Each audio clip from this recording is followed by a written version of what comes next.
of sports. Headlines. Good morning, Sacramento. My name is Kyle Ledbetter, and these are your Sactown sports headlines. Last night, the Sacramento Kings laid an egg in San Francisco versus the Golden State Warriors. The Kings shot 38% from the field and 23% from three-point range, and they scored a season-low 41 points in the first half. Meanwhile, the baby-faced assassin Steph Curry scored 36 points with 6 three-pointers, while Kevon Looney posted an absurd 20 rebounds, 8 assists, and only 4 points. For more post-game coverage, check out Frankie Cardicelli's Kings Recap on SactownSports.com. And as always, first-round playoff coverage on Sactown Sports is brought to you by National Garage Door. National Garage Door. Quality doors, quality people. Those are your headlines. Now let's get it going with Whitey Gleason and Chris Watkins here on Sactown Sports. I'm not saying it's time to panic or anything like that, and I know it's terrific that Kings back in the postseason and they've got that 2-1 series lead, but that was a tough loss last night. You had a golden opportunity against the defending champs to take a commanding lead. They weren't able to do it. That's basketball. You move on. But I just don't think, Chris Watkins, this is a good time to say, you know what, it's okay. You're 2-1 lead. Back in the playoffs for the first time. No, this team has a chance to win this series, and who knows beyond that. So that was a tough loss. Did it look any better to you being there than it did on the television? No. I don't know how it looked on the television. I got in last night at about 1 a.m., so I didn't get a chance to rewatch like I probably wanted to. But yeah, it was it was tough. It was definitely tough to watch in person. It was one of those where you're just telling yourself all night long, okay, eventually the shots are going to go in. And the Kings kept it close for a good majority of that game. It felt like 3 quarters they had a chance to just go on a run and make it a competitive game, and that run just never happened. But you're completely right, Whitey. Last night was a blown opportunity. It was a huge chance for Sacramento to go up 3-0 on the series and all but end it. Golden State didn't play terrific. They shot 40% from the field. They shot 30-something% from three. 32, you're correct. They were not on their A game either. They absolutely left the door open for Sacramento to take advantage, and it was an unfortunate night for the Kings, honestly, to just have their worst shooting night of the season. But that's also, that's part of being a really good playoff team is smelling that blood in the water and really jumping on that opportunity. And last night was a golden opportunity for them to put down the defending champions. And no Draymond, but no Peyton either. And that was the thing to me too, right? I mean, that's going into the game, Draymond's not playing. There's whispers, even, at least I wasn't following Twitter because I was at the arena, but you start hearing, maybe, it sounds like GP, he didn't warm up and he wasn't at practice yesterday. Maybe he might not play today. And at that point, I'm telling myself, okay, Golden State is now entering this game, this do or die game, backs to the wall, without their 2 best defensive players. They don't have Draymond, and if they don't have Gary Payton II, that's really going to hurt their defense. And that means that Sacramento should be able, in theory, to get whatever they want around the rim. It should mean that De'Aaron Fox and Malik Monk shouldn't be as pressed as they've been in the past, because they've just been throwing GP2 like a junkyard dog out on Malik Monk and out on De'Aaron Fox, just trying to hound them. And it just wasn't the case. Credit Golden State. They stepped up defensively without those guys. But exactly, they showed last night why they're the champs and what championship DNA is about. I mean, it wasn't a pretty game from either side, but I know the Kings missed a lot of wide open shots, but Golden State also did a good job of setting the tone physically. And, to their credit, they also grabbed a ton of offensive rebounds. They did the little things that they haven't done in the first 2 games, and that really was the answer. Yeah, with the Kings winning the first 2 games, and then with the Draymond Green suspension, a lot of Kings fans allowed ourselves to start to think, maybe this is a short series. It was certainly possible. So, all right, they lose. It happens. The champs backs to the wall. No surprise, they came out and played very well. The thing that was disturbing to me was that the Kings were so complicit in their own demise. Okay, This is it. This is an opportunity, the likes of which you're not going to have again in this series. Nope. And then the way they turned the ball over, that was what was very discouraging to me. The 15 turnovers. They started the game, the Kings did, with, I think, Herter turnover, Fox misses 2 free throws. Herder misses a shot. So what is with these terrible starts? I have no idea. It's honestly been a common trend to end the season. I remember as I was, wrapping up my solo hours, it felt like I was saying almost on a daily basis, oh, this is the 5th straight game now where we say the Sacramento Kings didn't get off to a good start. For whatever reason, it's been in this team's DNA recently to just they just can't come out hot out the gate. And I mean, the playoffs have definitely been the most extreme example. I mean, they've started these first 3 games. I feel like a combined 0 of 30 from 3, especially from the starters. It shouldn't be. It's not a good sign when Davion Mitchell is the one who comes. And God bless Davion Mitchell. He's played incredibly this series. But if he's coming in and he's knocking down your first threes, that's not a good sign for Sacramento. They have to figure out a way to get Keegan Murray going. And we'll talk about Keegan a lot later. Get Harrison Barnes hitting some triples, get Kevin Herter into rhythm early, because right now Golden State, if Sacramento's not going to make their shots, Golden State's just going to really pack in the zone to the middle and just allow the shooters to shoot until they make it. They did do a great job of collapsing every time somebody penetrated for the Kings. There were 4, 5, 6, 7, 8, 9, 10, 11 Warriors surrounding them, and felt like it. I think they did get the benefit of the whistle, similar to the way the Kings, I think, got the benefit of the whistle to a degree when they played here. That, unfortunately, is part of playoff basketball. But look at these numbers. For this series, 3 games in, the Kings shooting numbers, they're not very good. 429 from the floor, which is, I mean, you can live with it, but that obviously it's not very good. Yeah. 3-point line, 274. That's for the series. That's terrible. First quarter, Kings in 3 games. Oh, gosh. Whitey, I'm not ready for this one. 27 for 73 from the floor, 37%. That's really terrible. 3-point shooting for the Kings first quarter of these first 3 games, 6 for 34, 176. It seems to me it would behoove you to get off to a good start against the defending champions. I know they know that, but why is this continuing to be so dismal? It's tough. It's like the Kings are playing a video game and they're playing it on hard mode for some reason. They're just making it a lot more difficult for themselves than it needs to be, right? Yeah. I mean, especially going against the defending champions. You have to give the Warriors some credit, credit. Some. But I mean, frankly, Sacramento just missed shots yesterday. I don't know how many times I'm going to say that today, but it's really, to me, it's as simple as that. Is the Kings had a ton of wide open looks, and looks that they, not even just wide open, but looks that they should be hitting, looks that they want to get, and they just continued to miss it over and over and over again. And I leaned over to Frankie, who was sitting next to me at one point, and I said, I think I know what those Houston Rockets media members must have felt watching their team miss 27 straight threes, or at least I know a piece of it, because it's really gotten that bad where it's just, it has to be demoralizing for the players. I can't imagine how, you deal with the emotions while playing, of feeling like you as a collective team can't hit anything. It's got to really affect just how you attack the game. It's going to be tough for the Kings if they continue to just, set themselves behind the 8 ball here. Like you cannot start the game off as poorly as they have and realistically expect to win this series. You're going to have to do yourself some favors, help yourself out a little, and try and get off at least to a good start. It's really demoralizing. You mentioned how demoralizing it can be for any team. You're missing shots. Nothing's more demoralizing in basketball, I don't think. I mean, getting the ball stolen in the open floor is pretty demoralizing. Not great. You're like, there he goes. But you have a good defensive possession, and the other team gets the offensive rebound and ends up scoring. Sometimes that happens twice on a possession. They end up with a 3. Yeah.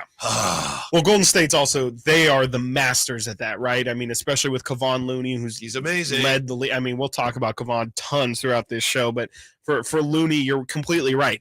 That is probably the most demoralizing moments, especially a couple times. I think one specifically really sticks out. It happens on missed free throws as well, when I think Wiggins missed 2 free throws. Looney gets the offensive rebound, finds Steph. I think Steph got 2 opportunities at that 3 as well. Right. So, I mean, and Steph, I mean, you love Steph more than most people. So I love Stephen Curry. And the one thing about Stephen Curry is if you're going to give him multiple shots at a 3-point attempt, odds say that he's going to hit one eventually. And that's absolutely what happened. I mean, if you're going to give Stephen Curry multiple chances at second chance points, he's going to knock them down. And it's what makes them as a team so deadly. On the YouTube chat, thanks for participating. Beamtown says, was at the watch party. We were hungry to cheer for something. Right. Anything. Yeah, it was just one of those games. I feel so bad for everyone who showed up there. Andrew Baxter says, a lot of reason the Kings lost the game, but nothing that makes me panic.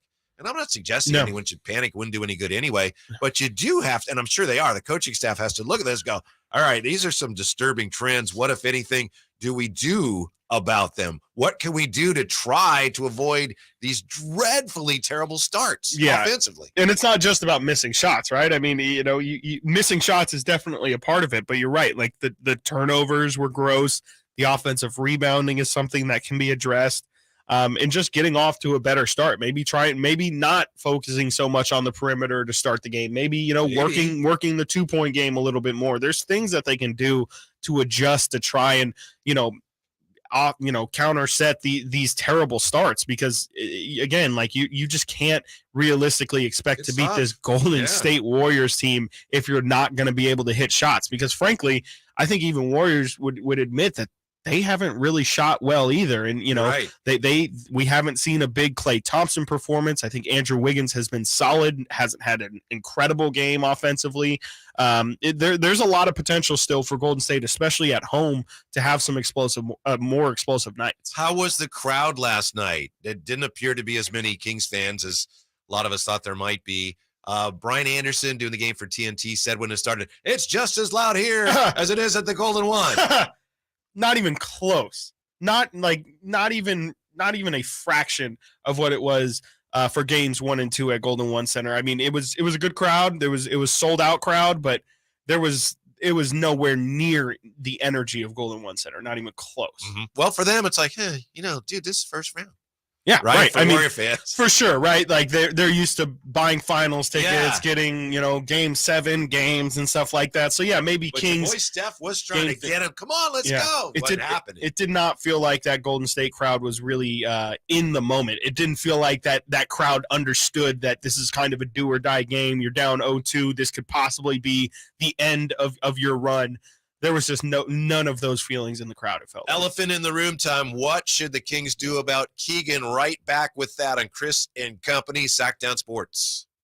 It's the Carmichael Dave Show with Jason Ross. I had the most old man moment in my life last night. So at one point, I jump up and I'm waving the towel through my back out. I was in bad shape, man. Wow. Like that, I missed during the game. During the game, I missed almost the entire second quarter. Right, the best quarter. Yes, I was flat on my back, dude. Weird. The Kings had their best quarter when you weren't there. The Carmichael Dave Show with Jason Ross. Weekday mornings from 6 to 10 on Sactown Sports. Something you already know, which is your time is important. That's why at American Energy Heat and Air, they make shopping for a new furnace or air conditioner easier with their new online quoting tool. All you got to do is go to AmericanEnergyAir.com and get an instant quote now, today. Do it right now. It'll help you determine what system you'll need to get and provide the best pricing options, all from the comforts of your home. You don't have to have somebody come out and walk around your house and blah, blah, blah. Just do the quoting tool. It's so easy. AmericanEnergyAir.com. Check out how easy it can be. A+ rating with the Better Business Bureau. Serving the greater Sacramento area since 1981. I absolutely love these folks. 916-520-9990. That's 916-520-9990 or AmericanEnergyAir.com, making the uncomfortable comfortable. Call 916-520-9990 now.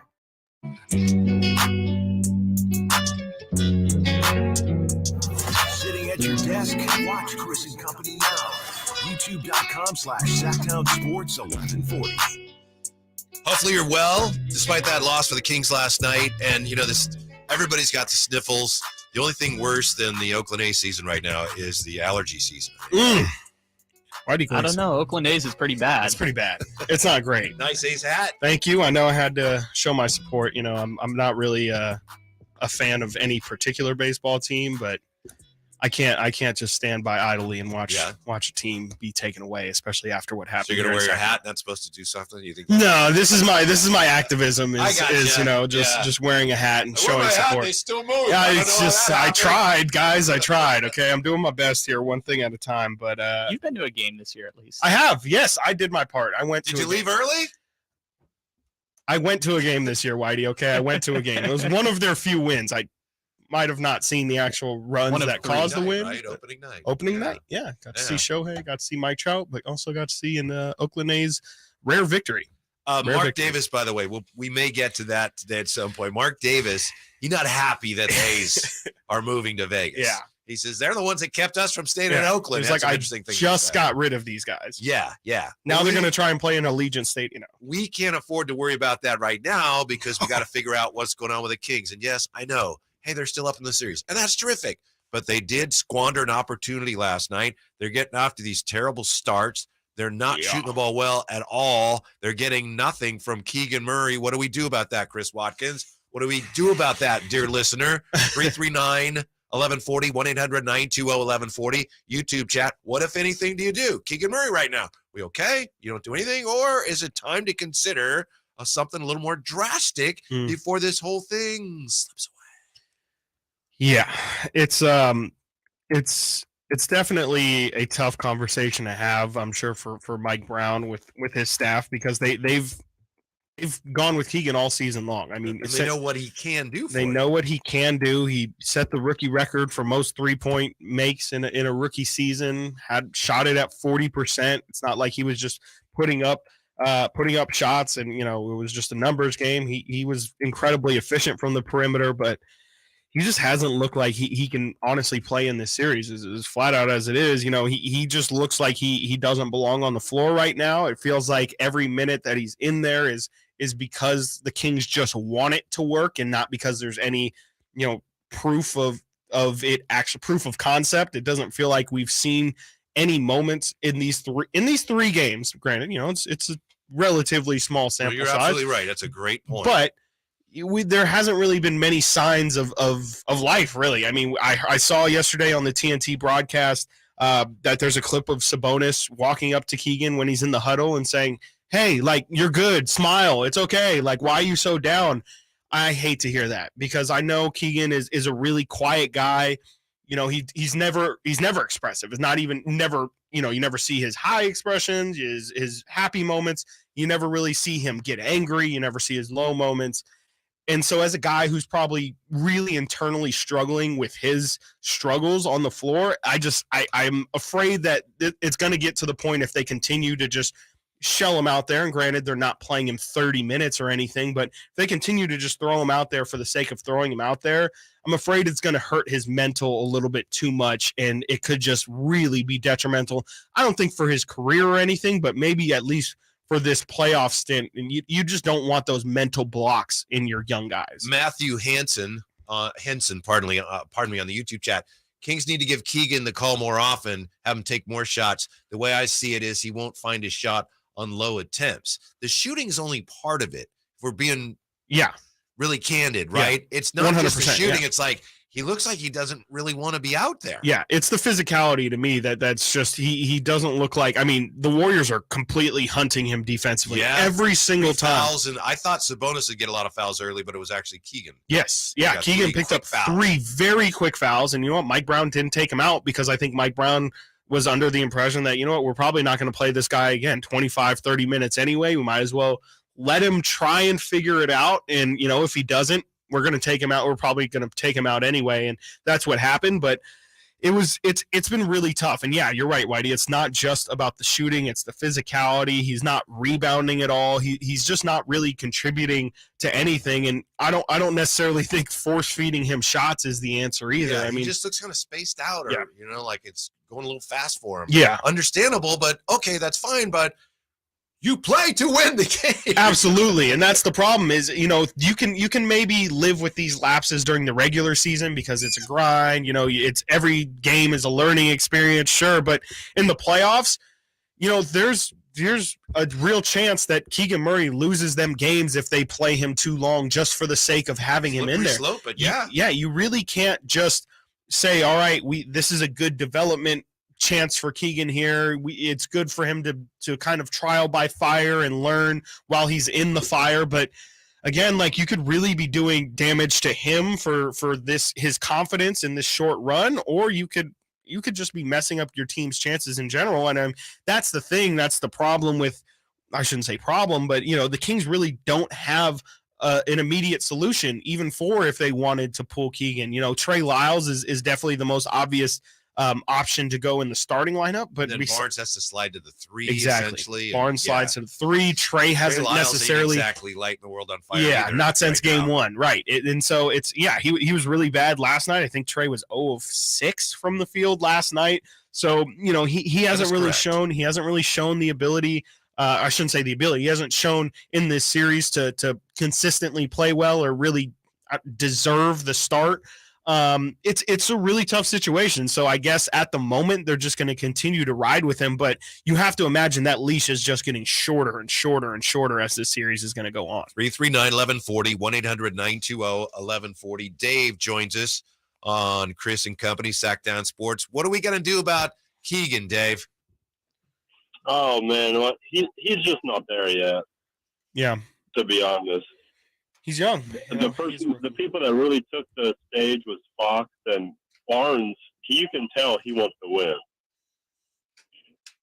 Yeah, gotcha. Thanks. He I'm sure he wants to win, but he's not playing well enough for me to leave him on the floor. Right. And I think what you have to do is, as you say, you don't want to make things worse for him, and he's capable of doing things that other people on the team aren't. So I would think what you got to do is, we love him, he's great, but you wouldn't say this, but you give him another chance in the next game. And if he just isn't there in the next game, then you got to seriously consider what your options are as far as starting someone else. I mean, do you start Kessler Edwards just because you get better defense and then, not plan on having him stay in the game long? Yeah. Something. There's exactly. I think you're completely right. I think you got to give it one more game. And then if he continues to just struggle again, you have to make a decision at some point.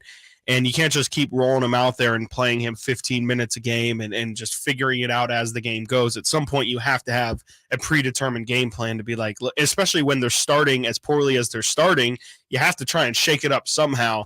And if one of your shooters isn't knocking down shots, replacing him might be the easy answer. But the Kings also, you're right. I mentioned Trey Lyles, but they do have other options to go to. They could just slot. Maybe they could go and be a really small lineup. They could maybe throw Davion Mitchell in the starting lineup. I don't think they'd do that. Malik Monk. They haven't started Malik a single game all season long. Even when Herter's out, they start Terrence Davis. So I don't know if Malik would possibly be an option. They are hunting him. I mean, they're really hunting. They are the rookie. It's been not really just tough. Early last night, but later, Steph got him in a switch, and it's like, good night. He has no chance. No. And I could see how that could affect your overall game too. And you realize, man, they're coming after me, and I'm having a hard time stopping. Right, him. as a rookie, right. That's another thing. It just looks like this might be just a level too far for Keegan at this moment. And I know he's an older rookie, and so that is a little bit more concerning as well. He should be a little bit further in his development. He is kind of playing. He's playing like a rookie. You would hope that somebody who is just a year or two older than your traditional rookie might be able to compose him. I don't think composure is the issue. It's just honestly, I just think you would hope that Keegan's physicality would be at a different level. And again, it's understandable, but we don't have the luxury right now of letting him gear up to the point where, okay, I got it now. And you see it on the other side too, right? Jonathan Kuminga, you could argue Steve Kerr feels the same way about him, a super young guy, but in game 2, Kuminga only played 4 minutes. It's tough, but at the end of the day, Steve Kerr's making decisions to win these ball games. And I'm not saying Mike isn't doing that, but if he wants to win this series and if this thing goes 2-2, you're going to have to change something up. And to me, Keegan's the most obvious answer. 339-1140, 1-800-920-1140. What are we going to do about Keegan? And up next, how the Warriors surprised the Kings in Game 3. That's next here. It's Chris and Company, Watkins and Whitey, Sactown Sports. It's Cattles and Rami. There's a man, and Simone is talking to him right now, right in front of us, Nick, who's literally dressed like a king. Yes. Like from a playing card. Like the whole garb. It's authentic. Those are fine silks that this man is wearing. Golden ropes.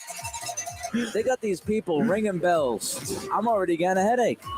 Are you going to make it through the game today? I don't think so, man. I'm going to end up with like a migraine. Cattles and Rami, weekday afternoons from 2 to 6 on Sactown Sports. Sacramento weather is brought to you by Folsom Lake Kia. Hi, Tamara Berg in the KCRA 3 Weather Center. Your Friday forecast starts out nice and cool. As we head into the afternoon, plan for mainly sunny skies and temperatures much warmer this afternoon, looking at highs in the lower 80s. Get the latest forecast on the KCRA 3 News and the KCRA 3 app.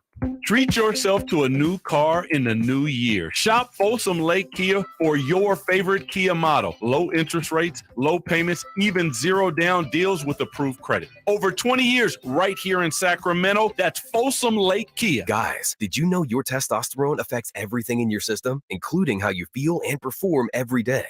Right now, Revive Men's Health Sacramento will check your testosterone for free. Knowing your T levels is the first step in understanding if you have low T. Your testosterone level impacts your energy, libido, sleep, weight, hair loss, mood, and even ED.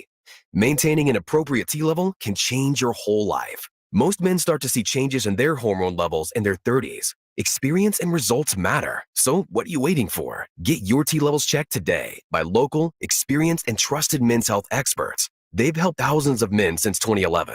They're so confident they can help you, they even guarantee it.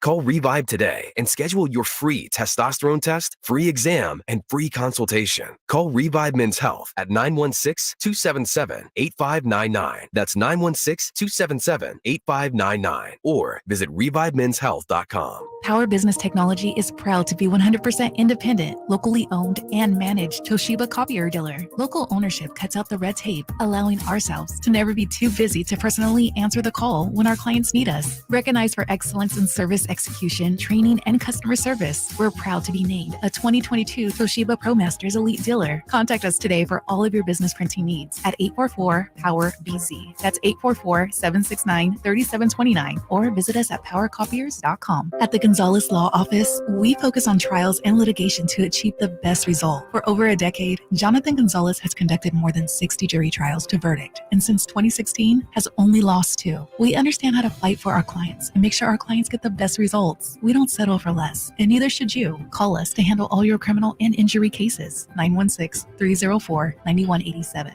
That's 916-304-9187. Or visit us at saclegaldefense.com. Hey, Scott, you look great. Yeah, I'm feeling good and have a new job. No, there's something different about the way you look. To be honest, a few months ago, I had an amazing robotic hair transplant procedure at XL Medicine. It's called the artist procedure. No way. Your hair looks completely natural, and you don't even have a scar. How did they do that? Dude, the artist system is amazing. I have this fantastic hairline, and I'm happy with my results. XL Medicine could probably help you too, buddy.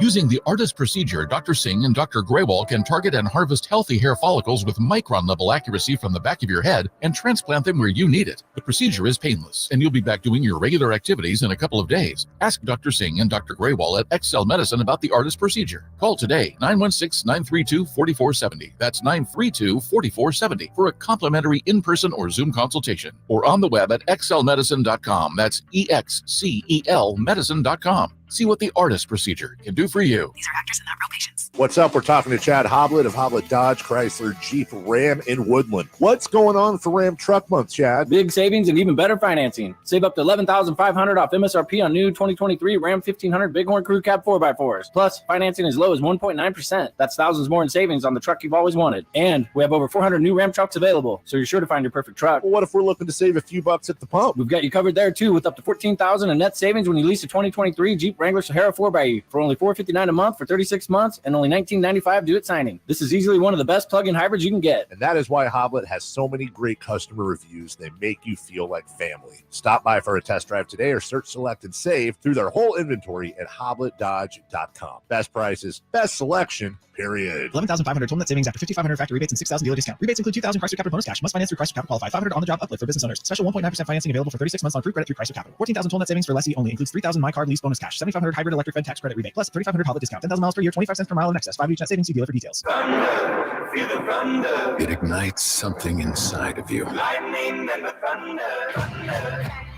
Sets alight an elevated state of being. Days are pure exhilaration. And the nights, they're simply electric. See it, hear it, feel it. Thunder, feel the thunder. lightning and the thunder. Thunder Valley Casino Resort. Feel the thunder.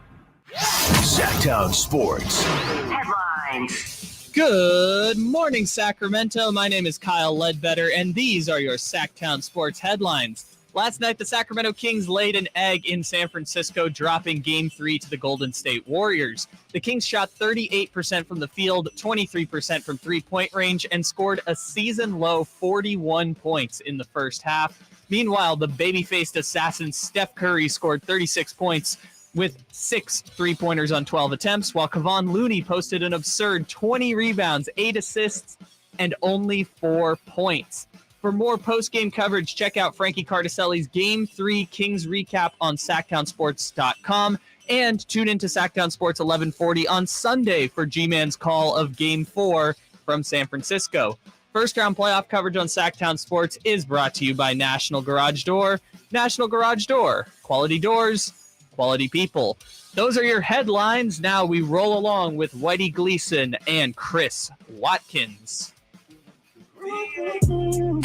I get it. The Kings still lead the series. That's tremendous. Kings are back in the playoffs. That's tremendous. Incredible. But opportunity squandered last night. Is that lost opportunity to handle the Warriors when they were without Draymond Green and GP2? Is that going to come back to haunt the Kings? I don't know, but I'm not willing to just dismiss last night as, it was one of those things because the Kings were, as I said, they were so complicit in their own demise. Disappointing, but it happens. It's it happens, and that's what do you do about it? It's unfortunate that they just decided to not hit anything last night. It's to their own doing, and you just hope that they can come back and you really, really hope that they just flush it. That's really the key, is to not dwell on. I hope today, sure, maybe they'll watch film this morning, but after you watch film on the game, flush it, man. You emotionally, obviously, you want to keep in all the things that went wrong, and you want to try and focus in on those and make sure that you're making the proper adjustments. But I don't want them to dwell on that Game 3. I don't expect them to, but you can't be thinking that any part of Game 3 is going to happen in Game 4. You have to just try and treat every single game like it's its own unique entity. And, Golden State did that. They didn't let those first 2 games dictate what was going to happen in Game 3. They came out in Game 3 looking like a completely different team. Hopefully Sacramento can do the same thing on Sunday. Some of the things, they happened to the Kings and they happened to teams in the playoffs. But I think too many of the things, and the Kings know this, self-made. They were things that they did. Yeah. The open floor turnovers were just was dreadful. Yeah. And the Warriors finally decided, hey, you know what? If we stop throwing the ball to them, then everything's easier for us on a night when the Kings lost track of that. Mm-hmm. And that was there were some serious consequences as a result. To me, too, the big thing that the Kings failed to do, or I don't know if failed to understand, was the physicality was really their ace in the hole the first 2 games. It was the thing that I think Golden State wasn't prepared for. It was the thing that they continuously did for pretty much all 48 minutes of both of those games. And for whatever reason, I don't know if they felt that they were being refereed differently, but it just felt like Golden State was the more physical team. It felt like they were the first ones to hit him in the mouth. Sometimes at home, you're right. Sometimes it's easier to be the aggressor at home. Mm-hmm. Yeah. And there were, I think, a handful of things that the Warriors did that surprised the Kings last night. We'll look at those in just a moment. First, 339-1140, 1-800-920-1140. Let's talk to Mike. Mike, you're on with Watkins and Whitey. What's up today? Watkins, Whitey. How's it going, guys? Good. Pretty good. Okay. So, I watched the game last night. I thought it was a pretty solid game, really low scoring, but it seems like Sabonis was being double teamed, and Looney seems to be the better big. And I just unfortunate that the Kings got out hustled, and I was just kind of pissed. It kind of reminded me of back in the 2002 when Shaq said, "Hey, they're not reffing me right," and then we all know about Game 7. Mm-hmm. Do you think with the JJ Redick, ESPN saying the Kings are kind of dirty, affected the Game 3? It's a fair question. It's going to come up eventually. I thank you for the call. We appreciate it. I don't know, Chris, how you feel, obviously, but to me, it's there were a lot of whistles there that favored the Warriors, but is not enough to make me feel like, oh, it's a conspiracy. I mean, that is, and that's why we were concerned yesterday. It's why I was concerned. Mhm. That's the nature of playoff basketball. I just thought with Sabonis, he got hammered a lot last night. And in the first 2 games, it would have called fouls. And last night, I was like, no, it's not a foul tonight. Yeah, to me, that was really the thing. And I didn't think, I said in the post-game show that I did, that I didn't think that the refs felt too lopsided. I think, the foul calls were pretty even. The free throws, I think, were exactly even. It didn't start out that way. It didn't start out that way. I think Sacramento started the first quarter with 6 fouls, and Golden State only had 2. It was definitely officiated differently than the first 2 games were, absolutely. And I think to your point, Whitey, the thing that I really noticed was when Sabonis was driving the lane, when he was getting in the paint. I don't know if they were double teaming him. They were definitely, I mean, I guess they were in a sense. They were definitely sending more help over to him and, trying to crowd his space. And like you're saying, I think traditionally in the first 2 games, we've seen that called just with the physicality and, him having a tough time getting that shot off. We've seen that called as a foul the first 2 games. It just wasn't on yesterday. And you had to expect that, right? I mean, you had to know that the game was going to be officiated differently. And once they realized, I realized pretty early that especially driving the lane, they were just going to allow a lot more than they had previously. I don't know why Sacramento didn't adjust. It didn't feel like, again, the physicality just didn't feel like it was there. It felt like a couple different times I saw them when they would go into the paint, they would drift away from the basket instead of going to the basket and trying to get closer to the rim. It didn't feel like Sacramento felt like they had the physical advantage in that game, which was really interesting because it was completely different than the first 2. And I guess you do have to, the caller there mentions that Looney felt like the better big. I think I would agree. I think, I don't think Looney is the better big. He's clearly not as skilled and talented as Domantas Sabonis, but just in terms of grit and the results of what you did, Looney has been absolutely massive for Golden State. And I think Looney's job last night was extra possessions and distribute. Yep. And he's really good at that. Yeah. And he's masterful at offensive rebounding. And it's not just, being physical and, someone doesn't box him out. That's part of it. He doesn't leap over anybody. The ball goes up in the air, the long rebounds, which you have a lot more of now with longer shots. Yeah. He's almost a savant when it comes to looking at the ball and, okay, I know where that's going. And then he's there. It's like, he got another offensive rebound? You know who that sounds exactly like and, has a soundbite that pretty much is saying exactly what you're saying is Dennis Rodman. Yeah. I mean, you look at his stat line last night, 4 points, 20 rebounds, 9 assists. Yep. Dennis Rodman in The Last Dance, he has the notorious, it's been mean, but, he's like, I just know that goes off the rim, boom, it goes that way, bang, it goes it hits the rim that way. I got to jump all the way back there. It's just, it's the IQ. You mentioned before how smart of a player Kevon Looney is. That's exactly where it comes in, where it's the experience of knowing, okay, I've been playing basketball for 20-something years of my life. I should probably just know tendencies of, okay, well, 85% of the time when I've played basketball, if it's a 3-point shot from, center court and it's 28 feet long, or that probably means it's going to be a long rebound. It's probably going to fall right around the free throw line. And that's where Looney is a master at that. And, it's a tough thing to figure out, right? If you're Sacramento, it's not just as simple as put a man on him. It's not just as simple as, okay, box him out, because they're doing that. It's just he knows the spots to get to, and that's what makes him so tough. I think than Sabonis. Sabonis, we all know, is having a phenomenal year. Yeah. He's not blessed with great quickness, and that's a real issue sometimes when you got 2 guys and they're trying to get to a ball in the same spot. The quicker guy has a huge advantage. Looney isn't especially quick, but I think he's quicker. Reaction time. I think laterally, especially. Maybe not down the floor. Looney's got some lead feet down the floor. Sometimes Looney's running down the floor, and I'm like, I think I could actually beat Kevon Looney down the floor. But you're right. Defensively, laterally, he can handle his own out there. And yep, exactly. And it's really crazy because I don't think they missed Draymond at all. I mean, Looney stepped in, have the 9 assists. That's a huge part of Draymond's game. The 20 rebounds. Draymond's really not even a fantastic rebounder, but Looney made sure that in that game, they didn't miss Draymond even a little bit. And that's all credit to Kevon Looney and what he did. And it was a thankless job. Again, 4 points. I think he had 2 points really for most of the game, got a last minute bucket. Garbage time bucket. But, yeah, garbage time bucket, exactly. So for him to put up those numbers and that stat and just put his nose to the ground and just grind that game out was incredibly impressive. I'm coming out of this series with much more respect for Kevon Looney than I already had. How the Warriors surprised the Kings last night. Poole started. I know we talked to a lot of people, Bay Area media, and that was certainly mentioned as a possibility. But I don't think anybody we talked to said, "Oh yeah, Poole will be starting." So they went small. That was a surprise. They played some zone defense, but based on what Mike Brown had said, a lot of us expected.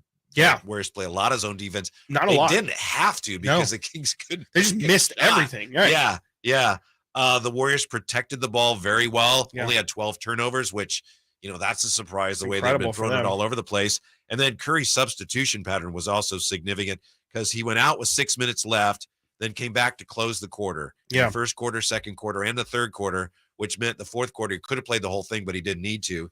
And then Steph, you got to give it to him, right? Chris, when Steph do I have says, Draymond has a history, but so do we. Wasn't that just?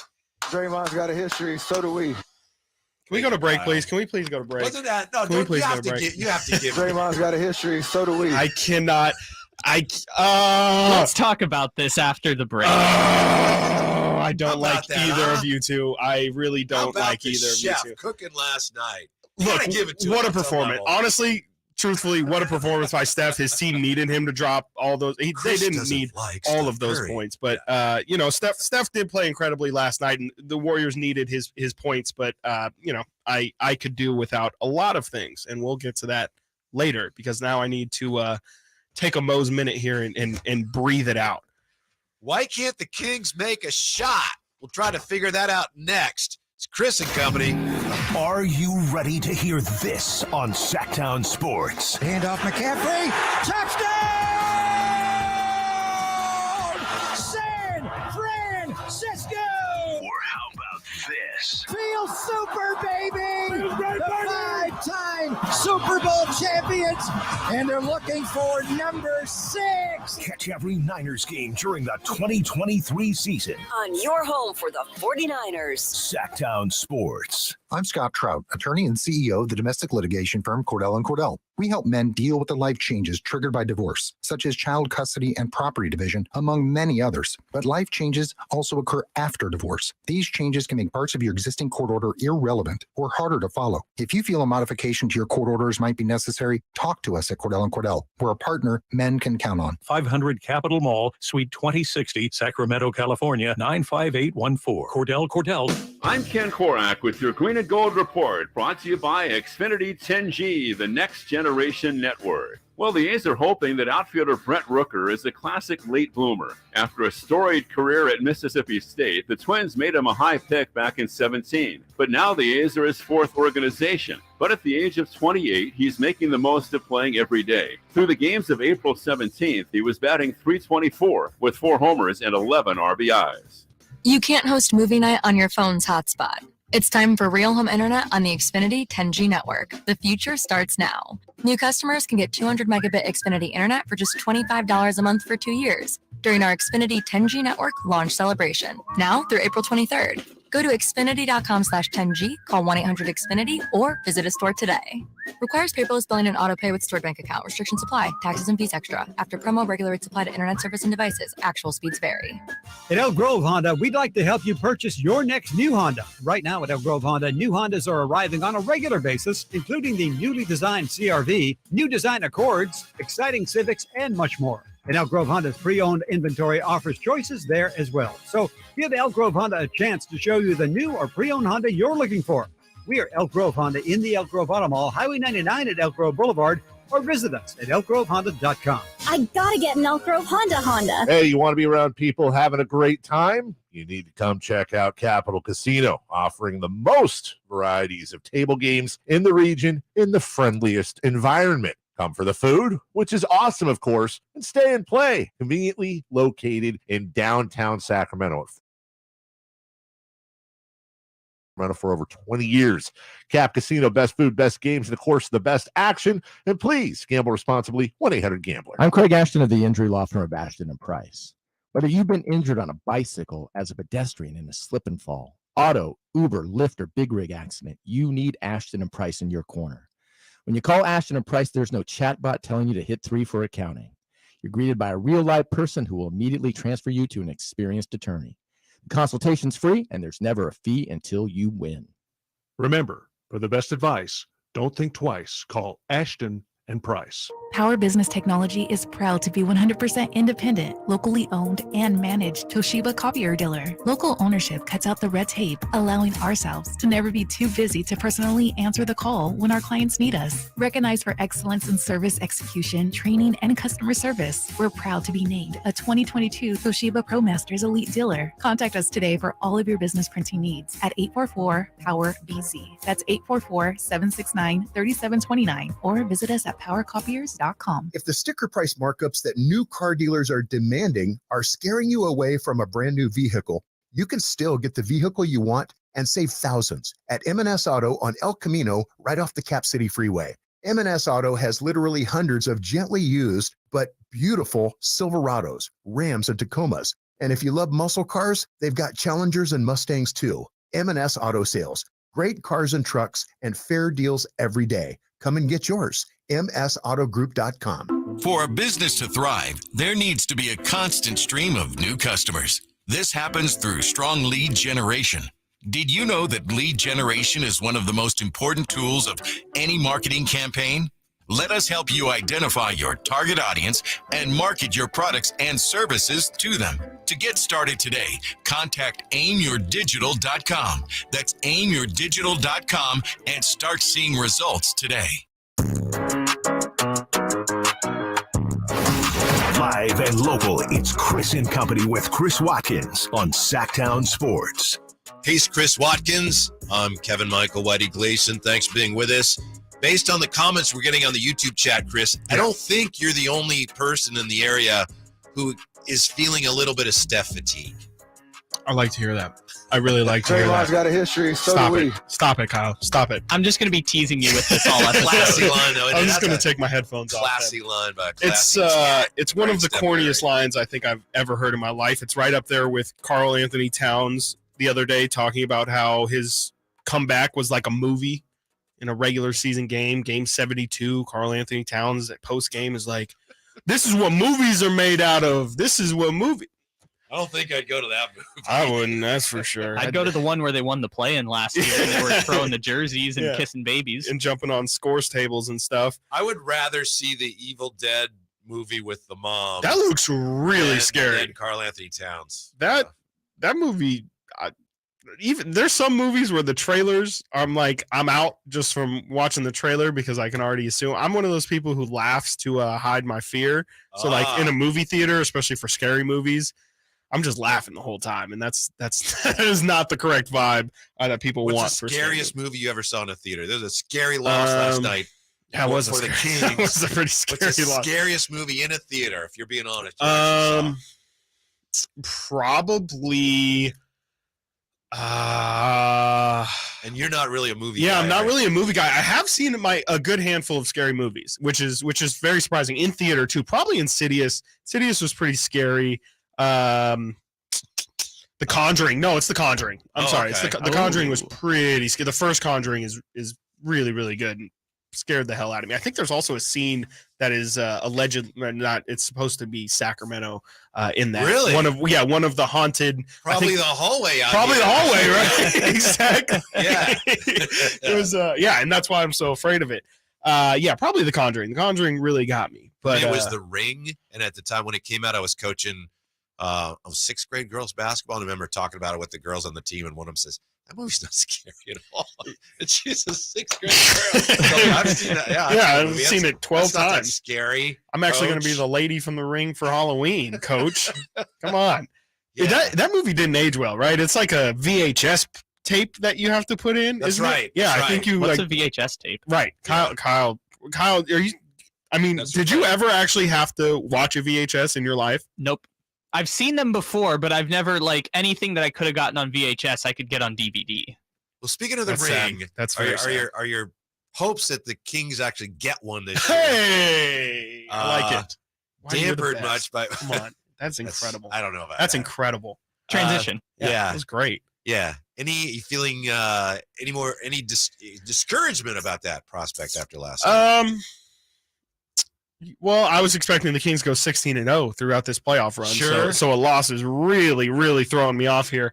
No, but I definitely, with the loss yesterday, it definitely heightens the it creates the probability of now Golden State can go into game 4. They get Draymond back. They have a little bit of momentum. Draymond's energy on the floor is going to be great. The crowd is, we all heard yesterday on the, how loud the crowd was booing Sabonis. I imagine Sabonis continues to get those boos, but I bet Draymond also gets a huge ovation. There's going to be a ton of energy in the building. You're just saying Sabonis. There's something wrong. Yeah. They do say loon, which threw me off for a couple minutes. I was like, why are they? And then I was like, oh, come on, Looney. I definitely, it's starting to, I'm starting to understand the real possibility of Golden State maybe making a little run here. They can win 3 straight games, and this is a completely different series, and the Kings have their backs against the wall. And just trying to think about how I would feel about the Kings' chances at that point. We're taking it a game at a time, but it's definitely starting to creep in some doubt. It's frustrating, I think, to be a Kings fan and to have seen what this team did offensively all year long, and then can't make a shot, right? Not a single one. Calling card, offense. Number one offense.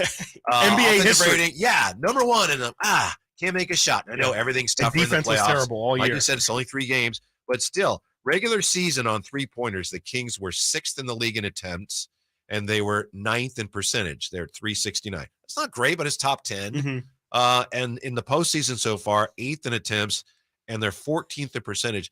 So in the postseason, they're shooting 27% on threes. Regular season, they were 37. That's not great. You go down the list of the Kings shooters too. It's like Kevin Huerter, 3 of 20 for the series. Keegan Murray, 1 of 7. Harrison Barnes, 4 of 14. It's not even, like they're not all contested shots. Right. Honestly, the Kings' best, I'm not even sure percentage-wise, but at least by feel, and I'm pretty sure by makes, De'Aaron Fox has been the Kings' best 3-point shooter by far. And that's saying a lot. You have to guess that Golden State, every time De'Aaron takes a 3, is perfectly fine with it. But to De'Aaron's credit, he's hit it. And, if he's not hitting his shots either, that 27% probably falls to around 20. And I don't know if the Kings have won any games if that's the case. Yeah, you had this number for us. Number of games, Huerter and Keegan combined for 2 or fewer 3-pointers. 2 or fewer in the regular season. That only happened 7 times. It's already happened. It's every game this series, so 3 times. Kings were 2 and 5 in those regular season games. So as you're trying to figure out, there's so much. Obviously, so much of it's obvious. You got to rebound better. You can't give up so many second chance points. You got to cut down on turnovers. But the shooting, there's got to be something done about that at some point. Huerter last night, again, he took a lot of good shots. Yeah. And his game was, other than the fouls, okay, that's a Kevin Huerter game, but 1 for 6 beyond the arc. Yeah, and that's Kevin Huerter. I'm so glad you brought that up, because that's something that Keegan Murray, we were talking about Keegan a little earlier, something he can take from his teammates as a direct, okay, how can I still put my imprint on this series? It's not just about hitting the perimeter shots. You see Kevin Huerter really struggle from the perimeter. I think he was 1 of 6 last night. You got to get into the paint some point. You got to develop something else. Kevin's got that really, really nice floater game that he hit a couple different times. It's just about not being one-dimensional. And, shout out Kevin for that, because, we all know how big 3-point shooting is for Kevin in his game, but you can't just rely on that. When someone's going to take it away, I think the Kings, to your point, have gotten really good looks from the perimeter, but if they're just not falling, you have to be able to audible and go to something else. And shout out Kevin for having that beautiful game. I think to a degree, I'd be interested to know if you agree. To a degree, the missed threes are the byproduct of a half-court offense that's a little bit more stagnant than it usually is. Now, sure. Some of it's just, it's a big game and miss a shot. But when they're playing well, they play with, as Mike Brown says, pace in the half-court, player movement, ball movement. And now there's not as much ball movement. The Warriors have done a good job of neutralizing that to a degree. So you're ending up with more standalone, standstill threes out of rhythm. And then even the good ones are missing. They're just missing everything. Yeah, it's because the Warriors are doing a great job just blowing up every action around Domantas Sabonis. They're blowing up all the cutters. That's why they're sagging off Sabonis so that the cutters, Looney can kind of play that passing lane along with the guy who's trailing the man.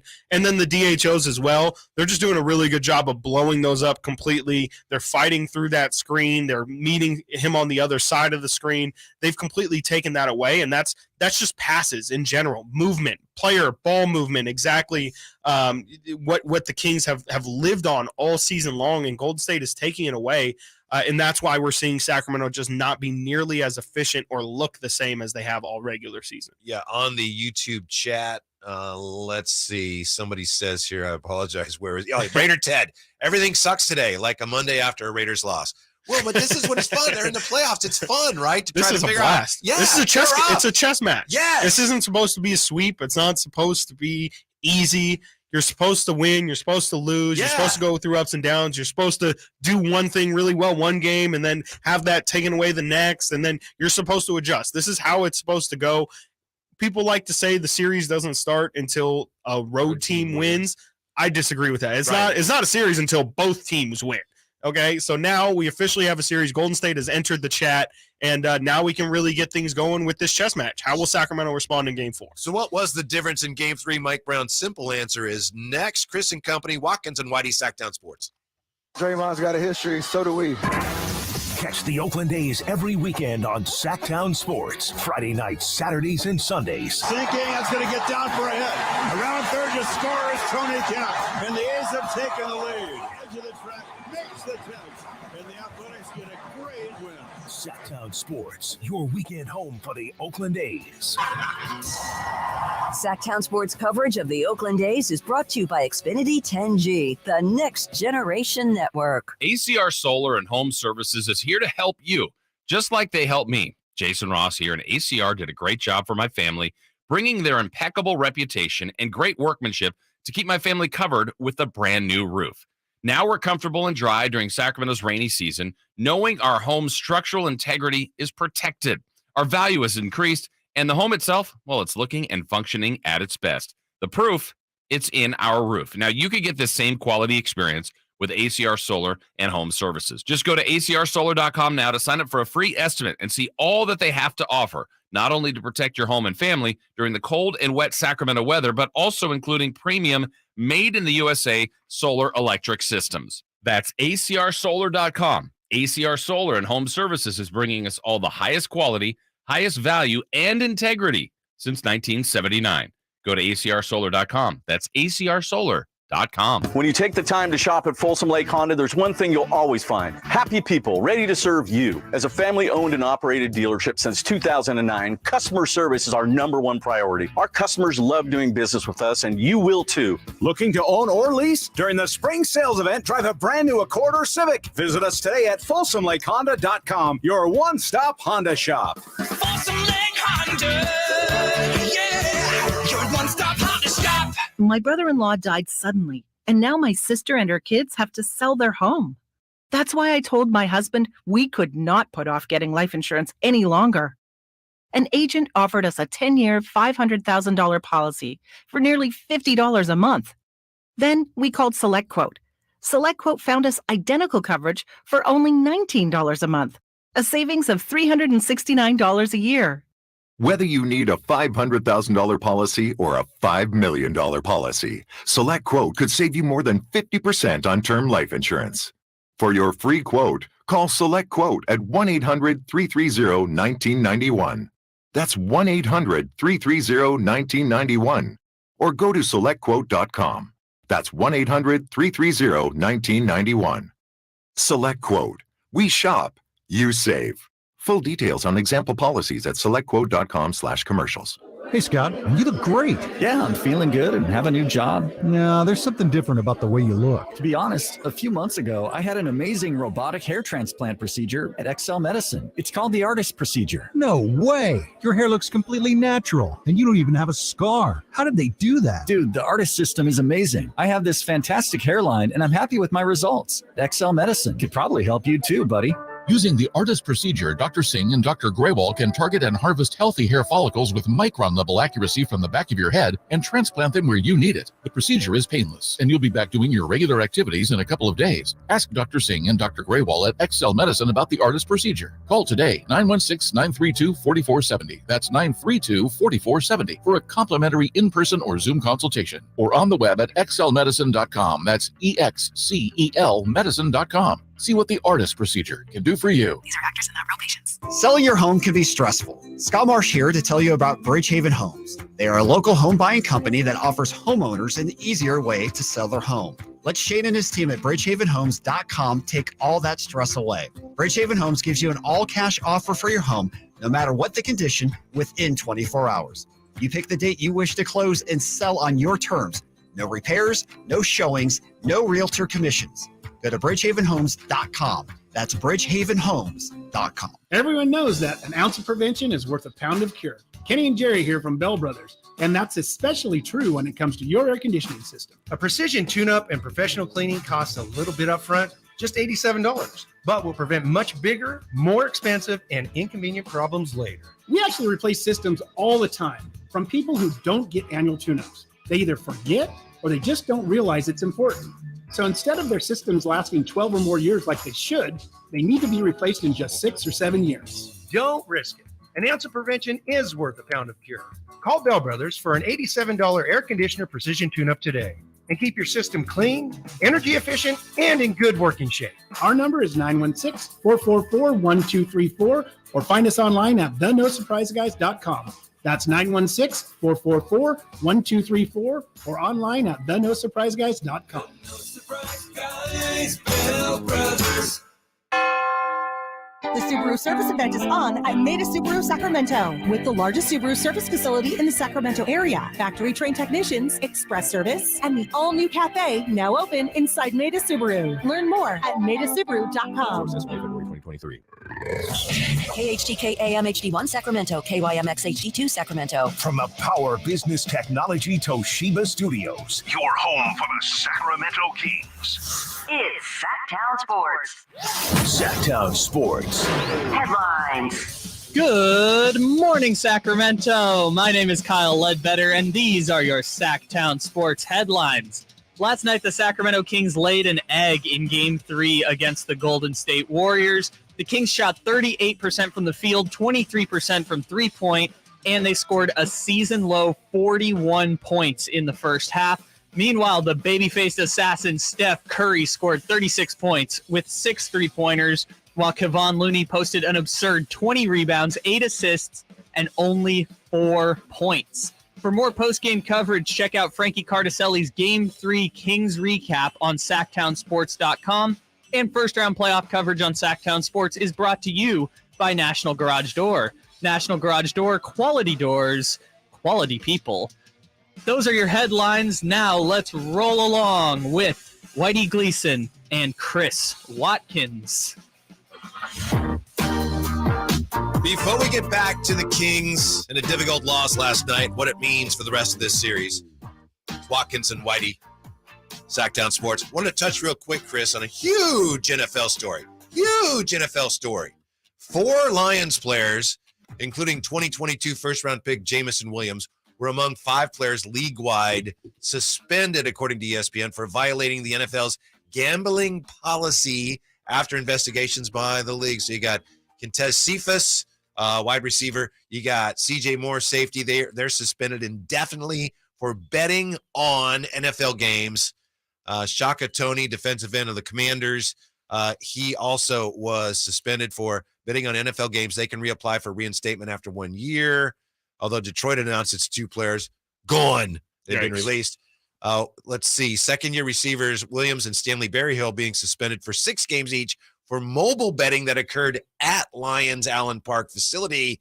The 2 did not bet on NFL games, the team said. So they gambled. They were at the team facility, didn't bet on NFL games, but you can't gamble on the team when you're at the team facility. Yeah, that's an interesting rule. And, you know, I'm sure that this is my first thought was this is the new world. This is the world that we're living in now with how gambling is legal in pretty much just about every state except for California guys here. with money, and it's fun. And Right. Yeah. They're athletes, they're competitive. They, they feel like, a lot of these guys have relationships with other athletes, maybe they're into sports as well. Well, look at the people that are the spokesman on TV, and bless them. I have no problem with it. But you got like Kevin Garnett, right? Yeah. And Jalen Rose, and that's fine. But there are athletes that are promoting this. Yes. Yeah. And so, this is probably going to be kind of a new normal here where I think we're going to, we saw Calvin Ridley get the suspension last year for gambling on games. And that was a kind of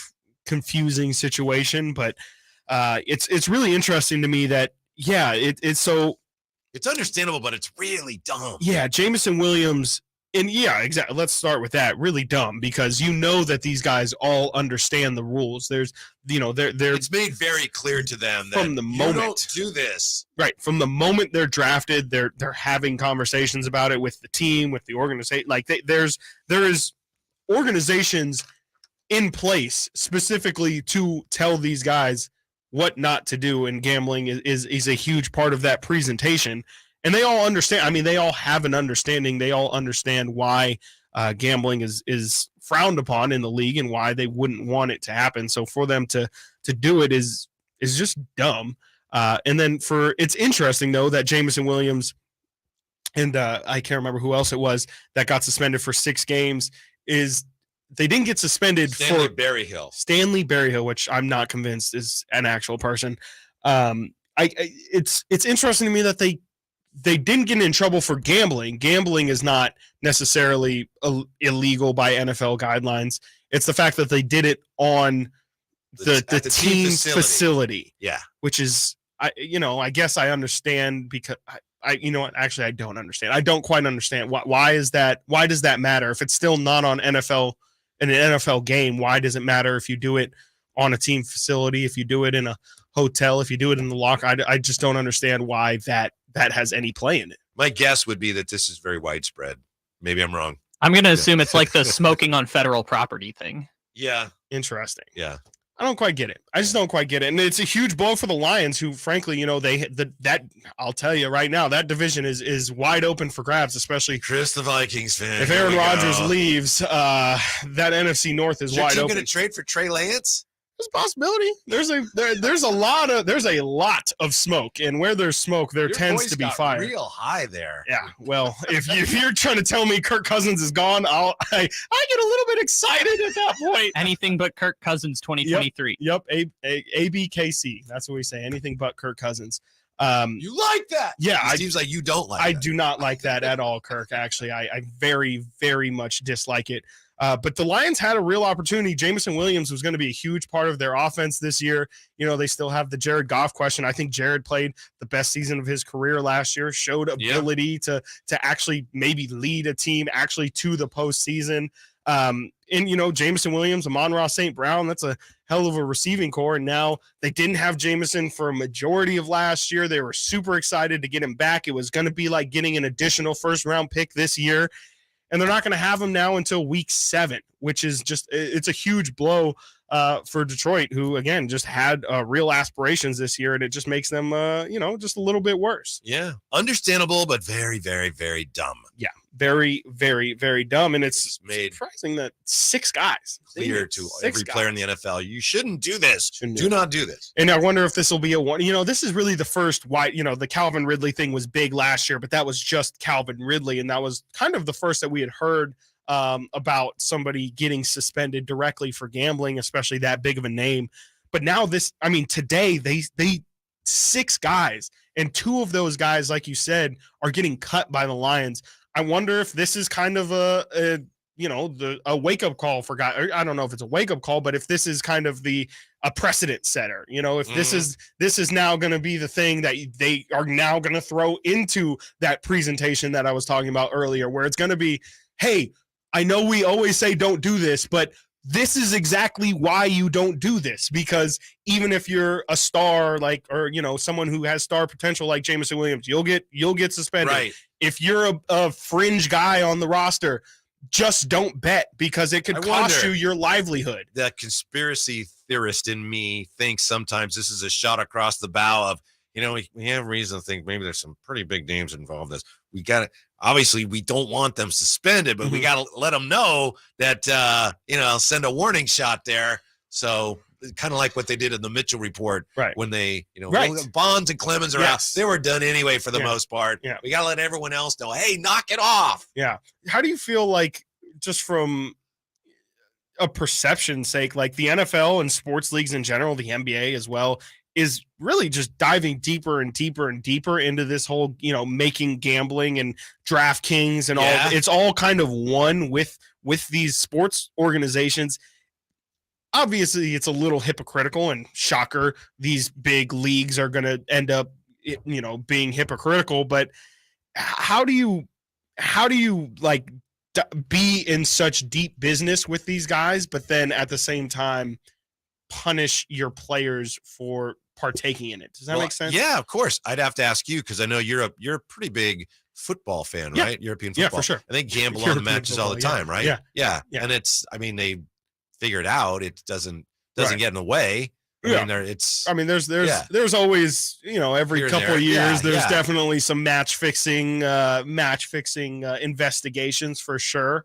Necessary evil, because there's so much money to be made by the pro sports. I think that's the problem, right? Is that at the end of the day, they're all making too much money. We all understand how much these gambling organizations are making off of people betting, and the NFL is not going to turn down that check. And they're natural partners, also, right? I mean, DraftKings and what's the FanDuel, both of them, like they're heavily tied. Their business model is on these sports, and so it makes sense for them. We already have, themselves. or we're going to have if we don't we already have at some stadiums you can actually. So that's like a whole nother level too, where it's like, if you're baseball has a couple of those. Really? Thank you, Kyle. That's crazy. Like, to me, that's another step that's probably too far. Like, right now there's fans that have bets coming into games in the arena. It's probably too far, but I would say so. They just walk into the tunnel and then it's like, it's a problem if there's a sports book run by the Washington Nationals third starter. Hey, who's warming up? Oh, geez, I'm going to go lay up on the other team.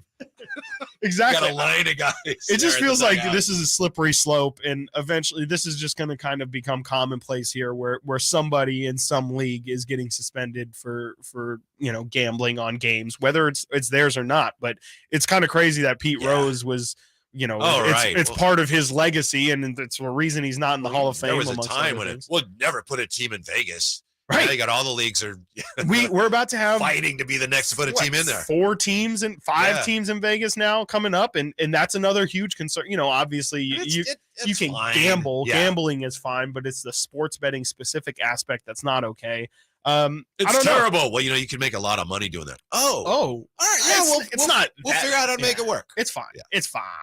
It's fine. It'll be fine. It's the line that these leagues, these teams, players are going to have to dance for really the rest. I mean, it feels like this isn't going away anytime soon. It's just going to get more and more ingratiated into things. So might as well get used to it, I guess. Yeah. Well, before you place a legal wager on Game 4, Kings and Warriors, stick around for what Mike Brown says was the key to the contest last night. That's coming up in 90 seconds here. Chris and company, Whitey and Watkins, Sactown Sports. It's the Carmichael Dave Show with Jason Ross. I had the most old man moment in my life last night. So at one point, I jump up and I'm waving the towel through my back out. I was in bad shape, man. Wow. I missed. This was during the game. During the game, I missed almost the entire second quarter. Right, their best quarter. Yes, I was flat on my back, dude. Weird. The Kings had their best quarter when you weren't there. The Carmichael Dave Show with Jason Ross. Weekday mornings from 6 to 10 on Sactown Sports. Folsom Lake Ford has trucks. The F-150s are here. Explorers, Expeditions, and a huge selection of Broncos and Bronco Sports. They're in stock now at Folsom Lake Ford. Shop Folsom Lake Ford, your truck headquarters, right here in Sacramento for your favorite Ford models at good, fair prices. Short on cash? Buy any new Ford with 0 down. Save big with low interest finance rates, plus Folsom Lake Ford is paying top dollar for all trades. We want your vehicle regardless of mileage or condition. This could be the best time to buy a new Ford. Check out the huge inventory online at folsomlakeford.com or stop by the dealership and see the most recent arrivals. Looking for something special? Give them a call and tell them Doug Christie sent you. Folsom Lake Ford in the Folsom Auto Mall, your trusted dealer, my trusted dealer for over 30 years. FolsomLakeFord.com. 0 down with approved credit.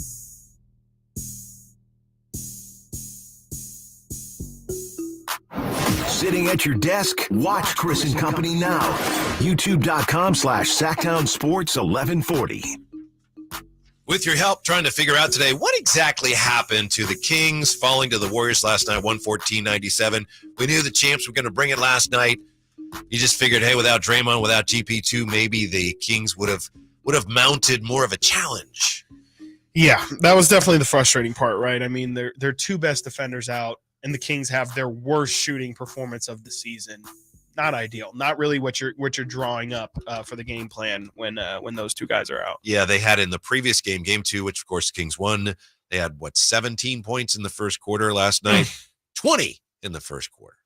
Yeah, I they got better, I guess, is one way to view it. If you want to look at things on the positive note, but just not good enough. Like, frankly, just not good enough to win. And the Kings got lucky that when they had that 17-point quarter, that the following one was a 41-point quarter. Wasn't the case last night. They just couldn't knock down anything. So where was the game lost for the Kings last night? Here's head coach Mike Brown. They came home and they upped the level of physicality. They were the more physical team tonight on both ends of the floor. It resulted in 22 points off our turnovers and 24 points off their offensive rebounds. We couldn't do anything with Loon tonight. Even Dante DiVincenzo rebounding from the perimeter. He was really, really good for them. And those two guys, Loon with 9 offensive rebounds, Dante with 4 offensive rebounds, and then you had a couple other guys get 2 and 1. That plus the points off our turnovers were the biggest difference in the game. You think you're playing the Warriors and they shoot 40% from the field and 32% from the 3. You think you have a chance to win, but when you don't bring it in those areas like they did tonight, especially with their championship pedigree, it's going to be tough to win. Yeah, it's very simple. It's like you're playing, I don't know, pick any board game you've ever played. Sorry. No. Sorry. It's like you're playing Sorry. And you get an offensive rebound. I turn the ball over. You get an extra turn. You know what, Chris? You get an extra turn. Yeah. Last night, the Warriors had 100 shots to only 92 for the Kings. Mm-hmm. You give somebody extra turns. I don't know if you could beat me in Sorry. I'm pretty good. But, it makes it a lot harder. I don't know. All the turnovers and then those back-breaking offensive rebounds, loonies. Like, who's going to get this rebound? Right. Yeah, and the Kings had really excelled in those areas in the first 2 games, or at least they'd been better than the Warriors had been. Yeah, to me, that's the big difference, right, is the fact that the Kings were good at it. It's not even like the Warriors were just better. The Kings were bad at just about everything that they had been good at. The offensive rebounds, not nearly as many as they've gotten in the first couple games. The Warriors won just about every battle in the trenches that you would want to win. Fast break points. Mike Brown mentioned points off of turnovers as well. You've been quoting saying it's not a break unless you take it, right? Unless you what is it? Not a break unless you take advantage of it. Yeah, exactly. And so the Kings had plenty of opportunities. They had tons of wide open looks. Draymond Green, GP2 out. They had breaks. They didn't take advantage of really anything that any open look, anything that Golden State gave them, they couldn't capitalize on all night. How would you answer this question, Chris, from Arturo on the YouTube chat? Was the Warriors' victory last night due to the Kings' lack of shooting, or was it due to the Warriors playing better?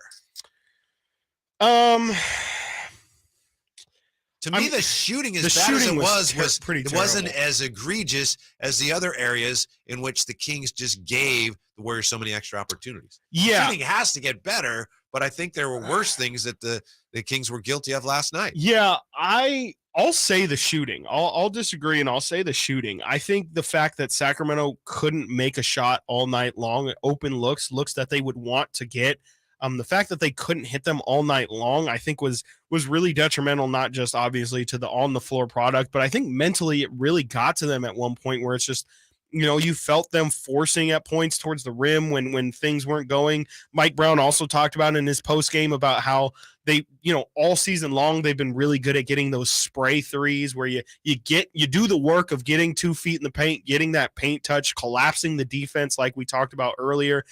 Golden State was collapsing all night long.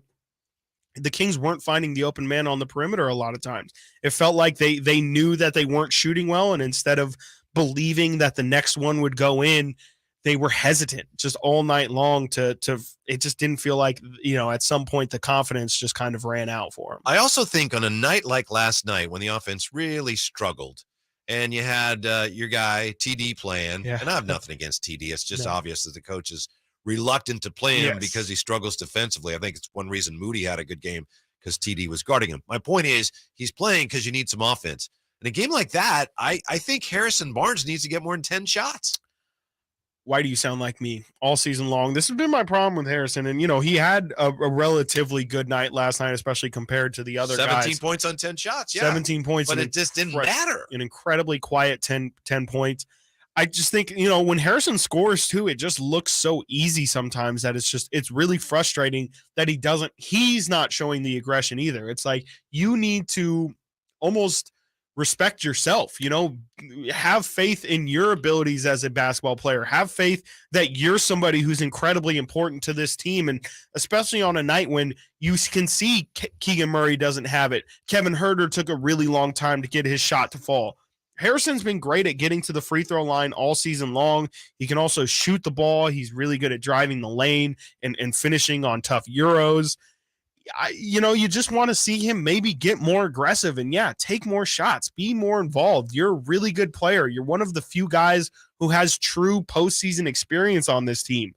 They need you. They really, really need Harrison Barnes to step up. And he had 17 points last night, but it's just not a big enough impact on the game. What's up with this? Bear with me. Some numbers here. I'm going somewhere. What's up with that? These are rebound totals for the starters in the game last night. For the Warriors, Clay, 5 rebounds. Wiggins had 7 rebounds. Looney had 20. 20. That looks like a typo. Jordan Poole, 5. Steph Curry had 6 rebounds. For the Kings, rebounds, De'Aaron Fox, total rebounds, 9. Huerter, 4. Sabonis, 16. Keegan Murray, 5. Harrison Barnes, 1. Yeah. Harrison's got to be better on that too. Rebound. Mm-hmm. I mean, that's something that Mike Brown has called Keegan Murray out specifically for. He's also called Kevin Huerter and Malik Monk out.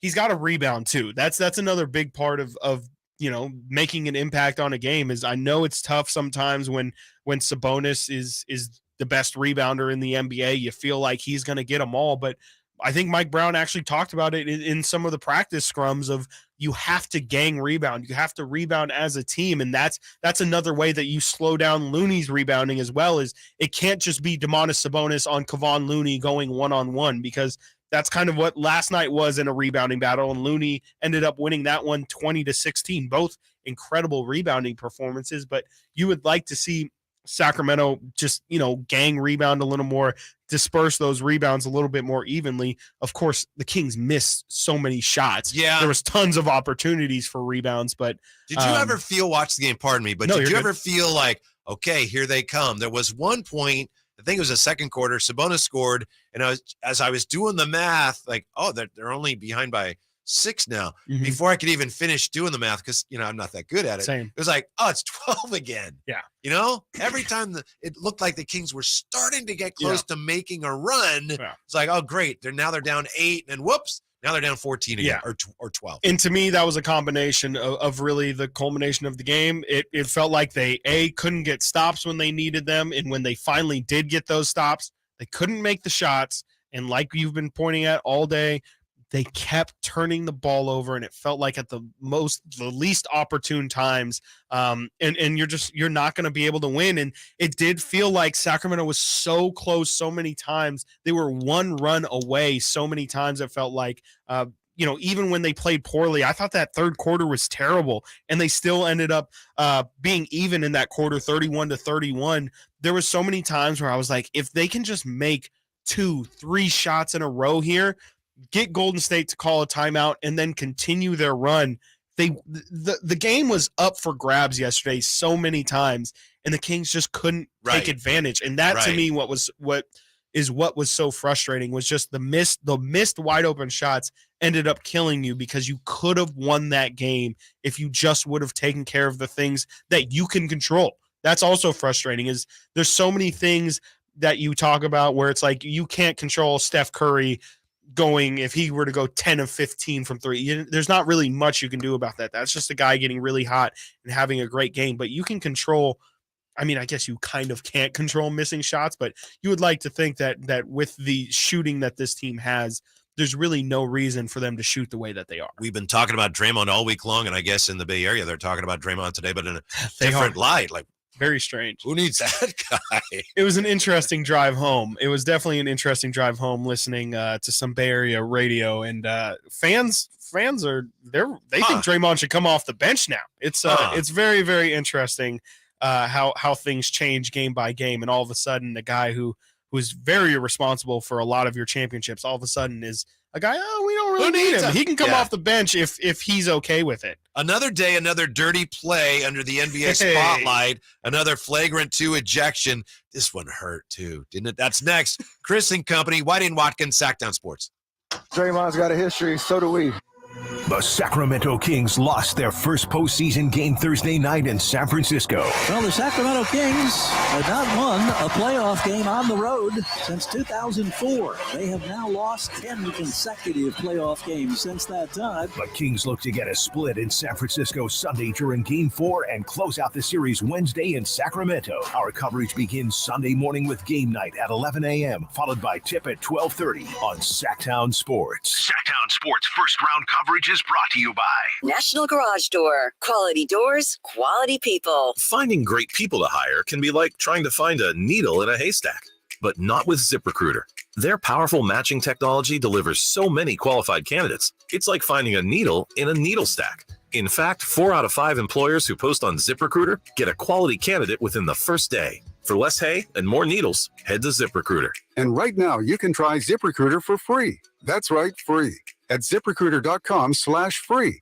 That's ZipRecruiter.com/free. Ace fans need Friday night plans? Well, we got you covered. Get 4 tickets and parking for any Friday night game starting at just $49 with the Friday 4-pack presented by Chevrolet. Save big and enjoy great matchups, post-game fireworks and drone shows, giveaways, and more this 2023 season. He drills one to right, way back, and no doubt, and that quickly the A's have taken the lead. Second deck. Friday night tickets are available at athletics.com/value. That's athletics.com/value.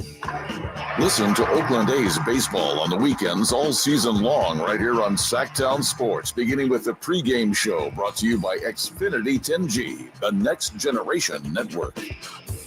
At the Gonzalez Law Office, we focus on trials and litigation to achieve the best result. For over a decade, Jonathan Gonzalez has conducted more than 60 jury trials to verdict, and since 2016, has only lost 2. We understand how to fight for our clients and make sure our clients get the best results. We don't settle for less, and neither should you. Call us to handle all your criminal and injury cases. 916-304-9187. That's 916-304-9187. Or visit us at saclegaldefense.com.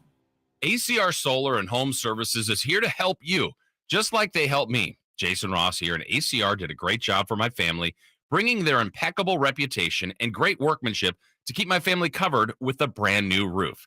Now we're comfortable and dry during Sacramento's rainy season, knowing our home's structural integrity is protected. Our value is increased, and the home itself, well, it's looking and functioning at its best. The proof, it's in our roof. Now you can get this same quality experience with ACR Solar and Home Services. Just go to acrsolar.com now to sign up for a free estimate and see all that they have to offer. not only to protect your home and family during the cold and wet Sacramento weather, but also including premium made in the USA solar electric systems. That's acrsolar.com. ACR Solar and Home Services is bringing us all the highest quality, highest value, and integrity since 1979. Go to acrsolar.com. That's acrsolar.com. When you're ready to get properly fitted for golf clubs, join the thousands of Northern California golfers who visited the indoor-outdoor Hagen Oaks Player Performance Studio. Players of all abilities found the Hagen Oaks Player Performance Studio offers answers to questions about golf club fitting.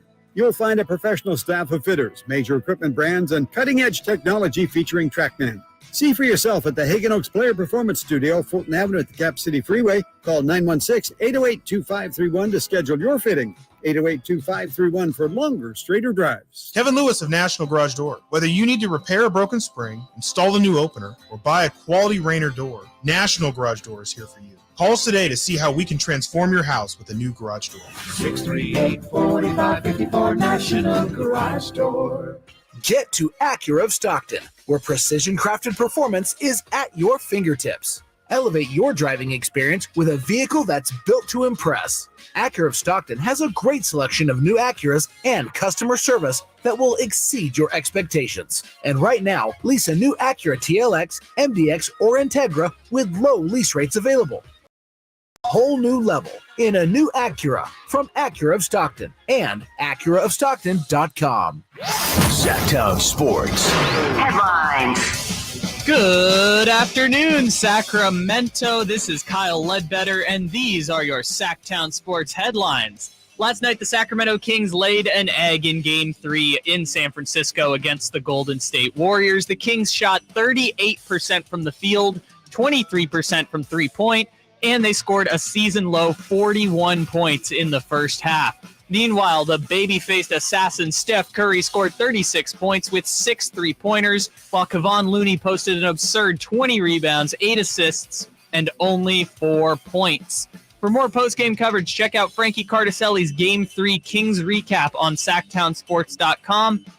First-round playoff coverage on Sactown Sports is brought to you by National Garage Door. National Garage Door, quality doors, quality people. Also, you can head to SactownSports.com right now where you can buy tickets for KNCI's Jiffy Lube Country in the Park, May 5th and 6th at the Cal Expo Grandstands. You can check out performances by Chris Young, Lady A, Justin Moore, Brent Eldridge, Joe Nichols, Maddie and Tay, and more. Tickets start at just $45, weekend passes at $80, and they are available on the SactownSports.com events page. Those are your headlines. Now let's bring it back to Whitey Gleason and Chris Watkins here on a Friday on Sactown Sports. James Harden was hit with a flagrant 2 last night that he says was unacceptable. Unacceptable! What does that mean? So you're not going to accept it? What is unacceptable? I denounce this. Yeah, he fundamentally disagrees with the call. Yeah, I agree. Not often do I say this. I agree with James Harden.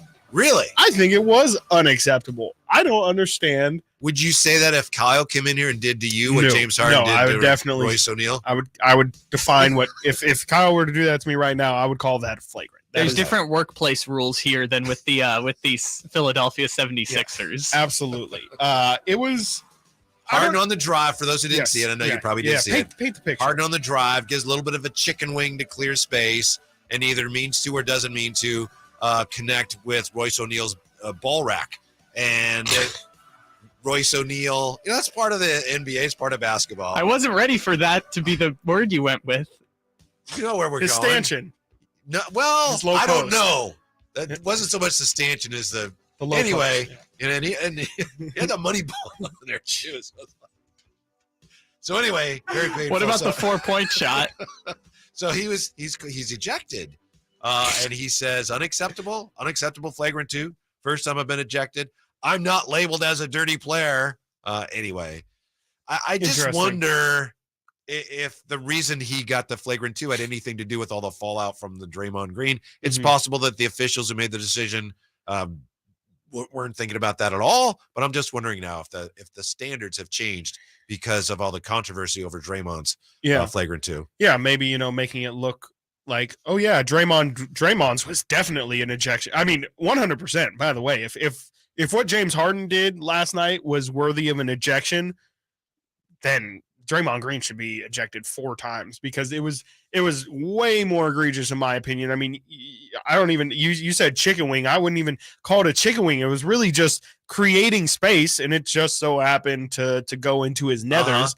It was a basketball play to me. Like if that's why I view it as unacceptable, because if you're going to take that out of the game just because he hit him in a place he shouldn't have and wasn't intending to, exactly. I don't think that you should be ejected for that, but I also feel similar. I know the NBA likes to call, especially recently, if you go for a block attempt and you miss the ball, but you hit someone in the face, they'll call that a flagrant. They won't throw you out of the game. I don't agree with that either. So I guess there's some precedent, but frankly, I don't know if you saw what Joel Embiid did at the start of that game. Yeah, that was less than 3 minutes into the game. Embiid was fouled by Nick Claxton, fell to the ground. Claxton stepped over him and stared down. Embiid responded by kicking up at Claxton's midsection. Yeah. Appeared to catch him on the back of the leg. He got a flagrant one and remained in the game. Claxton was hit with a technical, and I think he got another technical later and was dismissed. Yeah. Joel looked like he was trying to do I wish I was athletically fit so I knew what they were called. But like when you're doing crunches and you kind of hit your elbow, you hit your elbows to your knees. Joel was like riding a bicycle on the floor pretty much, trying to kick at Nick Claxton. In my opinion, that's way more grounds for an ejection. That's way more grounds for possible suspension in my eyes than anything close to what James Harden did. To me, what Joel did to start that game, and I know it was at the very start of the game, so maybe they were a little more hesitant to pull him out right there, but to me, that's a lot closer to things that Draymond has done in the past. He just didn't connect with the spot that James did. I'm good with it. I understand your point. And yeah, what Embiid did was he tried to kick a guy. Yeah. I guess you could say, well, he was trying to kick him off. He just didn't make contact to me. That's right. That's the only difference between what Embiid did and what Draymond has done in the past. But I'm good with the way it worked out. Embiid stays in the game. And then the thing is, and I know, I don't mean to sound like I'm in the 4th grade here, but Monty McCutcheon, NBA Senior VP of Referee Development Training, he did an in-game interview on TNT and said officials determined that with Harden, it was excessive and unnecessary contact to the groin. And to me, it's like that's it. Those are the golden words. Yeah, that's unnecessary and excessive contact to the groin is flagrant too. I think it was unnecessary. I wouldn't say it was excessive though. That's it's not like, Again, because you weren't Royce O'Neal. For sure. But just because you get hurt as a result of something doesn't necessarily mean that the play itself is ejectable, if that makes sense. Like, to me, if James Harden, much like how we see Draymond Green really put force into his stomp, lift his leg up, it's not like James Harden brought his hand across his body and slapped it. But I don't want to compare it to what Draymond did. You're right, sure. But I'm not even making that comparison. But to me, this was it was almost, to me, it was like a little subversive, like no one's going to see this. Well, watch this backhanded slap. It's definitely not a vet move, but it's one of those in the margins things where it's necessary and it's excessive. I just don't think he was, just because I guess this is maybe a different conversation. I guess intention doesn't really matter in this case, but it's just unfortunate. He just so happened to be at the perfect level to hit him where he did. And if so happened, or he knew exactly what he was doing. I don't think so. Instigator. I just don't think so. And, this is a difference of opinion, but I personally don't think that James Harden in that moment was like, I'm going to hit Royce in the nethers and then drive to the lane and no one will see it and it'll be good. I just think James brothers, based on the point of contact directly to the groin, it rose to the level of excessive and ejection. By the way, people on the YouTube chat are agreeing with you. Thank you. Daniela, Embiid's was more excessive, unnecessary, I think, than Harden's. A man of the people. Gabriella, why was his a flagrant 2 but not Embiid? Probably some of it was they didn't want to throw Embiid out. Yeah, and I think the fact it was doesn't make it right, but I think the fact it was so early in the game too. I mean, if you pull Joel Embiid in the 3rd minute of the game, that's going to cause some controversy, and you're probably going to really affect the outcome of the game. the Sixers won anyway, but you're a lot more likely to affect the outcome of the game if you kick out Joel Embiid, probable MVP, if not runner-up in MVP. That's a tough thing to sell the game on. And, Harden, I don't really know why they chose Harden's, but I think that Joel was a lot more deserving. You don't know why. I mean, you may not agree with it, but you certainly know why. I don't think that contact directly to the groin. Sure. To quote Tony Brothers and others. I didn't view it as success. I didn't feel it, but I did not, just eyeball test. It did not to me look like something that I would feel, even if that were to happen to a Sacramento King, maybe if it was Draymond Green, I might have some questions because of his past behavior, but you're trying to tell me that if Steph Curry does that, he's getting kicked out of the game?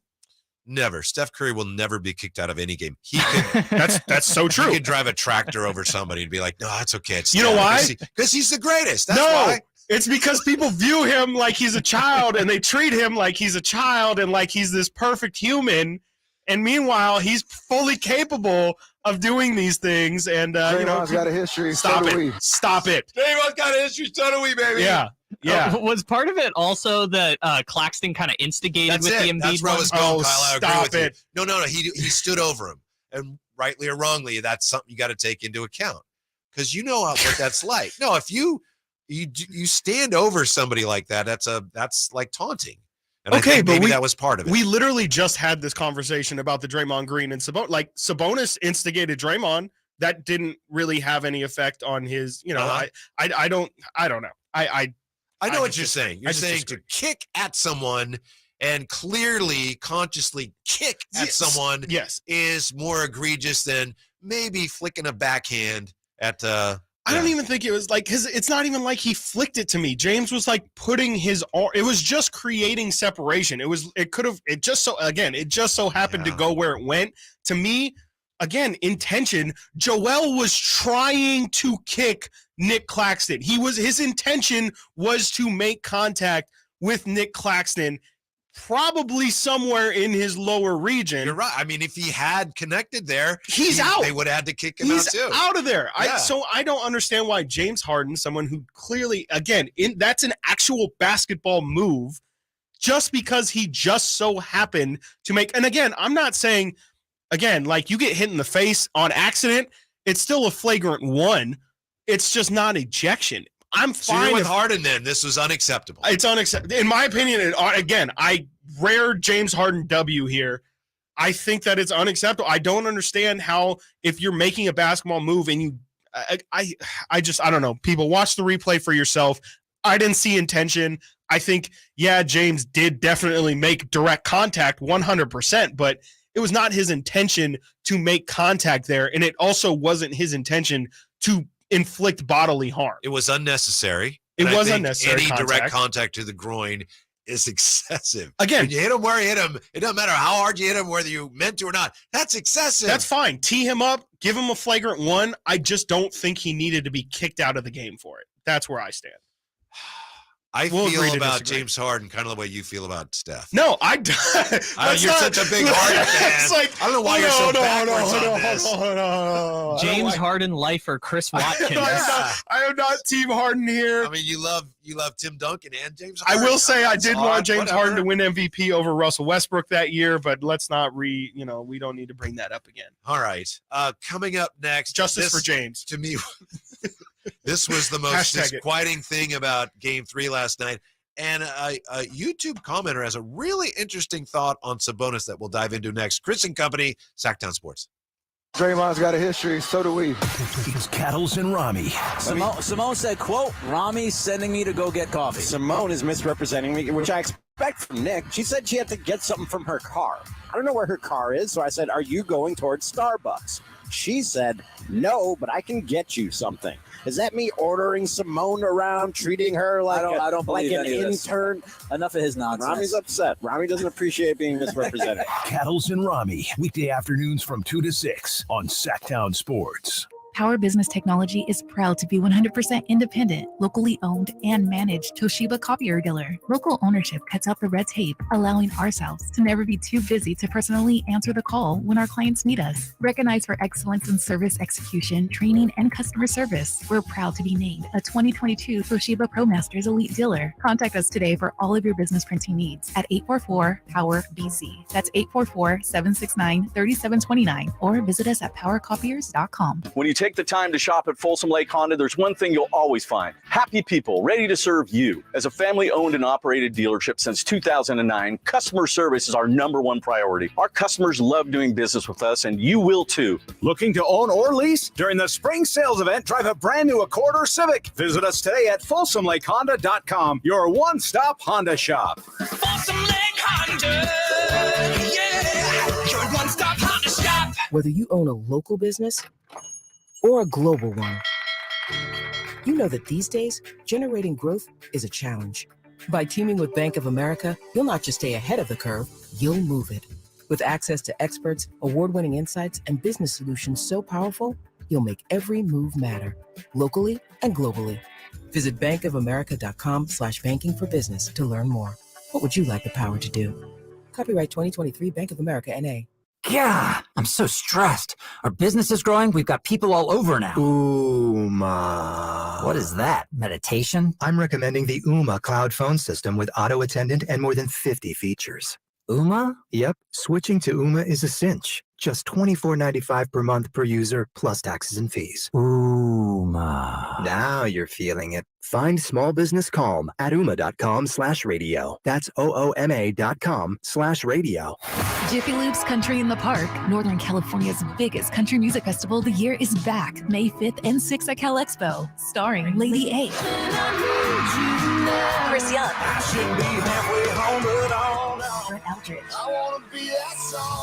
and so many more. Plus, a Boots Boot and Line Dance Saloon, interactive lounges, and Sacramento's best food trucks. Weekend passes start at just $80. Tickets are on sale now at SactownSports.com. Country in the Park, brought to you by Cache Creek Casino Resort, Hanley's Western Wear, and Quick Pack Car Wash.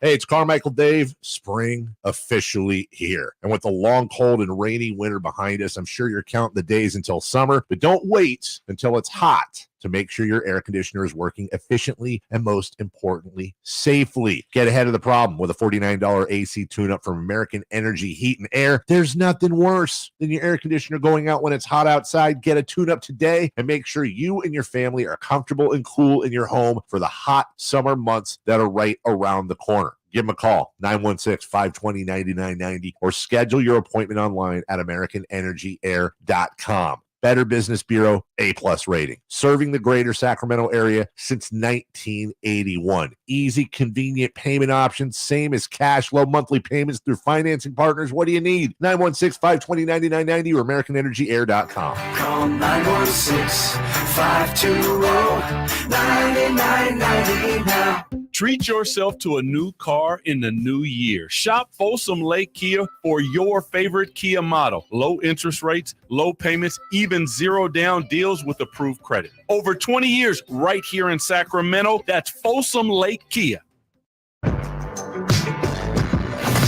Live and local, it's Chris and Company with Chris Watkins on Sactown Sports. He's Chris Watkins. I'm Kevin Michael Whitey Gleason. Thanks for being with us. We appreciate it. 339-1140, 1-800-920-1140. You can also join us on YouTube. Appreciate the YouTube participation. The most discouraging thing to me about the Kings' loss last night, Chris, dear listener, Kyle, was that the Kings just never really made the Warriors feel them in any sense. I think the Warriors had a wire-to-wire victory, correct? I don't think the right. Kings at any point held anything close to a lead, and that's part of not making shots. And they never put the pressure on them, right? I mean, especially to see without Draymond and without Payton, how they're going to respond if they get a little heat. Well, they didn't have to worry about the most that. pressure on them was before the ball was tipped off, right? I mean, they're down 0-2, their backs, kind of against the wall at that point. It's a must-win game, and Sacramento just never made them feel the pressure of that in game. If you could have maybe made the fans a little tight as well with a close game, who knows how it goes. But Sacramento just never really gave themselves a shot yesterday. Mm-hmm. How were those fans last night? I know you were there, and I know they weren't as loud as Golden 1, even though Brian Anderson on TNT said, it's just as loud here as it was at Golden One. Yeah, that's laughable. It was, I mean, in terms of just even demographic, I would say it was probably similar to what it looked like in Sacramento. It was 95, I would say, % Warrior fans, maybe if not even more. Yeah. Didn't feel They had the yellow shirts, right? They gave everybody. The yellow shirts. Gold-blooded, which not a massive fan of that. They're running out of catchphrases. Yeah, right. I mean, strength in numbers, we believe, all this stuff. Gold-blooded probably was pretty far down the list. It was an okay energy. I don't think there was anything special. We've heard a lot about, the energy in Chase Center, and you correctly point out that building's had a lot more important games than the one that was played yesterday, so that could absolutely play a factor into it. I mean, these first 2 playoff games at home for Sacramento were the biggest in almost 2 decades, so rightfully so, fans came correct. But did you see your boy Steph trying to get the crowd exhorting what's the matter? Yes, Whitey, I saw it. I Okay. did see it. All I right. saw Draymond's that. got a history. So do we.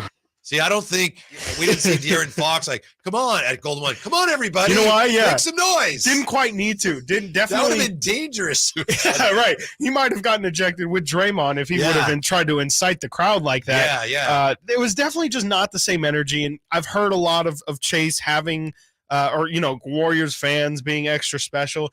To me, and again, I know that there's just been more important games in Chase, and that could absolutely factor into it, but it didn't feel to me like the crowd was anything special yesterday. They cheered when the team played well. The Warriors, when they do their Warrior thing and hit long threes and hit multiple threes, and when Steph goes off, of course, everyone's really happy, but, there's not those, Sacramento Kings fans are clapping for Davion Mitchell for playing defense for 15 seconds. There's not like a real basketball crowd there. It's definitely a lot of people who are paying. It's just like they're there to watch a show. That's how I would describe what the energy was like. For sure, high energy, but just didn't feel like a basketball crowd. Are any of these nominees for YouTube Chat of the Day from Ipodicus? The fans next to me said they were conserving energy.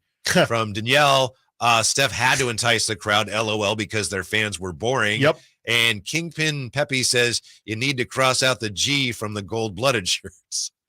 I love it. That absolutely comment of the day nominee right there. Old-blooded. I love that. Absolutely love it.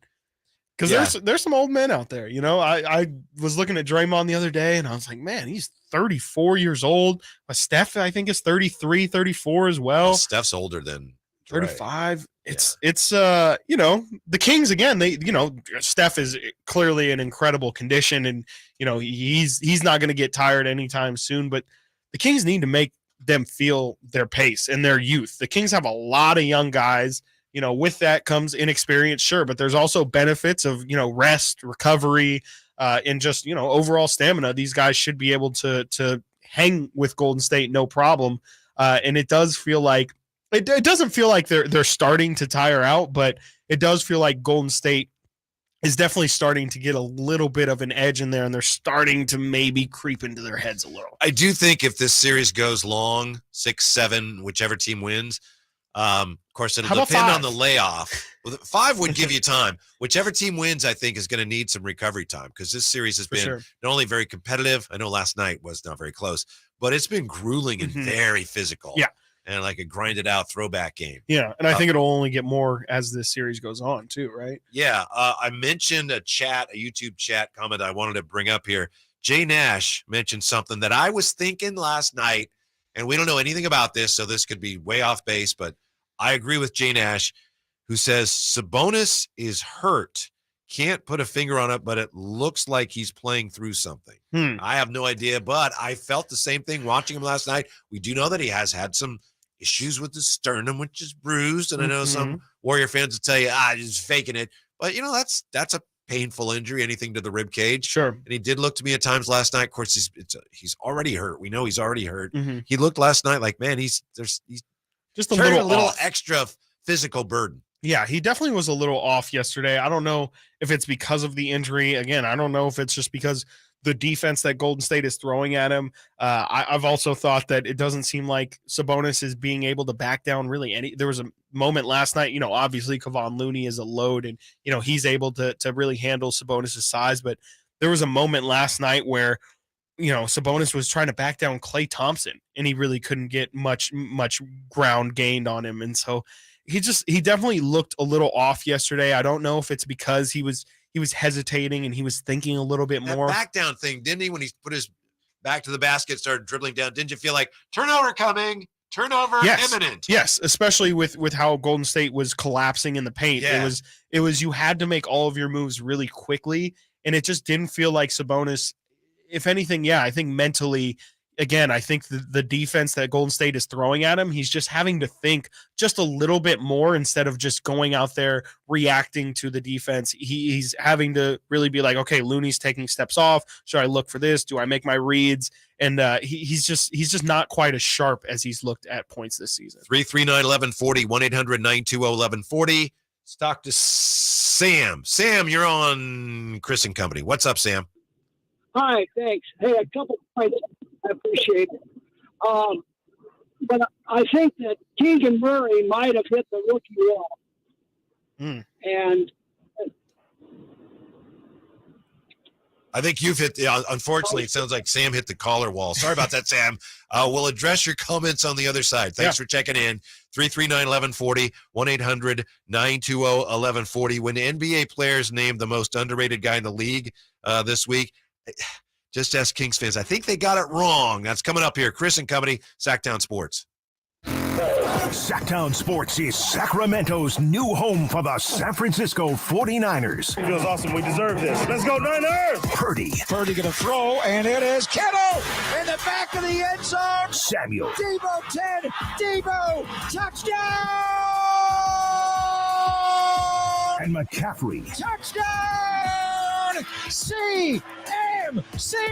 They all live here on Sactown Sports. Your official home for 49ers football. I'm Scott Trout, attorney and CEO of the domestic litigation firm Cordell & Cordell. We help men deal with the life changes triggered by divorce, such as child custody and property division, among many others. But life changes also occur after divorce. These changes can make parts of your existing court order irrelevant or harder to follow. If you feel a modification to your court orders might be necessary, talk to us at Cordell & Cordell. We're a partner men can count on. 500 Capitol Mall, Suite 2060, Sacramento, California, 95814. Cordell. What's up? We're talking to Chad Hoblet, as always, of Hoblet Dodge Chrysler Jeep Ram in Woodland. Chad, what's going on for the Jeep Celebration event? We have huge savings for springtime on everyone's favorite Jeeps. But if you're looking to save money at the pump, then you need to take advantage of our huge savings on new 2023 Jeep plug-in hybrids. Right now, save up to $14,000 off MSRP on new 2023 Jeep Wrangler Sahara 4xEs and up to $12,000 off MSRP on new 2023 Jeep Grand Cherokee 4xEs with our lease specials. Yeah, but are they really worth all the hype? Absolutely. My mother-in-law just got one and she saved $15,000 and absolutely loves it. Plus, she's saving a ton of money on fuel. Now is the time to take advantage of this savings. Well, there's no better place to get your new Jeep than Hoblet. No dealer markups and the best savings around. Stop by for a test drive today or search, select, and save through their whole inventory at hobletdodge.com. Best prices, best selection, period. 14,000 total net savings for leases only after 3,000 MyCard lease bonus cash. 7,500 hybrid electric federal tax credit rebate plus 3,500 Hoblet discount. 12,000 total net savings for lease options only after 2,000 MyCard lease bonus cash. $1,000 California bonus cash and 7,500 hybrid electric fed tax credit plus 1,500 Hoblet discount. Multiple lease terms available. 5 net savings. See dealer for details. What would it take for a plumbing company to earn your trust?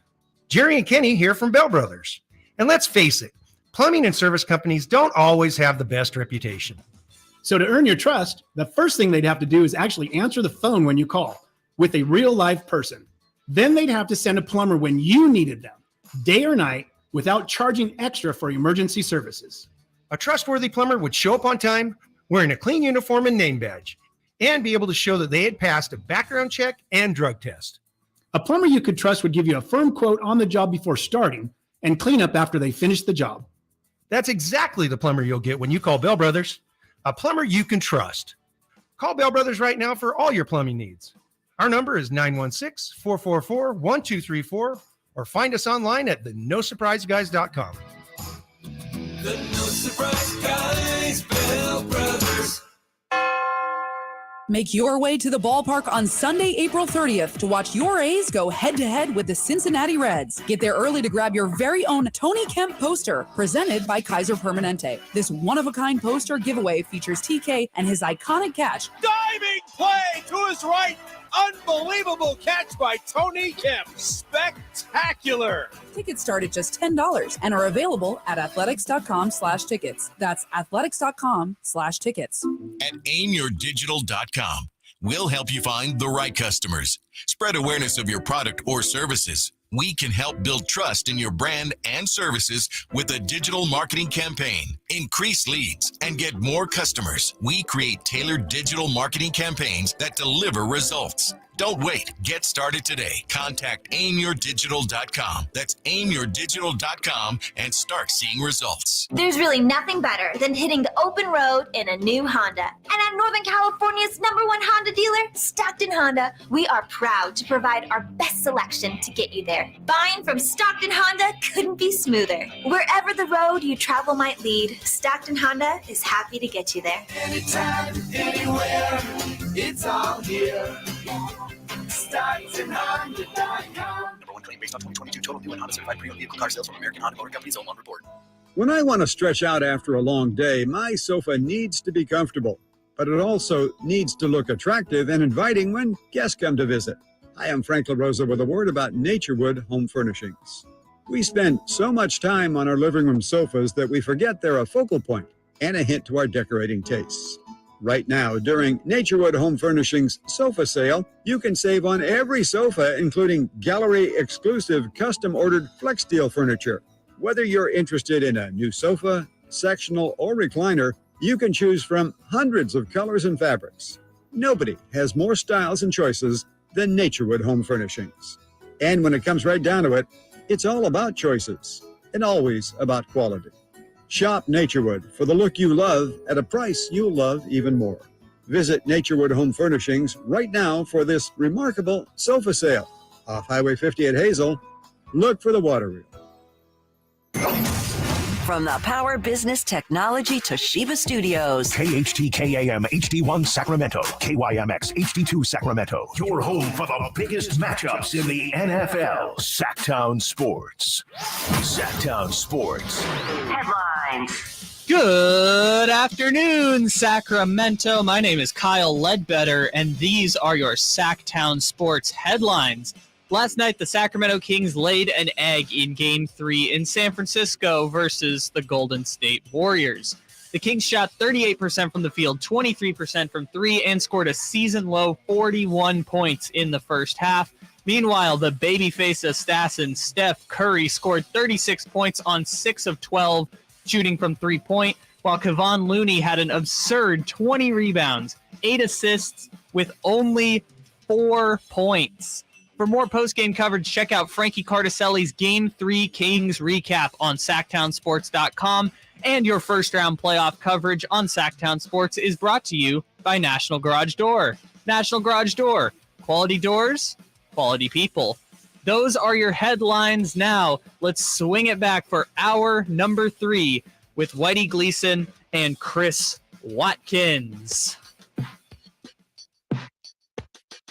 Earlier this week, we talked about NBA players and the player poll naming the most underrated player in the NBA. And by vote of players in The Athletic, the most underrated player in the NBA was Drew Holiday. And Drew Holiday's tremendous. Yeah, I like that. I think if you asked Kings fans today, certainly Warrior fans, who's the most underrated player in the NBA, 97% of the vote, Kevon Looney. Okay, Am I right? Say Stephen Curry. Yes, absolutely. I was going to say I'm not ready for this level of troll right now. I'm not ready for this grand setup. Draymond's got a history. So do we. Guys, we got so much time left. You're going to make me leave early. I know we're not here to sing the praises of the Warriors, but Kevon Looney, I realized what I really appreciate about him last night. He's so drama-free, and he does his job. And that team has been so full of drama this year. So much drama. Right? Yeah. It's safe to say. And then Kevon Looney's like, what do you need, 20 rebounds? All right, I got you. All right, casual. I got you. Yeah. Hey, what about Sabonis? Was he dirty? No, that's kind of what we do down there. Hopefully the calls go my way. Just love that about Want me him. to play in the NBA Finals with a broken collarbone? I got you. Kevon Looney. I completely agree. Criminally underrated, and I think he's kind of, this is kind of his coming out party to the national public, where it feels like he's finally getting the amount of respect that he deserves after last night's performance. What is he getting, like $7 million a year? That's exactly what I was just about to check out. Nobody really wanted him, and I think he ended up like, well, what do you think? You want me to come back? Oh, wait, this is what we can give you. I have to double check. I think he's getting around 7. He is getting $8 million this year, okay. 8.5 next, 9 the following year. So he's on a 3-year deal, just signed it this offseason.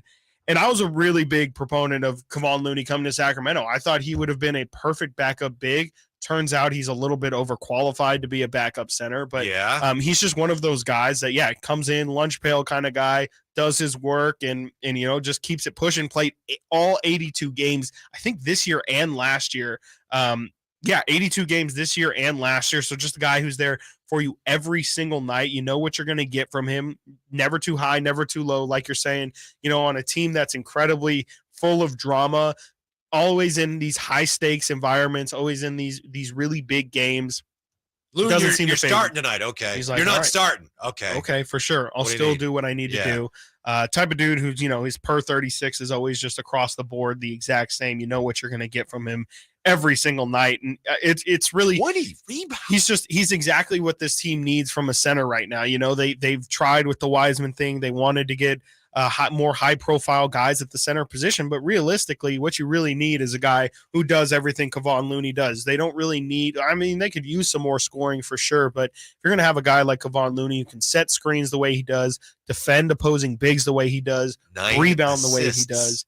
And then last night, and that's just a part of his game that he's not able to display because of the fact that Draymond plays so much. He's a guy who gets a good handful of assists, average 2.5 assists this season. It's just not part of the Warriors' game plan to involve him like that. But you saw on a night like last night, not even running their offense through him, but just getting offensive rebounds and then finding the open guys on the perimeter. He was incredible last night. And for me, he was the Warriors' most. I know Steph had 36, but if I had to give a player of the game yesterday, it was absolutely. We know you wouldn't give it to Steph. Well, that's some of Looney's assists tend to be Peja assists, which that goes back to like Vlade. Sometimes they get the ball and throw it to Peja, who nails a 3. Yeah, I got an assist. Yeah, but that's a smart play too. When you have a shooter like Peja, give it to that guy, Steph Curry. Absolutely, right.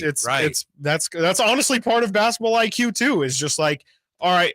Steph is so dangerous on second chance points. That's already where a lot of people get most of their threes is in second chance opportunities. But you have to know that in that kind of scramble setting, like an offensive rebound where the defense isn't set, that's the first guy you should look for. You should absolutely get the rebound and try and see if they have a guy on Steph Curry or if they're already, breaking down the other way, because that's a surefire 3 points. There's a story years ago that when Looney was first breaking into the lineup, Ron Adams, an assistant, said, "Hey, Kevon, you got Klay Thompson and Steph Curry on your team. Throw it to them."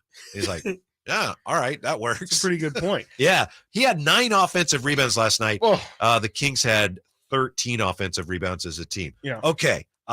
He was phenomenal and in some ways outplayed Domantas Sabonis. So that leads to a comment on the YouTube chat that Chris says is a nominee for the worst comment of the day. We don't have to say who said it because we have already the best of the day, and I forget who said that too. Also, what they should change the slogan from gold-blooded, drop the G, old-blooded.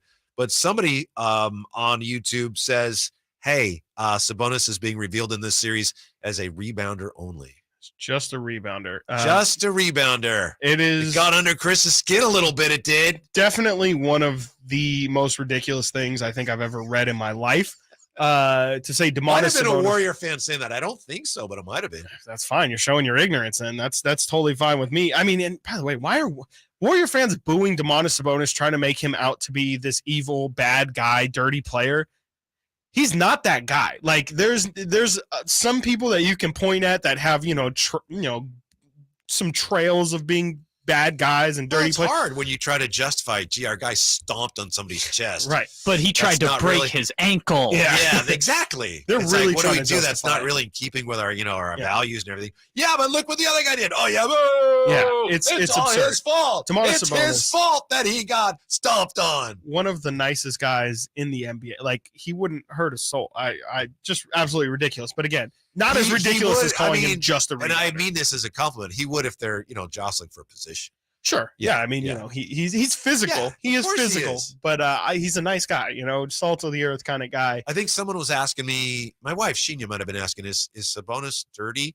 And my thought is, well, he better be. I mean, they all, right? Yeah. I mean, if you're playing center in the NBA, that's got to be an element of your game. Yeah. And I mean, what is, dirty is kind of one of those things that is, sometimes it's obvious what is dirty, but there's also some fine lines in between what is dirty, Tricks of the trade is what I mean. I don't mean he's out there trying to hurt anybody. Exactly. The other day, I keep pointing at this play, but the other day in game 2, Sabonis and Poole are fighting for a loose rebound.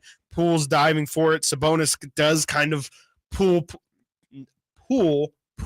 down, and Poole ends up falling on Sabonis's legs. Sabonis kind of knees him in the head a little. He's a physical player for sure. Absolutely, he's looking for contact, but basketball is also a contact sport, which I think some people, referees definitely included, forget sometimes. Like, this is not meant to be no contact, especially when you're in the paint.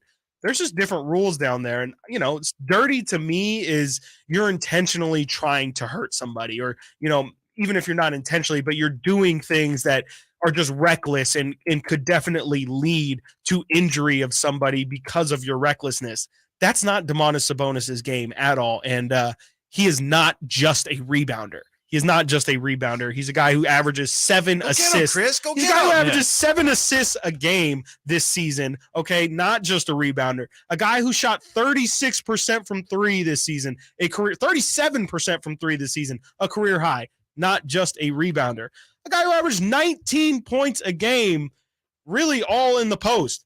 Not just a rebounder. He's not Zaza Pachulia. He is not Zaza Pachulia. He is not, frankly, no disrespect to, I would say Kevon Looney is maybe just a rebounder. Doesn't really have a lot of other, he's physical. He's got a great frame. He's able to hold his own weight, has passing ability. But if anything, I would say Kevon Looney's just a rebounder. I'm not saying Domantas Sabonis is just a rebounder. That is absurd and ridiculous, and one of the most foolish things I think I've ever read with my 2 eyes. 339-1140, 1-800-920-1140. Let's talk to Garrett in Woodland. Garrett, you're on with Chris and company. What's up? Hey, how's it going, guys? Good. Great. Just wanted to talk about a couple things. The rebounding, where was it in the last game? It seems like Alex Len was just standing there most of the time. It's like, dude, you're like 7 foot tall. Just jump a little bit for it. The rebounding was garbage. And the 3-point shots, if you're missing 4, 5, 6, maybe stop going for it every time and go for 2. Herter missed like 4 or 5 in a row that were just bad. And it was like, dude, go for 2. Like, go for the easy layup. Go get points on the board. You missed 3, 4, 5, and 6 3-point shots. That's going to add up. When you're playing against the Warriors with Steph and Clay, and they're lights out every time, you guys aren't them. Gotcha. Thank you, Garrett. Appreciate the call. You're right. Rebounding with Spore, shooting with Spore. There was one other thing. Sacramento's 2 best players cannot keep doing this if the Kings are going to win the series. Tell you what that is when we come right back. Chris and company, Sactown Sports. Are you ready to hear this on Sactown Sports? Hand off McCaffrey. Touchdown! San Francisco! Or how about this? Feels super, baby! The 5-time Super Bowl champions And they're looking for number 6. Catch every Niners game during the 2023 season On your home for the 49ers. Sactown Sports. Power Business Technology is proud to be 100% independent, locally owned, and managed Toshiba copier dealer. Local ownership cuts out the red tape, allowing ourselves to never be too busy to personally answer the call when our clients need us. Recognized for excellence in service execution, training, and customer service, we're proud to be named a 2022 Toshiba ProMasters Elite Dealer. Contact us today for all of your business printing needs at 844-POWER-BC. That's 844-769-3729, or visit us at powercopiers.com. Hey, you want to be around people having a great time? You need to come check out Capital Casino, offering the most varieties of table games in the region in the friendliest environment. Come for the food, which is awesome, of course, and stay and play. Conveniently located in downtown Sacramento at 411 North 16th Street. Right there in downtown Sacramento for over 20 years. Cap Casino, best food, best games, and of course, the best action. And please gamble responsibly. 1-800-GAMBLER.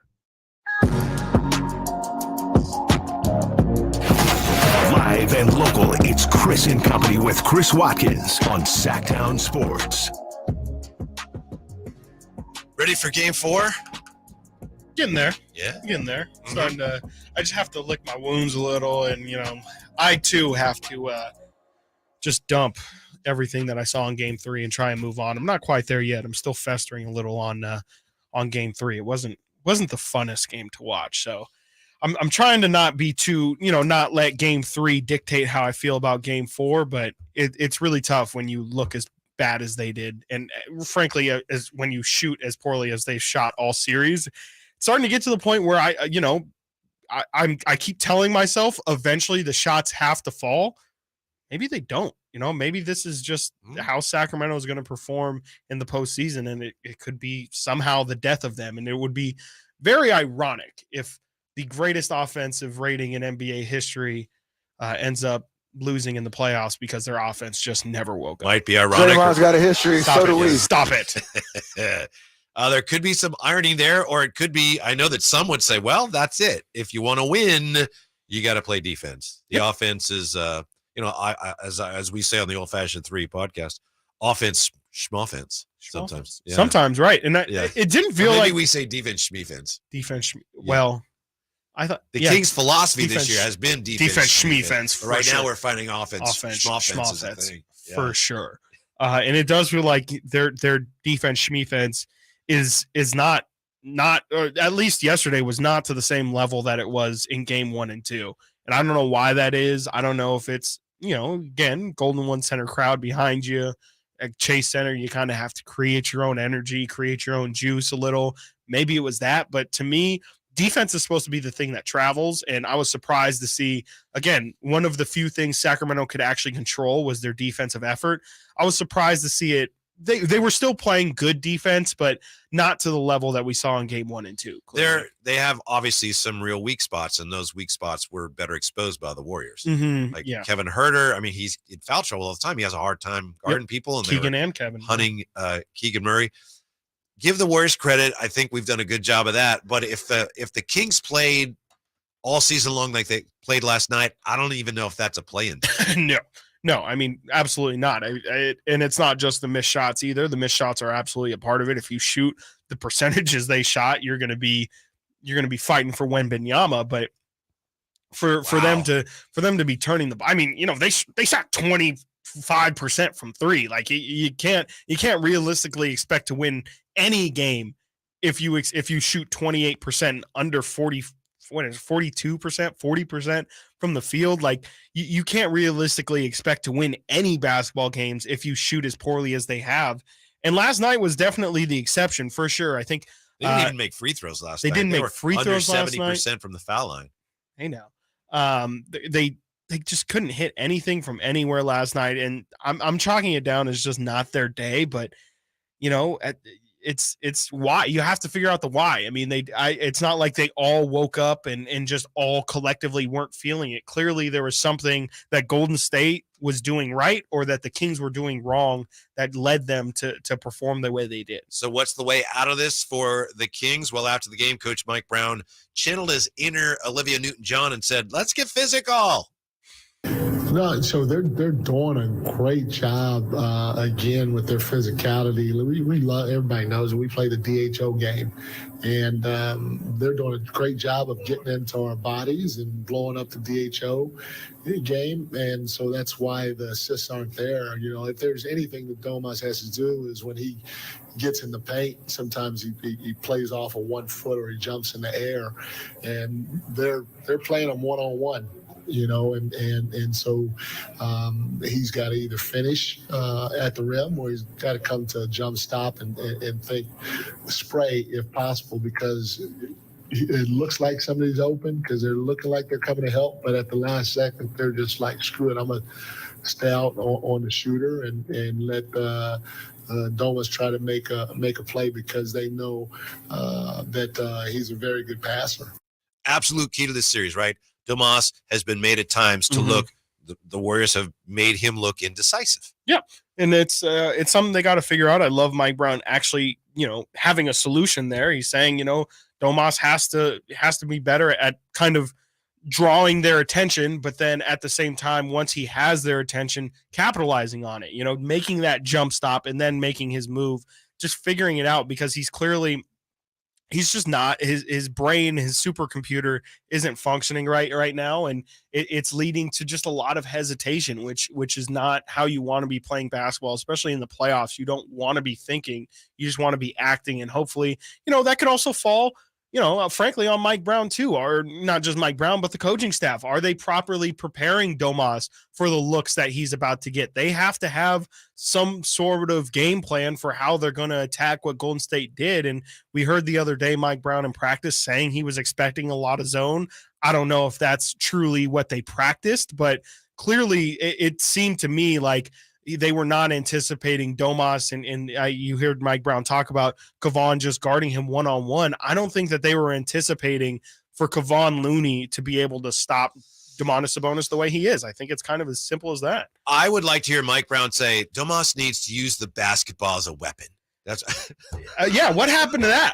How did he go from causing murders with basketballs to now we're not sure if he's able to score at all and he's just a rebound? I don't understand how we Adam Silver has intervened and now the basketballs are no longer weapons. Yep. No longer use it. And he had 4 assists, and that's funny because we talked about this earlier this week. How come the Kings don't have more assists? And I mentioned that Jerry Reynolds had said, well, if you're not making shots, you can't get an assist. It's really that simple. It really is. I mean, I thought the Kings, honestly, truthfully, they found a lot of good looks yesterday. Mike talks about finding those spray threes. I thought they had a good amount of those where they kicked the paint and got into the paint and then kicked it out. They just missed their shots. A lot of guys missed their shots. And, a little bit of that was Golden State game planning guys open. They're again, Golden State's going to be totally fine with Davion Mitchell taking any threes that he does. They're going to be totally fine with De'Aaron Fox taking any threes. Sabonis took a 3 last night. They're all totally fine with that, but Trey Lyles can't go 0 of 5. Terrence Davis can't go 1 of 4. Malik Monk went 0 of 4 from 3. You need your guys who are supposed to be hitting them to knock them down, or else you're going to look as bad as the Kings did last night. None of the Kings shooters hit any threes except for De'Aaron and Harrison Barnes. If Sacramento's 2 best players keep doing this, the Kings are they're not going to win the series. And I'm talking about turnovers. And we saw it last night, of course. Right. The Warriors somehow, some way figured out, let's stop throwing the ball all over the place. And the Warriors had 11 turnovers. Team total, they had 12 turnovers. And the Kings had 15. So that was kind of a flip-flop of what we've seen so far. Yeah. Domantas Sabonis had 6 turnovers. Fox had 10. So Fox had 4. Yes. Pardon me. They had equal a combined 10. Yes. Thank you. Thank you for the correction. Yeah, he would have had a triple-double then. Sorry about that. Quadruple-double. Yeah, Sabonis had 6 turnovers. Fox had 4 for a total of 10. Remember, the Warriors only had 12. So that's it right there. That's one of the absolute keys going forward. If your 2 best players continue to turn the ball over at that rate, good luck beating the Warriors. in all fairness, Sabonis, 5 of his 6 turnovers did come in the first half. Interesting. Yeah. And so he did clean it up later, but that's been a problem that's plagued them throughout this season. It's never been super detrimental and never to the level of Golden State where, yeah, they're averaging near 20 turnovers as a team. But Sabonis and Fox have been towards the tops of the league in turnovers. Domas with just under 3 on the season and De'Aaron at 2.5. It's in their blood a little, in their DNA as a team to kind of turn the ball over at times if you can force them into it. Yeah. But not to that level. I mean, when you're having, 10 combined turnovers between your 2 stars who have the ball in their hand a majority of the time, I mean, that's a clear sign of Golden State's defense clearly working for them. And I wonder if one of the reasons the Warriors didn't have so many turnovers is because Draymond didn't play, because he's a very good passer and playmaker, but he'll turn the ball over quite a bit too. Yeah, absolutely. And it's absolutely Draymond. Sometimes Draymond, you could argue that there's an argument to be had that maybe Golden State might have looked better without Draymond Green. I'm not saying in totality they're a better team without him, but possibly for this matchup, I haven't thought it made a lot of sense for Golden State to double down on the bigs and go with a Looney and Draymond lineup. Their thing for their entire run has been creating space and overall spacing, and to have 2 bigs who really can't space the floor at all, I thought at times kind of made it easier for Sacramento to guard them. They have somebody that they can sag off with Draymond and last night with Golden State starting Poole, it was a lot more shooting on the floor for a majority of the game. And, GP2 as well, another guy that when they put in, it's kind of for lack of shooting and, for them to just kind of go all shooting all the time and have Kevon Looney or JaMychal Green in there. I thought it gave Golden State a really good look that they might want to look at moving forward. I know James Harden said that the flagrant foul he received was unacceptable, but if I'm Mike Brown, and I'm not, but if I'm Mike Brown, and I look at the fact that no Draymond last night, he's an excellent defender, no GP2, and my team had the worst offensive performance of the year. It's a tough one. That's unacceptable. Yeah, that is unacceptable. Given the magnitude of the game. Right, absolutely. I mean, you would expect, and I think the Warriors, too, were expecting last night to be a shootout. They shot 18 threes in that first quarter. I think they were expecting Sacramento to also have a lot of offensive firepower and a lot of offensive juice, especially without the Warriors' 2 best defenders. I think the Warriors were expecting a shootout last night and were a little disappointed that Sacramento didn't show up to the shootout. Coming up, this number has been the key to every game in this series. It was again last night. And Mark Davis, in honor of Chris's cap today, Mark Davis, not a big fan of the Las Vegas A's. That's coming up here. Chris and Company, Sactown Sports. It's the Carmichael Dave Show with Jason Ross. Good morning, Jacob. Welcome in. Sac Kings fans are the best. I was at Game 2. Every single man in the bathroom at half washed his hands. I've never seen that at another sports stadium anywhere in the world. Way to go, Kings fans. I don't think I would have ever expected to hear that. Yeah, we're the cleanest fans in the NBA. The Carmichael Dave Show with Jason Ross. Weekday mornings from 6 to 10 on Sactown Sports. When you take the time to shop at Folsom Lake Honda, there's one thing you'll always find. Happy people ready to serve you. As a family-owned and operated dealership since 2009, customer service is our #1 priority. Our customers love doing business with us, and you will too. Looking to own or lease? During the spring sales event, drive a brand new Accord or Civic. Visit us today at FolsomLakeHonda.com, your one-stop Honda shop. Folsom Lake Honda, yeah, your one-stop Honda shop. The Hagen Oaks Golf Super Shop garage sale of nearly new showroom clubs is on right now. With discounts up to 75%, you'll find full sets of irons, metalwoods, wedges, and more at the Hagen Oaks garage sale featuring $500,000 in Cleveland, Strixon, and Zexio closeout inventory. This kind of opportunity is rare and available right now. Visit the Hagen Oaks Garage Sale and find discounts up to 75% on selected clubs at the Hagen Oaks Golf Super Shop, the #1 choice for golfers everywhere. Fulton Avenue at the Cap City Freeway or online at HagenOaks.com. Guys, fellas, men, are you Roman ready for the weekend? Right now, generic Viagra, aka Sildenafil, is just $4 per dose at Roman. Just complete a free online visit with a U.S. licensed healthcare professional. If medication is appropriate, Roman sends what you need in discreet packaging with 2-day shipping. Generic Viagra from $4 at Roman. Go to ro.co/Viagra. Do it today and get 20% off your entire first order. That's ro.co/Viagra. It ignites something inside of you. Lightning and the thunder. Sets alight an elevated state of being. Days are pure exhilaration. And the nights, they're simply electric. See it, hear it, feel it. Thunder, feel the thunder. Lightning and the thunder. Thunder Valley Casino Resort. Feel the thunder. Kevin Lewis of National Garage Door. Whether you need to repair a broken spring, install a new opener, or buy a quality Rainer door, National Garage Door is here for you. Call us today to see how we can transform your house with a new garage door. 638-4554 National Garage Door. Selling your home can be stressful. Scott Marsh here to tell you about Bridgehaven Homes. They are a local home buying company that offers homeowners an easier way to sell their home. Let Shane and his team at bridgehavenhomes.com take that stress away. Bridgehaven Homes gives you an all-cash offer for your home, no matter what the condition, within 24 hours. You pick the date you wish to close and sell on your terms. No repairs, no showings, and no realtor commissions. Call 916-299-6040 or bridgehavenhomes.com. Hey, it's Carmichael Dave telling you something you already know, which is your time is important. That's why at American Energy Heat and Air, they make shopping for a new furnace or air conditioner easier with their new online quoting tool. All you got to do is go to AmericanEnergyAir.com and get an instant quote now, today. Do it right now. It'll help you determine what system you'll need to get and provide the best pricing options, all from the comforts of your home. You don't have to have somebody come out and walk around your house and blah, blah, blah. Just do the quoting tool. It's so easy. AmericanEnergyAir.com. Check out how easy it can be. A+ rating with the Better Business Bureau. Serving the greater Sacramento area since 1981. I absolutely love these folks. 916-520-9990. That's 916-520-9990 or AmericanEnergyAir.com, making the uncomfortable comfortable. Call 916-520-9990 now. Jiffy Lube's Country in the Park, Northern California's biggest country music festival of the year, is back May 5th and 6th at Cal Expo, starring Lady A,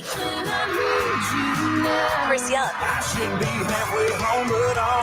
Brett Eldridge, and so many more. Plus, a Boots Boot and Line Dance Saloon, interactive lounges, and Sacramento's best food trucks. Weekend passes start at just $80. Tickets are on sale now at SactownSports.com. Country in the Park, brought to you by Cache Creek Casino Resort, Hanley's Western Wear, and Quick Pack Car Wash. Make your New Year's resolutions yet? Let me help. Trade out of that into something safe and reliable, like a new Folsom Lake Kia with a low payment. Shop Folsom Lake Kia, family owned for over 20 years. Sactown Sports Headlines. Good afternoon, Sacramento. My name is Kyle Ledbetter, and these are your Sactown Sports headlines. Last night, the Sacramento Kings laid an egg versus the Golden State Warriors in Game 3. The Kings shot 38% from the field, 23% from three-point range, and scored a season-low 41 points in the first half on their way to a 97-114 defeat. The Kings still hold a 2-1 series lead over the Warriors. For more post-game coverage, check out Frankie Cardicelli's Kings Recap on SactownSports.com. Your first-round playoff coverage on Sactown Sports is brought to you by National Garage Door. National Garage Door. Quality doors, quality people. Those are your headlines. Now, let's roll along with Whitey Gleason and Chris Watkins here on Sactown Sports 1140. Yeah, Chris and company. I got a question for you, Chris Watkins. Is Kevin Durant still the man? Is he still the best player on the Phoenix Suns? I know he just got there, but he's Kevin Durant. Because after last night, and I've been a big Durant fan, and I know that there's been a lot of drama surrounding him, and some of the stuff with social media makes you go, what's wrong with you? But he's phenomenal. Right now, I don't think he's the best player on that team. That's tough. I think I still would go with KD. Devin Booker is unbelievable. Look, Devin Booker's incredible and has also, and I haven't heard many people talk about it, but defensively to me, Devin Booker has been incredible this postseason. So as a two-way player, sure. But I just think KD is on a different level. He's one of the, in my opinion, top 15 for sure players that we've ever seen in the NBA. You're probably not surprised to know that Kevin Durant's stint in Golden State actually made me like him more because he was able to take the shine away from one Wardell, Stephen Curry, and we love that. We love that. We're all for that. Draymond's got a history. Stop so it. do we. Stop it. Stop it. Stop it. I'm sorry, I just can't Stop help it. Stop it. It's so good. The cool thing is he says that with that kind of, he's got an affectation in his voice. Stop it. And so do we. He kind of talks out of the side of his mouth. And so do we.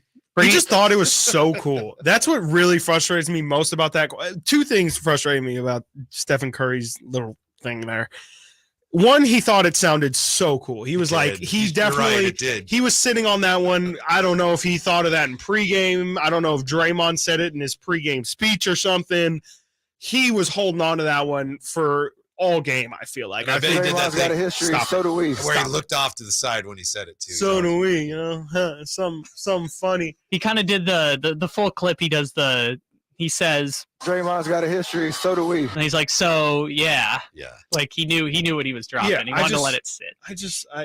The premeditation of it all is just, to me, super corny. Just You know what? super, super corny. And it also doesn't hit as well as I think he Seriously, thought it did. when Durant was on that team, to me it was crystal clear that Durant was better than Curry. 100%. And I mean, he won the Finals MVP twice, but right now Curry's way better than Durant, in my opinion. You go back to last, of course, Durant's been hurt, but I mean, Curry right now, he elevated his That's game. tough. And I'm not, No, I kid you 100%. about No, 100%. Curry, but now we're I talking feel you. basketball, and I wouldn't kid you about that. No, for sure. Yeah.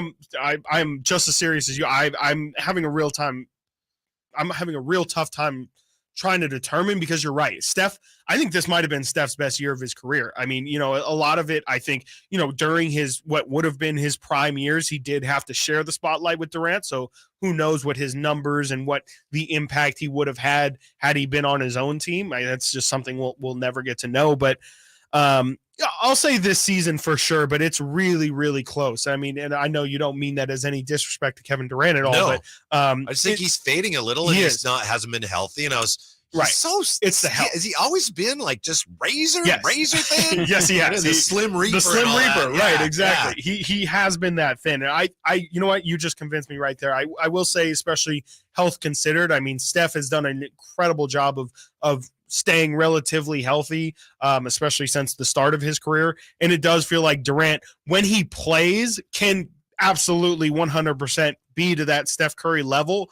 But he's just been a lot more injured recently, especially recently, than Steph has. So, you know what? As reluctant as I am to say it, Steph is definitely the better basketball player right now. Last year, before the finals, a lot of people would say of Steph, maybe you said, I don't know, a lot, but some people just said it to say it.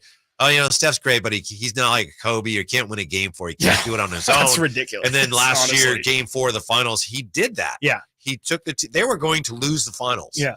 And he took the team, put them on his shoulders, and he won the finals MVP, and he won the series for them. And ever since then, in my mind anyway, it's like, yeah, he's up there. He's a top 10 player. Yeah, for sure. Last year, definitely. Yeah, Yeah. last year was the leave no doubt season, right? It was the season where you could point to Stephen Curry's, accolades throughout his career, the fact that he had never won that finals MVP, so people could hang over him.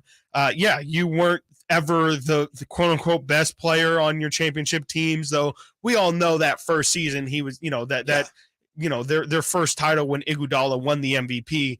Steph didn't have a great series, especially by Steph's standards, but Steph was the best player on that team, and Iguodala got that award because he was because he was guarding Steph LeBron did James. win the back-to-back regular season MVP. Yes, he did. Yeah, Right. yeah, Exactly. And then the KD seasons, like you mentioned, KD was just clearly on a different Oh, level. yeah. And that wasn't to degrade Steph. It was just more to say this guy, Kevin Durant, just went toe to toe with LeBron James in the peak of his career and came up on top and looked like the better player. So last year was definitely the leave no doubt year for Steph. And he's just incredible. I mean, I'm not joking when I say I don't like his basketball, his antics and I don't enjoy the Steph Curry persona, but as a basketball, stop it.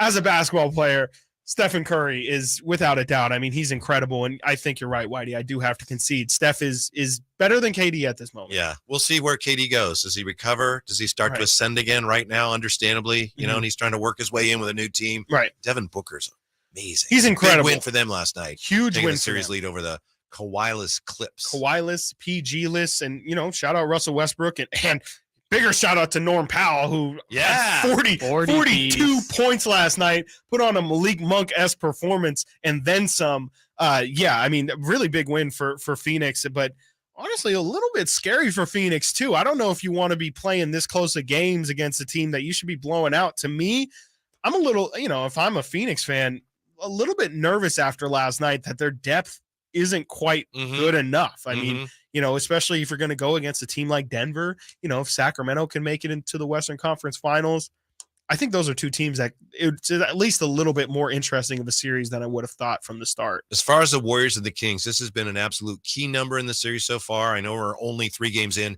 but it was again last night, and it has to do with possessions and attempts.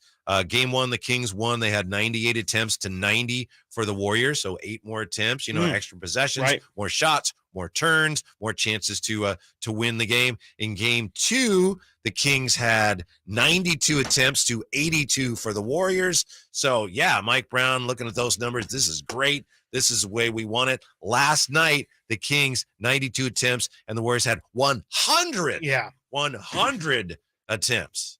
They only made 40, but they got 100 shots. And it's so tough. The reason why it's so important for Sacramento to win that battle of possession and to, get more shots off than Golden State is because Golden State is already playing the math game. They're already playing the points per possession game where they take so many more threes than what you're going to take.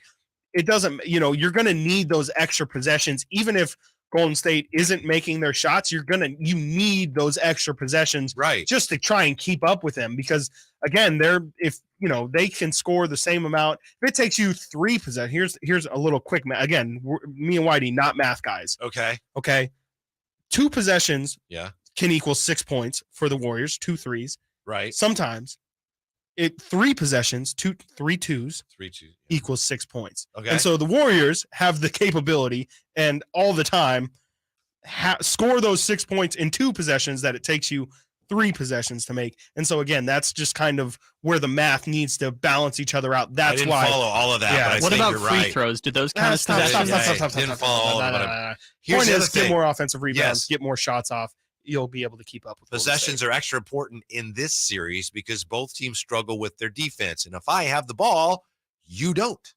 That's another good one. Right. Sometimes it is that simple, right? It's just keeping the ball out of Steph Curry's hands. My defense has enough troubles as it is, but if I have the ball, my defense didn't have any issues. All of a sudden does, and that's until I commit a live ball turnover. It's like the strategy of the New York Knicks all season long. They're not a very good offense, but they just get so many attempts at it that again, eventually these guys are NBA players. They're going to start knocking down shots. I wanted to mention this real quickly. I know I talked about this a few moments ago.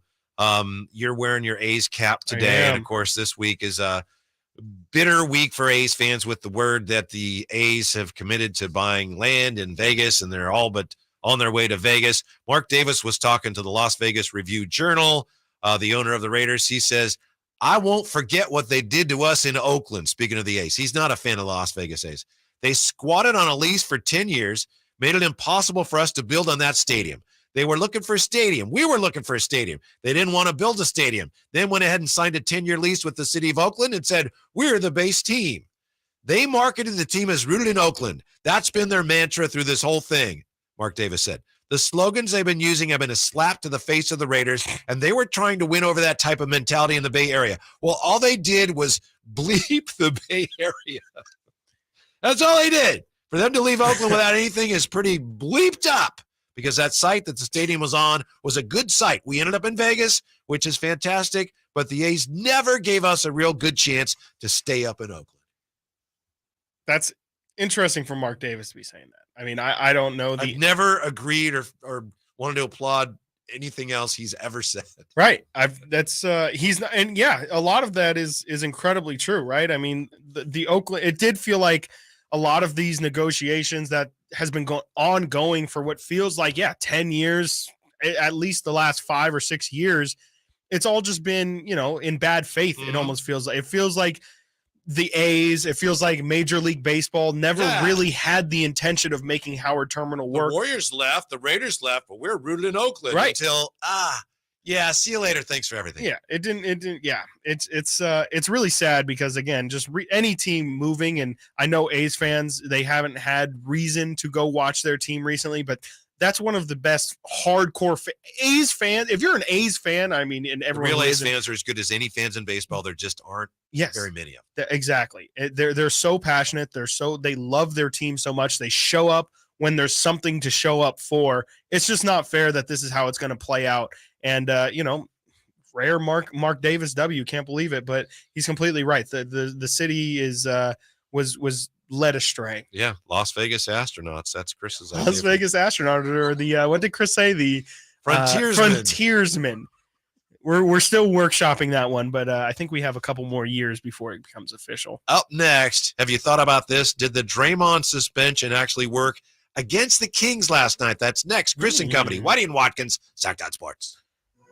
The Sacramento Kings lost their first postseason game Thursday night in San Francisco. Well, the Sacramento Kings have not won a playoff game on the road since 2004. They have now lost 10 consecutive playoff games since that time. The Kings look to get a split in San Francisco Sunday during Game 4 and close out the series Wednesday in Sacramento. Our coverage begins Sunday morning with game night at 11 a.m., followed by tip at 12:30 on Sactown Sports. Sactown Sports first round coverage is brought to you by National Garage Door. Quality doors, quality people. Golf to Go is brought to you by the Hagen Oaks Golf Super Shop. Here's Frank LaRosa. It's been estimated that we lose more than 400 million golf balls globally every year. Hitting it in the fairway is a great way to prevent lost balls, but Golf Magazine's Josh Sen says, we can do better, people. First, play the right tees. The architect designed the placement of hazards for different handicaps. Second, find a reference point. Pick a tree, a shack, or a path where the shot was headed, and keep it locked as you head off the tee.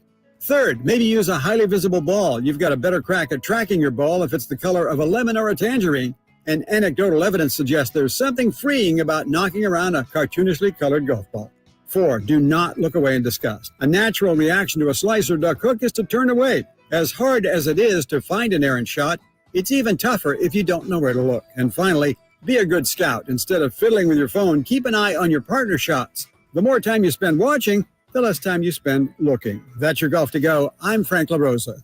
Get to Acura of Stockton, where precision-crafted performance is at your fingertips. Elevate your driving experience with a vehicle that's built to impress. Acura of Stockton has a great selection of new Acuras and customer service that will exceed your expectations. And right now, lease a new Acura TLX, MDX, or Integra with low lease rates available. Take luxury to a whole new level in a new Acura from Acura of Stockton and AcuraofStockton.com. Have you Googled yourself lately? Are there negative posts from an ex-employee or a former client? Maybe an outdated news article or sensitive personal information about your family? Search engines don't always get it right, but right or wrong, it's your reputation on the line. That's where Reputation Defender by Norton comes in. One of the most trusted names in online reputation repair, Reputation Defender has been fixing people's search results for over 15 years. Their cutting-edge approaches help you to wipe away unwanted information in your search results.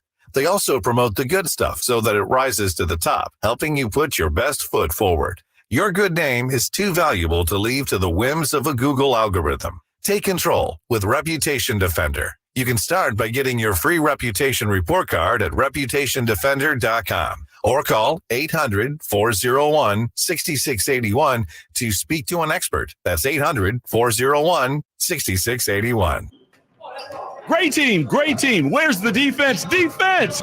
Okay, everyone take a break. Greetings, Sacramento. Doug Christie here for the Good Feet store, asking, when is something too good to be true? When it probably is. And had I not experienced it for myself, this spectacular season would definitely qualify as too good to be true. So everyone out there in Radio Land, continue to enjoy. Something else that could seem too good to be true is Good Feet Arch Supports. But trust me, I've experienced firsthand the comfort, balance, and support possible with Good Feet Arch Supports. And so have countless others who have pretty much given up hope. It's time you felt good again. Take your feet to the Good Feet store for free personalized arch support, fitting, and test walk. Experience for yourself the comfort, balance, and support missing in your life. The Good Feet store in Sacramento, Roseville, Stockton, Modesto, and now Vacaville, online at goodfeet.com. When I want to stretch out after a long day, my sofa needs to be comfortable, but it also needs to look attractive and inviting when guests come to visit. I am Frank LaRosa with a word about Naturewood Home Furnishings. We spend so much time on our living room sofas that we forget they're a focal point and a hint to our decorating tastes. Right now, during Naturewood Home Furnishings sofa sale, you can save on every sofa, including gallery-exclusive custom-ordered flex steel furniture. Whether you're interested in a new sofa, sectional, or recliner, you can choose from hundreds of colors and fabrics. Nobody has more styles and choices than Naturewood Home Furnishings. And when it comes right down to it, it's all about choices and always about quality. Shop Naturewood for the look you love at a price you'll love even more. Visit Naturewood Home Furnishings right now for this remarkable sofa sale. Off Highway 50 at Hazel, look for the water wheel.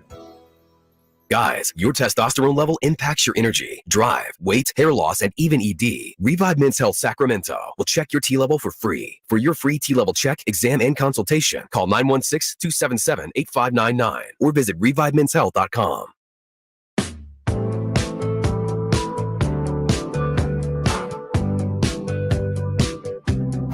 Sitting at your desk, watch Chris and Company now. YouTube.com/Sactown Sports 1140.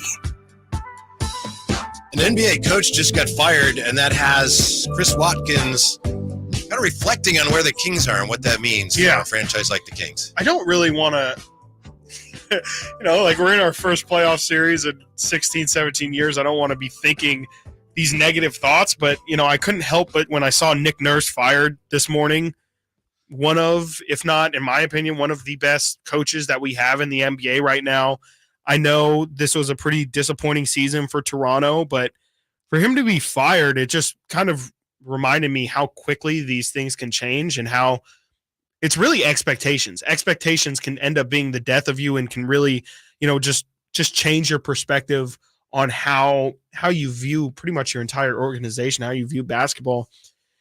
And, Toronto's a team that when I was a kid, when I was growing up, the Raptors had Vince Carter, but they were never finals contenders. I don't even know if they were really even perennially in the playoffs. They won one playoff series in their first 20 years. Wow. So there you go. I mean, that's almost to the level of what we just saw here in Sacramento.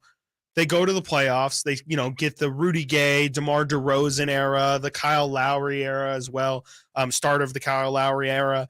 They have Dwayne Casey as their coach. Dwayne Casey wins Coach of the Year, and then they fire him the very next season. Again, that's expectations. That when they were up 2-0 on Milwaukee, and then Yes.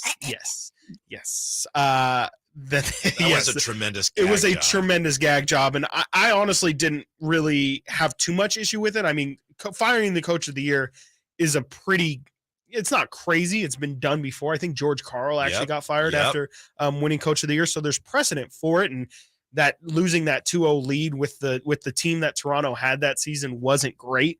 But they still moved on, and that has to do with expectations for your team.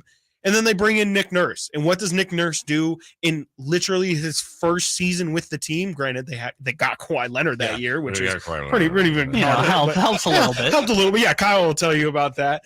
Literally wrote the book on Kawhi. It was the boxing one they did on Steph Curry and Kawhi Leonard. And Kawhi Leonard, for sure. And Marc Gasol and Danny Green. Right. Yeah. There was some other things too, but Nick Nurse was at the helm of it. And Nick Nurse, again, I view Nick Nurse, especially just schematic-wise and making adjustments, as one of the best coaches we have in this league. Wins the finals, wins the NBA finals in his first season as head coach.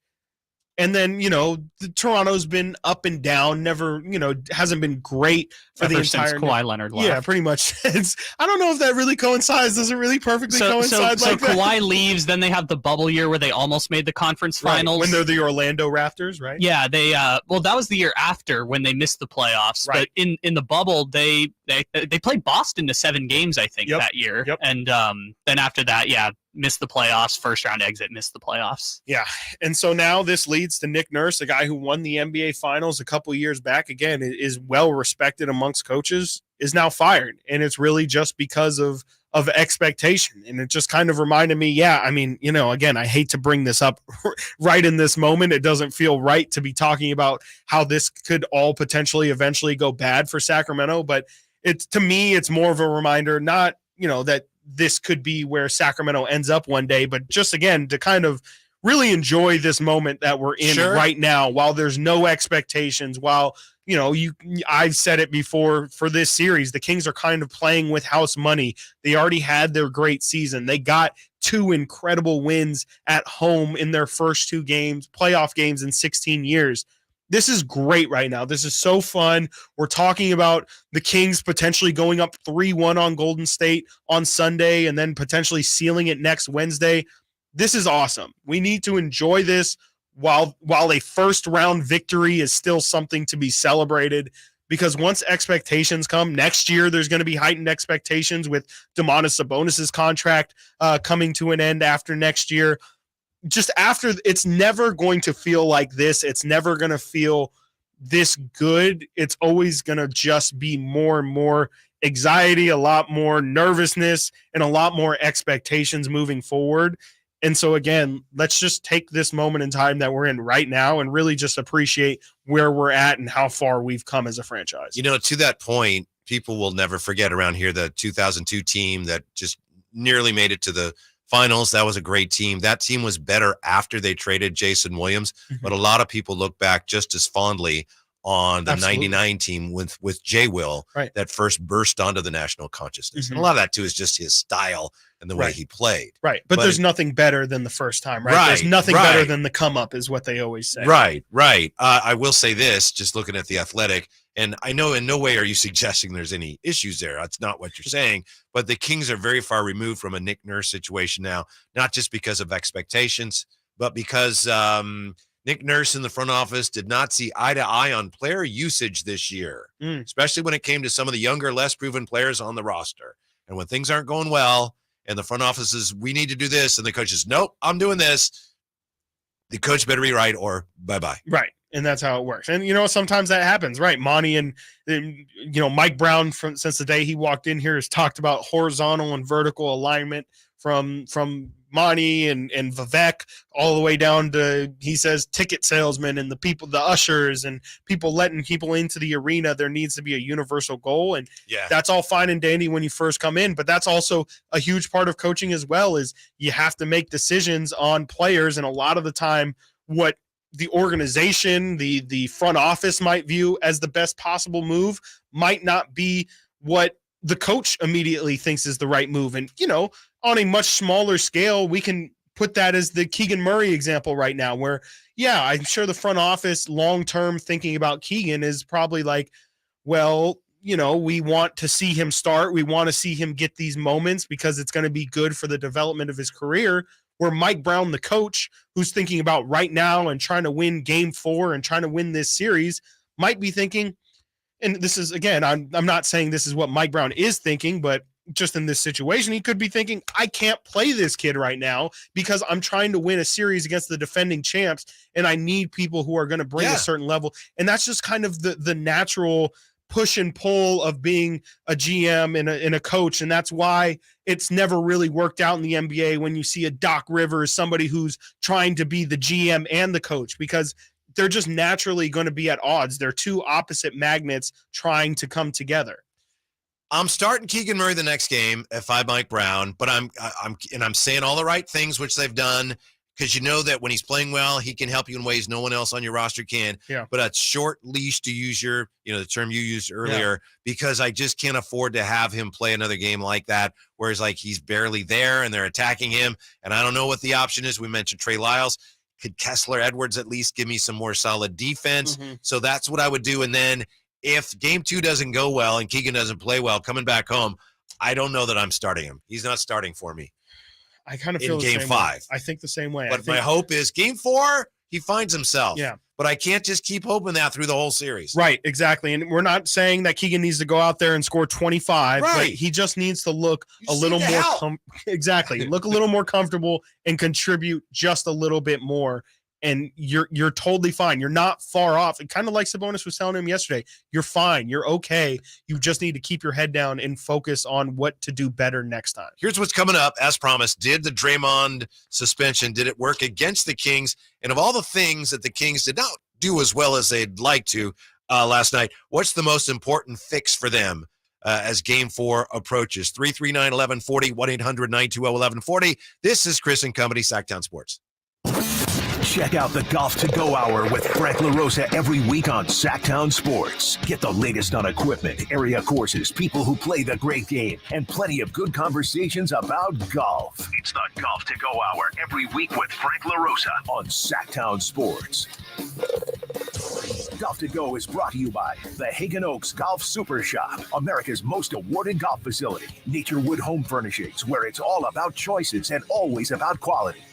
I'm Scott Trout, attorney and CEO of the domestic litigation firm Cordell & Cordell. We help men deal with the life changes triggered by divorce, such as child custody and property division, among many others. But life changes also occur after divorce. These changes can make parts of your existing court order irrelevant or harder to follow. If you feel a modification to your court orders might be necessary, talk to us at Cordell & Cordell. We're a partner men can count on. 500 Capitol Mall, Suite 2060, Sacramento, California, 95814. Cordell. Near the banks of the Sacramento River, Perry Dye of the famous Dye family of golf architects designed Bartley Kavanaugh Golf Course as Sacramento's #1 course for fun. Dye's design and mixture of holes assures players of a fun-filled day with friends. Bartley Kavanaugh's moderately sized greens and generous fairway landing areas make for an affordable and fun round of golf. After golf, relax on the outdoor veranda with a cold beverage or a tasty meal. For tee times, visit BartleyKavanaugh.com. It's Sacramento's #1 course for fun. When you take the time to shop at Folsom Lake Honda, there's one thing you'll always find. Happy people ready to serve you. As a family-owned and operated dealership since 2009, customer service is our #1 priority. Our customers love doing business with us, and you will too. Looking to own or lease? During the spring sales event, drive a brand new Accord or Civic. Visit us today at FolsomLakeHonda.com, your one-stop Honda shop. Folsom Lake Honda, yeah, your one-stop Honda shop. Warehouse Paint is where the local pros go for all of their paint project needs. Enjoy same-day turnarounds, same-day color matching, color consultation services, and free job site deliveries. With a large in-stock selection of PPG and Benjamin Moore paints and stains, and an expert sales team that is here to help, Warehouse Paint has exactly what you need to complete your next project. Visit warehousepaint.com to find a store near you. That's warehousepaint.com. Power Business Technology is proud to be 100% independent, locally owned, and managed Toshiba copier dealer. Local ownership cuts out the red tape, allowing ourselves to never be too busy to personally answer the call when our clients need us. Recognized for excellence in service execution, training, and customer service, we're proud to be named a 2022 Toshiba ProMasters Elite Dealer. Contact us today for all of your business printing needs at 844-POWER-BZ. That's 844-769-3729, or visit us at powercopiers.com. ACR Solar and Home Services is here to help you, just like they helped me. Jason Ross here, and ACR did a great job for my family, bringing their impeccable reputation and great workmanship to keep my family covered with a brand new roof. Now we're comfortable and dry during Sacramento's rainy season, knowing our home's structural integrity is protected. Our value has increased, and the home itself, well, it's looking and functioning at its best. The proof, it's in our roof. Now you can get this same quality experience with ACR Solar and Home Services. Just go to acrsolar.com now to sign up for a free estimate and see all that they have to offer, not only to protect your home and family during the cold and wet Sacramento weather, but also including premium made-in-the-USA solar electric systems. That's acrsolar.com. ACR Solar and Home Services is bringing us all the highest quality, highest value, and integrity since 1979. Go to acrsolar.com. That's acrsolar.com. Hey, Scott, you look great. Yeah, I'm feeling good and have a new job. No, there's something different about the way you look. To be honest, a few months ago, I had an amazing robotic hair transplant procedure at XL Medicine. It's called the Artist Procedure. No way. Your hair looks completely natural, and you don't even have a scar. How did they do that? Dude, the Artist system is amazing. I have this fantastic hairline, and I'm happy with my results. XL Medicine could probably help you too, buddy. Using the Artist Procedure, Dr. Singh and Dr. Graywall can target and harvest healthy hair follicles with micron-level accuracy from the back of your head and transplant them where you need it. The procedure is painless, and you'll be back doing your regular activities in a couple of days. Ask Dr. Singh and Dr. Graywall at XL Medicine about the Artist Procedure. Call today, 916-932-4470. That's 932-4470 for a complimentary in-person or Zoom consultation, or on the web at xlmedicine.com. That's EXCEL medicine.com. See what the Artist Procedure can do for you. These are actors and not real patients. Finding great people to hire can be like trying to find a needle in a haystack, but not with ZipRecruiter. Their powerful matching technology delivers so many qualified candidates, it's like finding a needle in a needle stack. In fact, 4 out of 5 employers who post on ZipRecruiter get a quality candidate within the first day. For less hay and more needles, head to ZipRecruiter. And right now, you can try ZipRecruiter for free. That's right, free. At ZipRecruiter.com/free. That's ZipRecruiter.com/free. KHTK AM HD1 Sacramento, KYMX HD2 Sacramento. From the Power Business Technology Toshiba Studios, your local sports leader in the 916. This is Sactown Sports. Sactown Sports. Headlines. Good afternoon, Sacramento. My name is Kyle Ledbetter, and these are your Sactown Sports headlines. Last night, the Sacramento Kings laid an egg in San Francisco versus the Golden State Warriors, dropping the game 97-114. The Kings still have a 2-1 series lead on the Warriors. The Kings shot 38% from the field and 23% from three-point range, and they scored a season-low 41 points in the first half. For more post-game coverage, check out Frankie Cardicelli's Game 3 Kings recap on SactownSports.com. Your first-round playoff coverage on Sactown Sports is brought to you by National Garage Door. National Garage Door. Quality doors, quality people. Those are your headlines now. Let's roll along for one more hour with Whitey Gleason and Chris Watkins here on Sactown Sports. No Draymond last night. No Gary Payton II. And yet the Kings unable to find a way really to even challenge the Warriors. So is it possible that somehow Draymond's suspension worked against the Kings last night? Maybe we know that the Warriors seemed to rally around it. We asked Anthony Slater about it this week. He said, they got enough problems. They don't need to worry about that. But I know that, Steph had that beautiful speech post-game last night. DiVincenzo talked about, Draymond's got a history. So do we. So I think emotionally, to a degree, they rallied around it. But they didn't seem to miss him. And I know Jerry Reynolds this week on our show said they'll miss Draymond on the defensive end, but they won't miss him on the offensive end. So maybe in some ways, I don't know, maybe that worked against the Kings. Mm-hmm.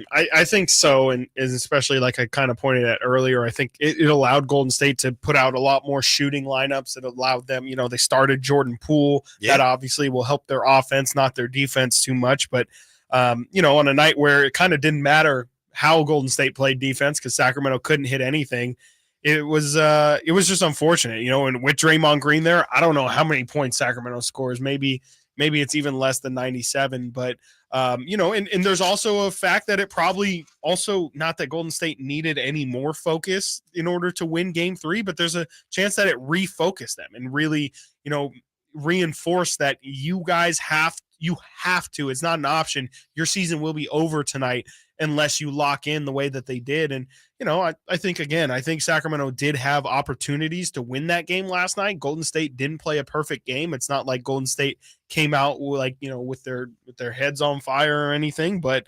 they to their credit, they played well enough to win, and they didn't miss Draymond Green really at all last night because of Kevon Looney. There's just too many Kings that didn't show up last night. And I know it's easy to sit here. It's a hard thing to play well against the champs in their building when their backs are against the wall and all of that. It's not impossible, though. The Kings just had too many guys last night that just, Keegan is not playing well. And I know some people on the YouTube chat seem to be suggesting, well, you can't single him out. Sure. He's not playing well. Herder didn't shoot the 3-ball well. Your guy, Trey Lyles, who's given the Kings at times such a boost. Very bad. Did not play well last night. Monk was 1 for 9. That's just, there's too many missed shots in there. Right. Yeah, there is. And you're completely right in the comments too. Like we can't just single out Keegan, but Keegan is one who really does stick out. Everyone else, let's not continue to talk about Keegan, but you're right. Keegan should not just be singled out because Kevin Herder also isn't hitting his shots, but Kevin Herder. Hey, that's an old school cut right there. Had to throw it back. Yeah. Thank you. Appreciate that, Kyle. I say that all the time and nobody even knows. Kevin Herder last night didn't make his shots from the perimeter, but still was able to find other ways to be effective.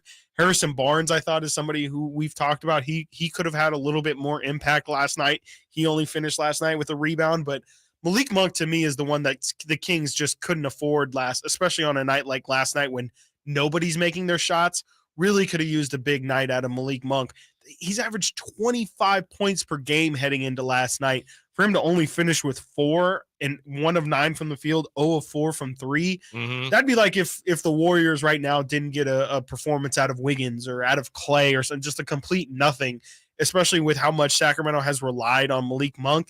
You're just not going to win games when the guys that you really, really rely on aren't getting it. We're pointing a lot at Keegan Murray. He's not playing 25, 30 minutes in these games. Malik Monk played 25 minutes last night.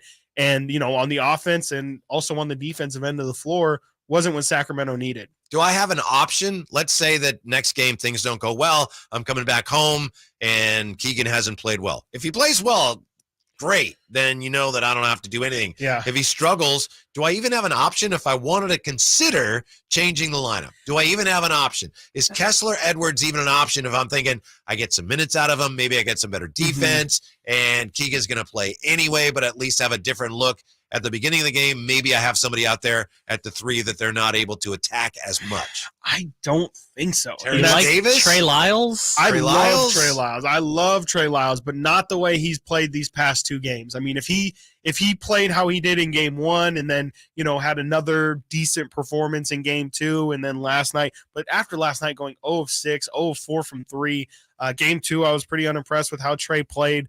Then I'd have to have him at the 4, right? Barnes would have to play the 3. Barnes would have to play the 3. That would then, move him to guarding Wiggins. What does that mean defensively for things? It's not a perfect fit. Kessler Edwards, you've mentioned him a couple times. I love his defense. You're kind of at that point accepting what Keegan has been offensively. That's really as good as you're going to get from Kessler Edwards. You're hoping he can knock down a couple threes, but that's what you more really if you're need just, is Keegan to be Keegan. You again. need Keegan Murray to hit down triples and look like the guy that he's been. And, the defense is something that's concerning. I don't know if you can fix that. He's been hunted pretty much all series long. Him and Kevin Huerter have been the 2 guys that Golden State has singled out as the guys that they want to attack on defense. That's something Keegan's just going to have to get better at. There's not really a switch to be flipped there. That's just going to be part of his development. And he's a rookie. You're naturally going to be sought out, especially in the playoffs when you're a rookie. But Keegan, the answer for Sacramento to fix the Keegan Murray problem, I don't think is to try and find somebody else. I think it's just Keegan Murray performing a little bit better. And, this is going to sound a little messed up, but I really don't mean it that way. He really can't play worse. He can't play much worse. Messed up. It's a little messed up, but he really that can't. Sounds messed up. He can't do worse. So I guess if you continue to throw him out there and you just continue to hope that he does better than what he's done, because really can't do much worse. I don't know how to tell you this, but we had another playoff record last night from the guy that you're not a huge fan of. Draymond's got a history, so That's do it. we. That's the one. You're right, Kyle. Yeah, that guy? Yeah. You want to hear what it was? No, I don't. We But can you're move right gonna, along. No, you're going to say it anyway, so you might as well just go ahead. What did he do I just last thought night? you as a Most basketball annoying fan plays? would appreciate what he did. What did he do?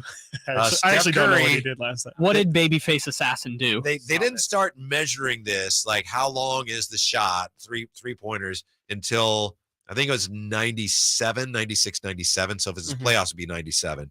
So Steph Curry last night, 6 3-pointers that were all 28 feet or longer. And that's first guy in history since they've started tracking this to make 6 threes in a playoff game. They're all at least 28 feet long. That's crazy. Wow. That is crazy. That's an insane stat. That's 6. That's all 6 of his threes. You're last telling night. me that one at the end of the first half was 28 feet long? According to what was Wow. reported, yes. That Every makes one it of just his, even more impressive. yeah. I don't like that stat, first off, but that's something that'll stretch your defense out. That's you got guys like normally I don't have to worry about you from there because you can't. That's a Steph Curry stat right there. That is a stat that there's really Steph Curry, Damian Lillard, and maybe Trae Young are the only guys who I could possibly see ever touch. Like that is. But even that, if Trae Young wants 6 of those, you can have them. That's the thing, right? And so that's what makes Steph so incredible, and that's what makes him. Wow. We're talking about him versus KD. It's almost like nobody else has that ability, right? To kind of, even when, Steph made those shots last night, but even if he's not, just to be able to stretch the floor just by standing out there, the threat of, you have to, you see how the Kings are covering him every single time he crosses half court. they're on him and forcing them to run that high pick and roll. But he's been incredible. I mean, that's just what he does, especially at home. He loves to hit those deep. He can ones. shoot the ball, legitimately shoot it, not heave it at the basket, but shoot it from, I don't know, 50 or more. You know, anybody can like throw the ball at the basket. He shoots it. Yeah. Right. He can hit. I mean, yeah, I watched his pregame warmups yesterday. He takes probably 20 half-court shots, if not more, in his pregame warmup, and he hits like 40% of them, even from half court. You're right. Like, no one really has and especially as a guy that small. He's making 6 28-footers, and the Kings can't. They can't anybody to make a three. Line. Right. Yeah, it's tough. All right, we need your help with something. With all the things the Kings need to fix, just from game 3. First 2 games obviously were great, and they still lead the series. Of all the things they need to fix from game 3, how do you list them? What's the single most important thing for the Kings to fix from last night? 339-1140, 1-800-920-1140. We'd love to hear from you on the YouTube chat. What is job 1 for Mike Brown? What's the one thing from last night that must be corrected for game 4? That's next. Chris and Company, Whitey and Watkins, Sactown Sports. Draymond's got a history, so do we. It's Cattles and Rami. There's a man, and Simone is talking to him right now, right in front of us, Nick, who's literally dressed like a king. Yes. Like from a playing card. Like the whole garb. It's authentic. Those are fine silks that this man is wearing. Golden ropes. They got these people ringing bells. I'm already getting a headache. Are you going to make it through the game today? I don't think so, man. I'm going to end up with like a migraine. Cattles and Rami, weekday afternoons from 2 to 6 on Sactown Sports. Hey, you want to be around people having a great time? You need to come check out Capital Casino, offering the most varieties of table games in the region in the friendliest environment. Come for the food, which is awesome, of course, and stay and play. Conveniently located in downtown Sacramento at 411 North 16th Street, right there in downtown Sacramento for over 20 years. Cap Casino, best food, best games, and of course, the best action. And please, gamble responsibly, 1-800-GAMBLER. Get to Acura of Stockton, where precision-crafted performance is at your fingertips. Elevate your driving experience with a vehicle that's built to impress. Acura of Stockton has a great selection of new Acuras and customer service that will exceed your expectations. And right now, lease a new Acura TLX, MDX, or Integra with low lease rates available. Take luxury to a whole new level in a new Acura from Acura of Stockton and AcuraofStockton.com.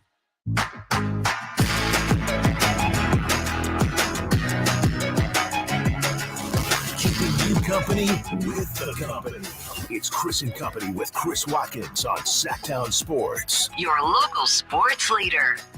What's job 1 for the Kings based on that defeat last night? Number of things you need to clean up, correct, fix. What's at the top of your list on the YouTube chat here? 3-point shooting is a very popular answer. Russell says it's easy. 3-point shooting, that's the thing. Yeah. Make the ball Obviously, go into the hoop. That would certainly make things easier. I don't think it'd be my number 1 answer. Draymond playing is getting some. Yeah. Wow. Okay. That's all the Kings need is for Draymond to play, and then we're solid. We just need Draymond punching people. Yeah. Stop forcing the offense through Domas. Getting some run. Interesting. If I had to pick one thing, if I were Mike Brown and we're going into practice today, and I'm like, hey, I just watched the film all night long. We got killed in a lot of areas, guys, but, we obviously can't fix it all. I don't want you guys, overloading your brain heading into game 4. Obviously, we all know we didn't hit shots. That's part of it. That's going to be part of the game. It's a make or miss league, and just wasn't our night. What I want you guys to focus on is the stuff that you can control. Turnovers, offensive rebounds. You can't, again, gang rebounding. You can't allow Kevon Looney. I'm not saying, double team Kevon Looney on the rebounding front. I'm not saying you need to go all in to try and force him to just not get the rebound, but just control the things that you can. Okay. Again, make the right play. I think they did that a good amount of times last night, but again, I think them missing as many shots as they did kind of made them hesitant to spray it out to the perimeter. I think they forced a lot of shots inside the paint. Just don't do that. Just limit the turnovers. That's it to me. Control the offensive rebounds. Turnovers and possessions. Make the smart play. And Russell asked a good question. So how can making more threes not be the number one answer? Well, it's certainly an important thing, but to me, it's not number one because game 2, the Kings shot only 24% from the three-point line, and they still won. Well, it's also just not something you can control, right? I mean, the Kings had plenty of wide open looks. But it's a legitimate fix. What do you need to fix? Yeah, three-point shooting. Three-point shooting, sure. There's a lot of great answers. It just wouldn't be at the top of my list because the possession battle, the offensive rebounding, and the turnovers last night were just awful. Yeah, absolutely. I mean, you can't, again, Domantas Sabonis, De'Aaron Fox, 10 combined turnovers. Just won 2 games, 2 of the biggest wins in franchise history because the other team turned the ball over like crazy. So then game 3, that's what you're going to do? I know it happens, and they know that, but that's just awful. Yeah, maybe even physicality in general is something I would throw in there as well. Again, I felt like the Kings, the first 2 games, were the ones who set the tone physically, especially from the jump. Maybe they need to not win the jump ball. These first 3 games, the first possession has all led to turnovers, and it's kind of been a sign of things to come for the entire game. I'm talking tongue in cheek a little bit there, but I think the Kings need to come out and really set the tone, defensively and let them know, like, hey, we're back to being that physical team that you saw, and force referees to make the calls. Force them to say that you guys are playing too physical, and put the ball back in the referees' hands as well. My number one answer, I mentioned turnovers and offensive rebounding. All that rolls into my number one answer here. The Kings have to fix the terrible starts. Right. There's a lot that goes into that, but yeah, absolutely. I mean, they can't continue, especially from the perimeter, going back to making shots. You can't start the game shooting that poorly. And if you are going to shoot that poorly, again, I think a caller mentioned it earlier. I talked about it a little bit earlier. Don't settle. Also, don't settle for threes. You don't have to take them. Get the ball moving. It'll help you in the long run to get guys more touches, but don't let the offense stagnate, and don't settle for long shots. First quarters of the last 2 games 3 last night and game 2, 37 points combined for the Kings. Ooh. Combined in the last 2 first quarters. Yeah. You ain't going to beat anybody. But especially not the Golden State Warriors. Not a team. So who's leading the charge in changing the first quarters? Is it De'Aaron? Is it Domas? Like, where's the fix? That's a good question, Kyle, because all season long, that's actually a really good question. All season long. You act like you're surprised. Yes, I am. I'm like shocked. This is what I mean, as someone who keeps playing this Steph Curry thing. I'm the person who's just here to make jokes and that's say. Actually a good question. Okay. Well, it's just that Domantas Sabonis all season long has been the guy in the first quarter who sets the tone. They play Domas the entirety of the entire first quarter, and that's usually where he gets a lot of stats. If you look at the end of a lot of Domas's first quarters, it's him with 8.7 rebounds, 3 assists. We've seen all series long, Golden State is not letting Sabonis get what he wants. Maybe have De'Aaron Fox maybe take the lead from the start. Usually we know fourth quarter Fox, and a lot of that is because I was waiting for him last night, weren't you? Didn't you feel like, okay, here it comes? It just wasn't there. I mean, again, I think that they just they didn't drive the paint early enough to start to set the precedent, and again, put the ball in the referee's court, make them decide early how you're going to call this game. I felt like by the end of the game, they just had given up completely on trying to drive to the basket. I would have De'Aaron Fox take more of a charge in the first quarter. We know that the Kings are not shooting the ball well in this series, even though they're up 2-1. Overall in this series, field goal percentage, 429 or 43%. From the three-point line, 27%. Oof. How are they winning? Well, they are. But in the first quarter, those numbers are drastically worse. First quarters of the first 3 games, the Kings are shooting 37% on 27 of 73. From the three-point line, 6 of 34 for a clankerific 18%. It's not. Is that bad? Yeah. The sources are telling me that's not ideal.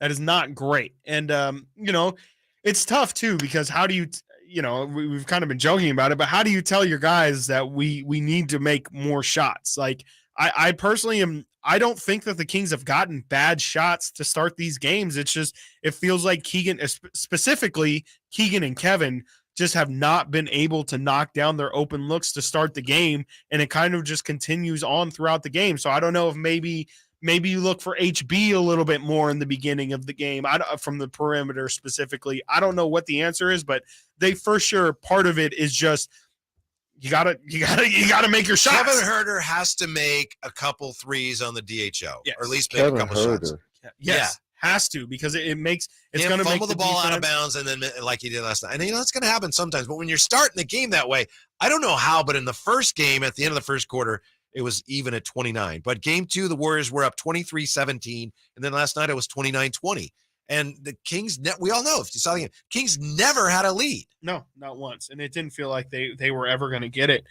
It's big. It's really big for the Kings to get off to a big start, and they haven't all postseason long.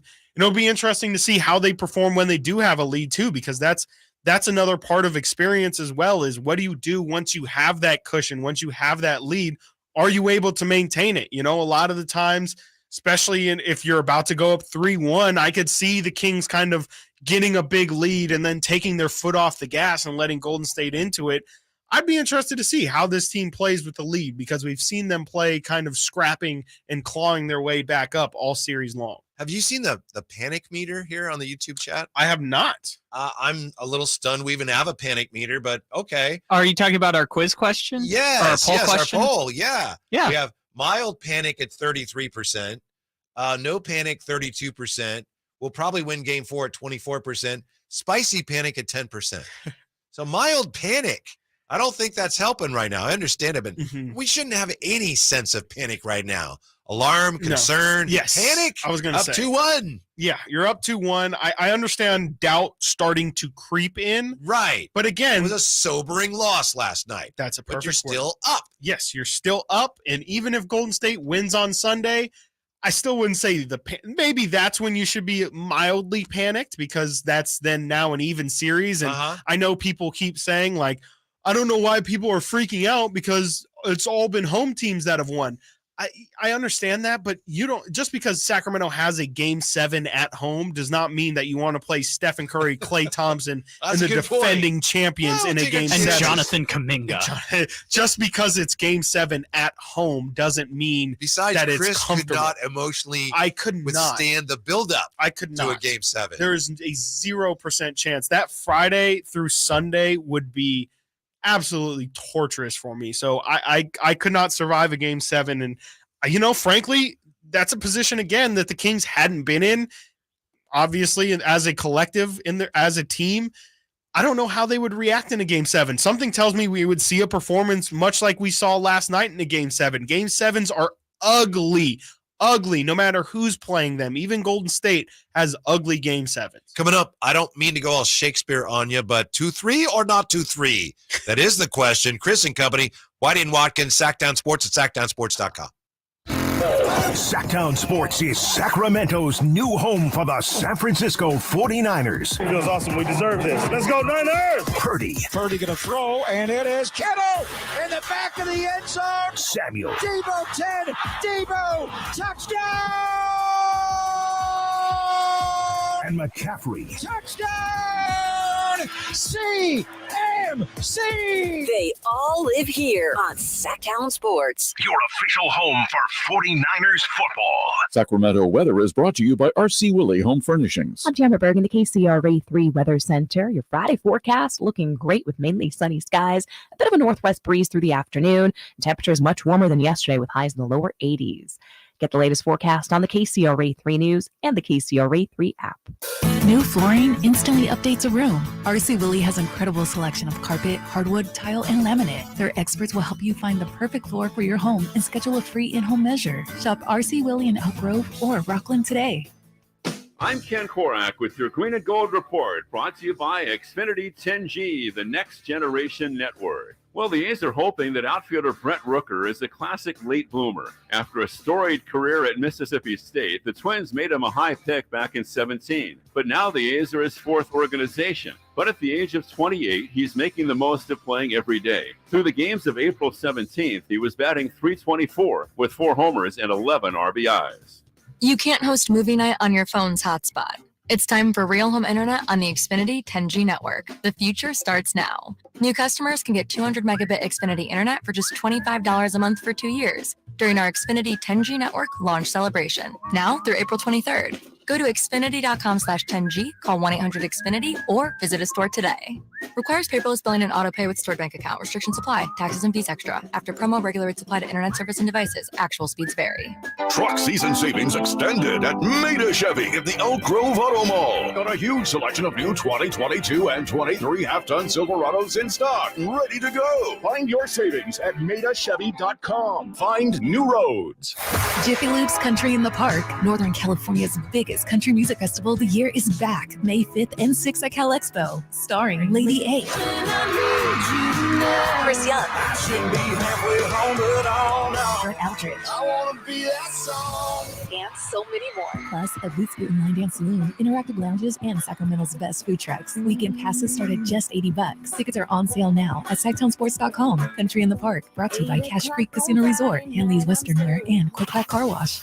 Guys, did you know your testosterone level impacts your energy, libido, sleep, weight, hair loss, mood, and even ED? And right now, Revive Men's Health Sacramento will check your testosterone for free. They've helped thousands of men since 2011 feel and perform better. They're so confident they can help you, they even guarantee it. Schedule your free testosterone test, exam, and consultation today. Call 916-277-8599. That's 916-277-8599. Or visit ReviveMen'sHealth.com. The clock is ticking. Get off the bench and head down to Fastener's Tool Outlet, where you'll find the lowest prices on DeWalt power tools and much more. Why pay more at a big box store? Get a triple-double at Fastener's Tool Outlet with weekly and monthly specials, including up to 50% off select hand tools, accessories, power tools, and fasteners. Whether you're looking for a DeWalt bag, a DeWalt impact driver, or the newest DeWalt tools at the lowest prices, Fastener's Tool Outlet has the tools you need to do the job. Make a slam dunk with Fastener's Tool Outlet, 6701 Power Inn Road, or on the web at fastenersinc.net.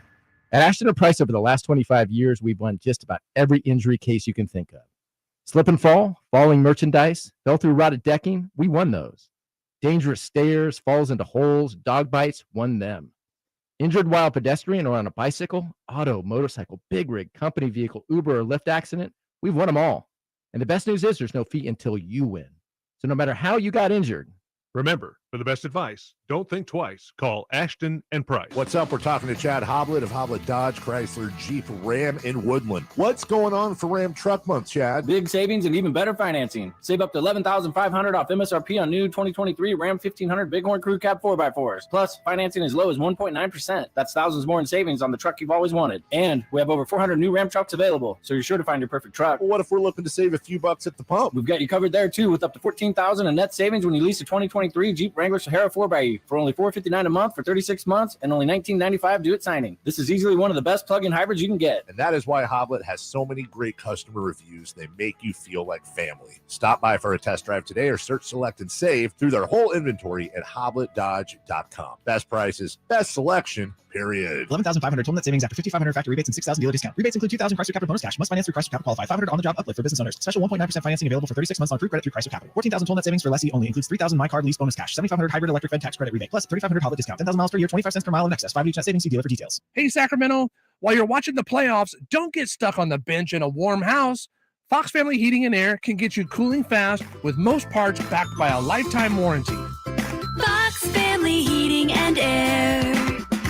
Sactown Sports Headlines. Good afternoon, Sacramento. My name is Kyle Ledbetter, and these are your Sactown Sports headlines. Last night, the Sacramento Kings laid an egg in San Francisco, dropping Game 3 against the Golden State Warriors, 97-114. The Kings shot 38% from the field, 23% from three, and they scored a season-low 41 points in the first half. Meanwhile, the baby-faced assassin Seth Curry scored 36 points with 6 three-pointers, while Kevon Looney posted an absurd 20 rebounds, 8 assists with only 4 points.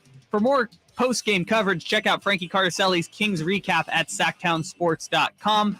And your first-round playoff coverage on Sactown Sports is brought to you by National Garage Door. National Garage Door, quality doors and quality people. Also, check out KNCI's Country in the Park at SactownSports.com. Right now, you can buy tickets for May 5th and 6th at the Cal Expo grandstands. with performances by Chris Young, Lady A, Justin Moore, Brent Eldridge, Joe Nichols, Maddie and Tay, and more. Tickets start at just $45. Weekend passes are just $80 and are available on the SactownSports.com events page. Those are your headlines. Now let's roll along for the final 30 minutes with Whitey Gleason and Chris Watkins. First round playoff coverage on Sactown Sports is brought to you by National Garage Door. National Garage Door, quality doors, quality people. Before we get back to that, Chris Watkins, there may be, well, I would say it's a developing story right now, sports story nationally. We'll see where it goes. And I need to find out how you would deal with it if you were the manager of the Chicago Cubs. Hey, Harry. Hello again, everybody. You're not a Dodger fan, are you? No, okay. I'm not. Hi, everybody. I don't really, like I said earlier, I don't really have a baseball team, but I definitely don't like the Dodgers, don't like the Astros. Okay, and some people go, oh, you're jinxing it, whatever. Yeah, sure, whatever. Bottom of the seventh at Wrigley, the Cubs are leading the Dodgers 13-0. Drew Smiley is pitching a perfect game. Whoa! Why do you said it? Drew Smiley of the Cubs pitching a perfect game. He's threw 7. He's thrown 93 pitches. So, today I don't know that he's had any arm issues. He had a knee issue a couple years ago. But, especially this time of year, you want to be careful with your pitchers. Way back when in the old days, like, it's a perfect game. You're pitching, bro. Give it your best shot. But 93 pitches, you figure, I don't know, he's probably throwing like around 10 pitches an inning here if he's throwing a perfect game. Are you, how long is your leash? 13 an inning. There you go. Okay. 13. Yeah. Thank you. Yeah. We're not math guys. Thank you, Kyle. Appreciate it. No problem. I mean, I guess I'm kind of old school too, in the sense of I feel like Go for it. You only have certain, like, how many times are you even you put yourself in this position to do this, right? I mean, like, perfect games. This isn't, even no hitters. They don't come around very often. As a player, if it's I'm not even a no hitter, it's a perfect game. Perfect game. Yeah. And as the pitcher, I'm sure you obviously want to complete it.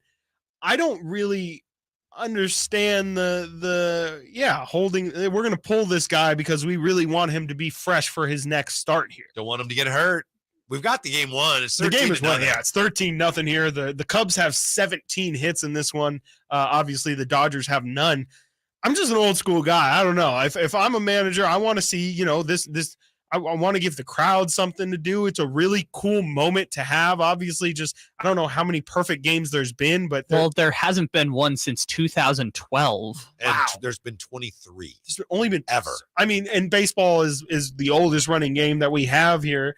And so for an opportunity to have the 24th perfect game in MLB history, and you're going to sit him because you just want him to be ready for down the season, like, no, I'm sorry. This is not a young pitcher. It's not some guy who should be on a pitch count. I hope you're right. I would bet you anything that he doesn't get a chance to finish. You don't think so? Is this just new baseball? 2012, there haven't been any since 2012. There were 3 perfect games in 2012. Really? Humber and Matt Cain and Felix Hernandez. Of course. Yeah. But anyway, all right. So you would. What would you do? You're probably a little bit more, into baseball than I am. I would love to see what he could do, but I would bet you anything that I guess you got to see how you're probably the skipper of the Cubs is probably praying that he walks the leadoff guy in the 8th. So I don't think they're going to give him a shot. Maybe the point is maybe he gives up a hit, and then it's like, How does baseball fix this in their next rules changes? Huh? Let us. But nobody cares, do they? Do people really care? I mean, if you're there, it'd be kind of cool. But nowadays, it's like, you know what? Come on. We got to preserve the player's health. It's early in the season. I don't just let the guy pitch a perfect game again. If he wants to go, yeah, especially that. If he wants to go, I don't see what's wrong. Again, like, you're up 13, you have some cushion. All right, so you'd let him go. Let him wish go. They would. And you know what? It looks like top of the 8th here. Yeah. He's coming 93, in. 93. So 93 pitches. He's going to have to be really efficient. There you go. All right. Starts with a strike. I hope you're right. I'd love to see it. I would love to as well. I mean, again, and how do we know how people feel about it? It hasn't happened in 9 years. It 11 years. Thank you. Again, like I said, not a math guy. Not a math guy at all. Yeah. Any numbers? And they just bunted on. Oh my! You're gosh. kidding. They just bunted for a base hit to break up the perfect game. Yeah. That wow. Wiley went to field it. He collided with the catcher, and you have that's it. And it's all because I mentioned it, by the way. Yeah, 100%. That's how that works. That is gross. Also, I mean, come on. That is that's an old school rule, but now I think people care less about that stuff. That is, I'm sorry, that's trash. In my opinion, like, I know you guys are trying to, yeah, sure, whatever. No one wants to get a perfect game thrown on them. Do whatever you will. And, if you're a fan of the Dodgers, you'll say, yeah, why didn't you just bunt it? David Peralta with a bunt hit to bust up the perfect game. Gross. Darn you, Just David Peralta. Absolutely gross, man. Come on. Just play it straight up and let history happen, man. Come on. This is the rule changes, though. The rule changes promote bunting and small ball. Okay. Rewatching the replay, it was not a bunt. It was a broken bat. It was a broken bat swing. Oh, yeah. It was okay. Yeah. It just dribbled Infield down the hit, it was an swinging infield bunt. hit. Yep. Broken bat. It was not. Peralta didn't bunt intentionally. Also, you guys undersold it. The catcher piggyback rides him as he goes down to pick up the ball. They were both trying to make it, man. They both understood what was at stake. And yeah, the catcher piggybacks him as he's bending down to get the ball. If I were in that situation, I would run up the ball and I'd kick it. If I didn't think I had any chance to throw him out, I'd drop it so they could call it an error. At least then he'd have the no-hitter. Right. Going. But anyway, and he's still out there. Thinking streets ahead right there. Okay. So never mind. Well, never mind. Guess we don't have to talk about that. Broken bat, swinging infield hit. This concludes our baseball coverage for the day. We'll see you in October. Yeah. Whitey, I do kind of feel like this is your fault. Sure, it is 100%. You just, there was we didn't talk about this all day. And then quite literally the moment that we start talking about it, the first batter up is a hit. Now I knew it's like, well, we better talk about this now because this thing ain't going to last much longer.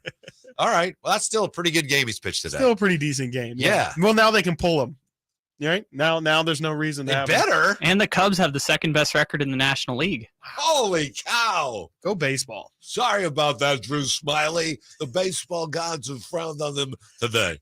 You do that way too well. I've never even heard Harry Carey. I've only heard Will Ferrell doing Harry Carey. And oh, well, thanks. Give him a run for his money. How about it now with the Kings? To 3 or not to 3?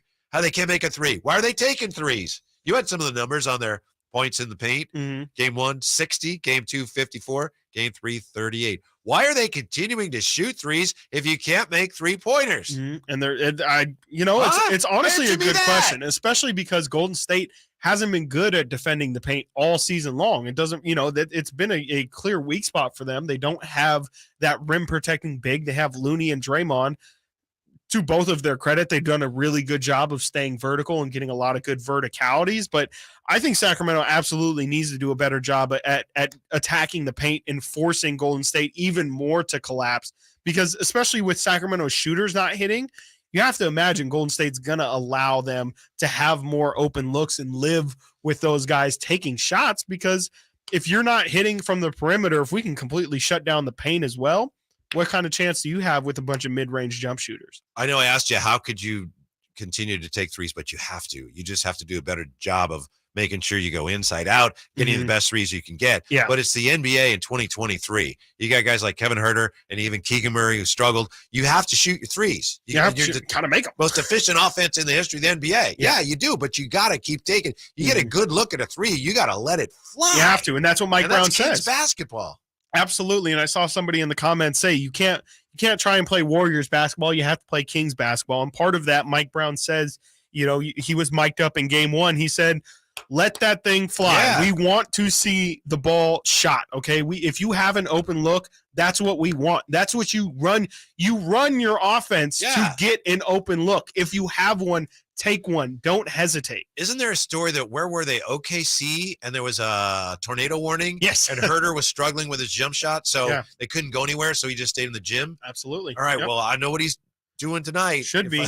You better hope so. I mean, it shouldn't just be Kevin either. We'll bring you lunch, but you're staying in the gym. It should be a dinner, whole whatever team you need. effort. It should be everybody out there. Rami's going to join us for the crossover, and we'll find out from him how differently this series and the Kings season looks right now. It's next. Chris and Company, Whitey and Watkins, Sactown Sports. Catch the Oakland A's every weekend on Sactown Sports. Friday nights, Saturdays, and Sundays. Sinking, that's going to get down for a hit. Around third to score is Tony Kennett. And the A's have taken the lead. Edge of the track makes the catch. And the Athletics get a great win. Sactown Sports, your weekend home for the Oakland A's. Sactown Sports coverage of the Oakland A's is brought to you by Xfinity 10G, the next generation network. Hey, it's Carmichael Dave. Spring officially here. And with the long, cold, and rainy winter behind us, I'm sure you're counting the days until summer, but don't wait until it's hot to make sure your air conditioner is working efficiently and, most importantly, safely. Get ahead of the problem with a $49 AC tune-up from American Energy Heat and Air. There's nothing worse than your air conditioner going out when it's hot outside. Get a tune-up today and make sure you and your family are comfortable and cool in your home for the hot summer months that are right around the corner. Give them a call, 916-520-9990, or schedule your appointment online at AmericanEnergyAir.com. Better Business Bureau, A+ rating. Serving the greater Sacramento area since 1981. Easy, convenient payment options, same as cash, low monthly payments through financing partners. What do you need? 916-520-9990 or AmericanEnergyAir.com. Call 916-520-9990 now. Get to Acura of Stockton, where precision-crafted performance is at your fingertips. Elevate your driving experience with a vehicle that's built to impress. Acura of Stockton has a great selection of new Acuras and customer service that will exceed your expectations. And right now, lease a new Acura TLX, MDX, or Integra with low lease rates available. Take luxury to a whole new level in a new Acura from Acura of Stockton and AcuraofStockton.com. Power Business Technology is proud to be 100% independent, locally owned, and managed Toshiba copier dealer. Local ownership cuts out the red tape, allowing ourselves to never be too busy to personally answer the call when our clients need us. Recognized for excellence in service execution, training, and customer service, we're proud to be named a 2022 Toshiba ProMasters Elite Dealer. Contact us today for all of your business printing needs at 844-POWER-BZ. That's 844-769-3729, or visit us at powercopiers.com. At Lowe's, we're always bringing pros more ways to save on the brands you trust. Right now, buy a select Bosch 12-volt bare tool starting at $99 and get a Bosch 12-volt battery starter kit free. Plus, as an MVPs member, earn up to 3 times the bonus points when you buy select products that you can then redeem for rewards. Because Lowe's knows savings, Lowe's knows pros. Selection varies by location. While supplies last. See sales associate for details. Bonus points calculated before taxes and fees after applicable discounts, if any. Valid through 4/28. Subject to change. There's really nothing better than hitting the open road in a new Honda. And at Northern California's #1 Honda dealer, Stockton Honda, we are proud to provide our best selection to get you there. Buying from Stockton Honda couldn't be smoother. Wherever the road you travel might lead, Stockton Honda is happy to get you there. Anytime, anywhere, it's all here.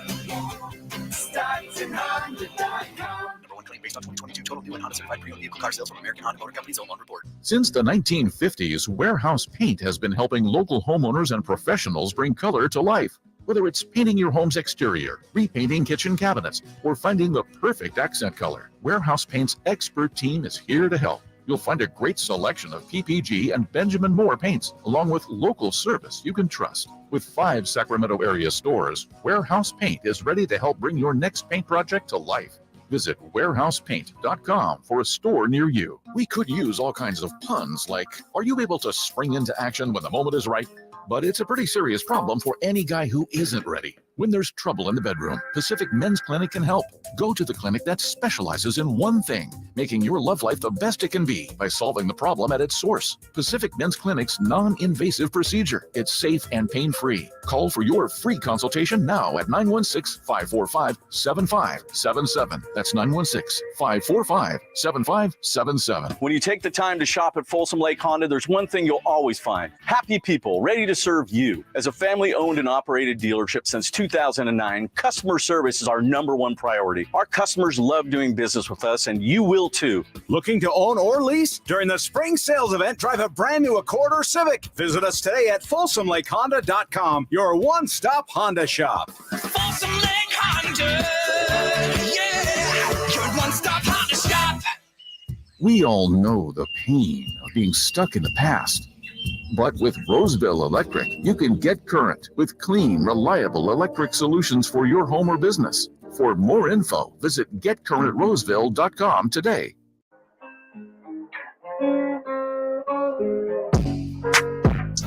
Sitting at your desk? Watch Chris and Company now.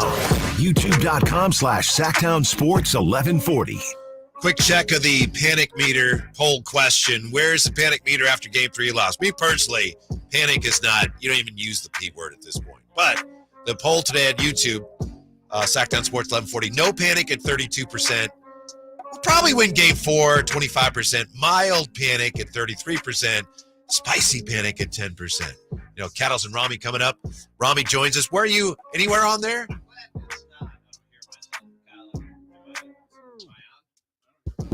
Having there some it is. issues with the I'm microphone. I'm glad it's not all out panic for Oh, Kings fans. I'm not saying there isn't reason for concern. Panic?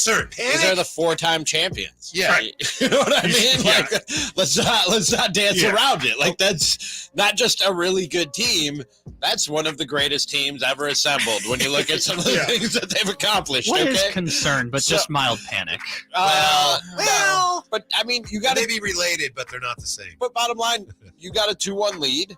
And this is a Warriors team that's been terrible on the road. Like, I'd like to get one in San Francisco. Hopefully they get game 4. But if not, until they beat them on the Golden One court, I'm not going to say I'm in the category of panic yet. You know what I mean? Yeah, I do. By the way, you look at the 4 championships, and I've said this for a long time now. I think in the future, when people look back at the Warriors titles, maybe they'll add more. I don't think they're going to win this year. But I think people will look back and say the one that really will stand out will be last year. It's like, oh, the first one, it was a great team. Oh, they had Durant.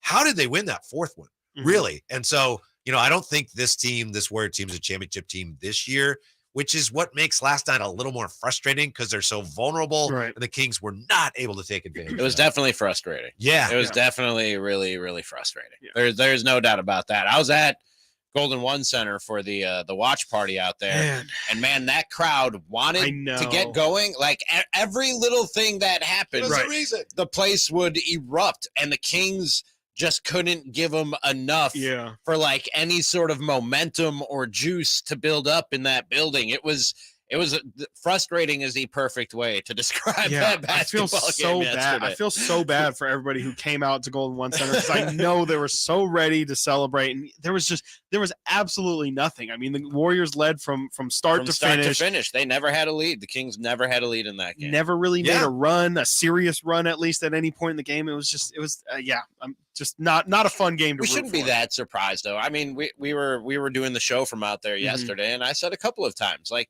this is a really, I mean, going back to what I just said about everything that they've accomplished. There's a lot of pride there. You know what I mean? That, and there's not just going to lay down. Exactly. And they probably got a little extra juice from the Draymond Green thing, you know, and not to say that they were in the wrong, but if you can convince yourself you're in the wrong, you know what I mean? There's a lot of that going on for sure. And you got a vendetta that might put a little extra gas in your tank. You know what I mean? And Steph Curry is Steph Curry. And I said yesterday, like, don't be surprised if it's a Steph Curry game. And it happened. Sorry, just because Draymond's got a history, so do we. He's not. Just be careful. You should know that. Not a Wardell guy. Yeah, you got to be careful when you mention Steph Doesn't Curry like the around baby-faced assassin. I mean, I'm not saying I'm rooting for him. I'm just saying, like, we know who and what we're dealing with here. You know what I mean? He's a bad man. He's a bad man. Bad man. Draymond's got a history, so do we. Stop it. You're right, of course. There's no surprise that the Warriors won last night. But the way the Kings failed to show up in the first quarter again and the way they turned the ball over, that was disappointing. It was. I mean, they weren't careful enough with the ball. They were given opportunities to stay at least in that game or even win that game, and they didn't they didn't capitalize on them. It was a tough one to watch for Kings fans for sure. That's exactly right. I just felt like they just needed to get their ish together for just like 4 minutes. They just needed to get one run, and I think they really could have put the pressure on Golden State, and they just never made them feel that real, your guys' backs are to the wall. Okay, the game is happening now, and you guys need to respond in game. They just never made Golden State feel the pressure of being down 0-2 in that game. I know this is your show, and you guys usually you decide. We're pretty much. Yeah, we were talking about baseball here. I see the A's hat. Is that is that like in memoriam? What's a little bit? Yeah, solidarity. Solidarity. Yeah, solidarity is definitely the term. It's just meant. This is my activism. Okay, this all is right. Okay, me showing support. I know a lot of A's fans are just they're just out on the team now and getting rid of. You their don't gear. know a lot of A's fans. I always told myself. I know a lot of A's fans are. I didn't say I know a lot of A's fans who are. I said I know a lot of A's fans are. I choose my words carefully, Kyle. I do this thing for a living. But so you're not like out. You're still okay. No, I mean, I would also never. I can't imagine that pain. I have a ton of fans, or a ton of friends who are Kings, A's, and Raiders fans. Yeah. Just couldn't sign myself up for that as a child. There was a 0% chance that I would. The Kings were already bad enough. I am a Vikings fan. How'd you land on the Vikings? It was my dad. First game he watched was Super Bowl III, I think, Chiefs versus Vikings. Like their helmets. Okay. Really that simple. Sometimes when you're a kid, it's really just as simple as being like, they have really cool helmets. And, it really can be that simple. And then just changed my life from that Pop day. Warner, I was on the Vallejo Vikings, and our helmets were just like white, and then you had like blue tape. But but if you were the player of the game, you got to wear a Minnesota Vikings helmet the next week. Ooh, really? So there was one person walking around with a purple helmet. Maybe one on offense, one on defense, whatever it was. That's pretty cool. But that was quite an honor. Cool. Nice. You're right. Those are really cool. Yeah, my first little league team was the Minnesota Twins.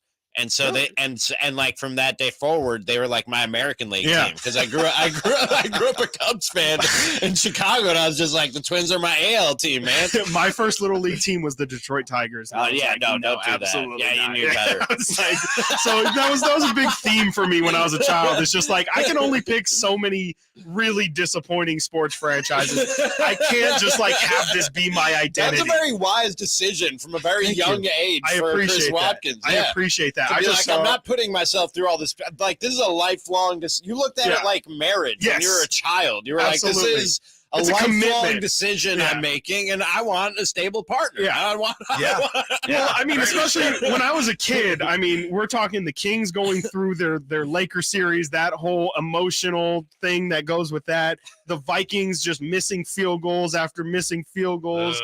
I couldn't sign up for more and more torture, and so I like that you went out of state for your football team to try and avoid pain and localized pain, right? I can't. It's a lot less painful when it's from afar and I can detach myself. Yeah, it's like, oh man, that really sucks. Minnesotans are probably really hurting right now. Me, they are. I know a few of them. Right? Yeah, you were over there. I do know a few of them, Kyle, for your information. All right. What do you guys have coming up today? We'll probably talk some Kings. What's at the top of your list of all the things that went wrong? What's the one thing, like Coach Brown, if he asked you this is what we got to fix, This is guys. going to sound really stupid and really simple. They missed too many shots. They just missed too many shots. But we'll get into that right at the top of the show. Frankie Cardicelli, 2:30. Coach Doug Christie in the 5 o'clock hour. I believe 5:15. Star-studded. I don't know if they're locked. If he's exactly locked. But let's say 5:15 for Coach Doug Christie. All right, looking forward to that. Have a great weekend. Thanks for being with us. Thank you, Kyle. Cattles and Rami next, right here on Sactown Sports. Draymond's got a history, so do we. The Sacramento Kings lost their first postseason game Thursday night in San Francisco. Well, the Sacramento Kings have not won a playoff game on the road since 2004. They have now lost 10 consecutive playoff games since that time. But Kings look to get a split in San Francisco Sunday during Game 4 and close out the series Wednesday in Sacramento. Our coverage begins Sunday morning with Game Night at 11 a.m. followed by tip at 12:30 on Sactown Sports.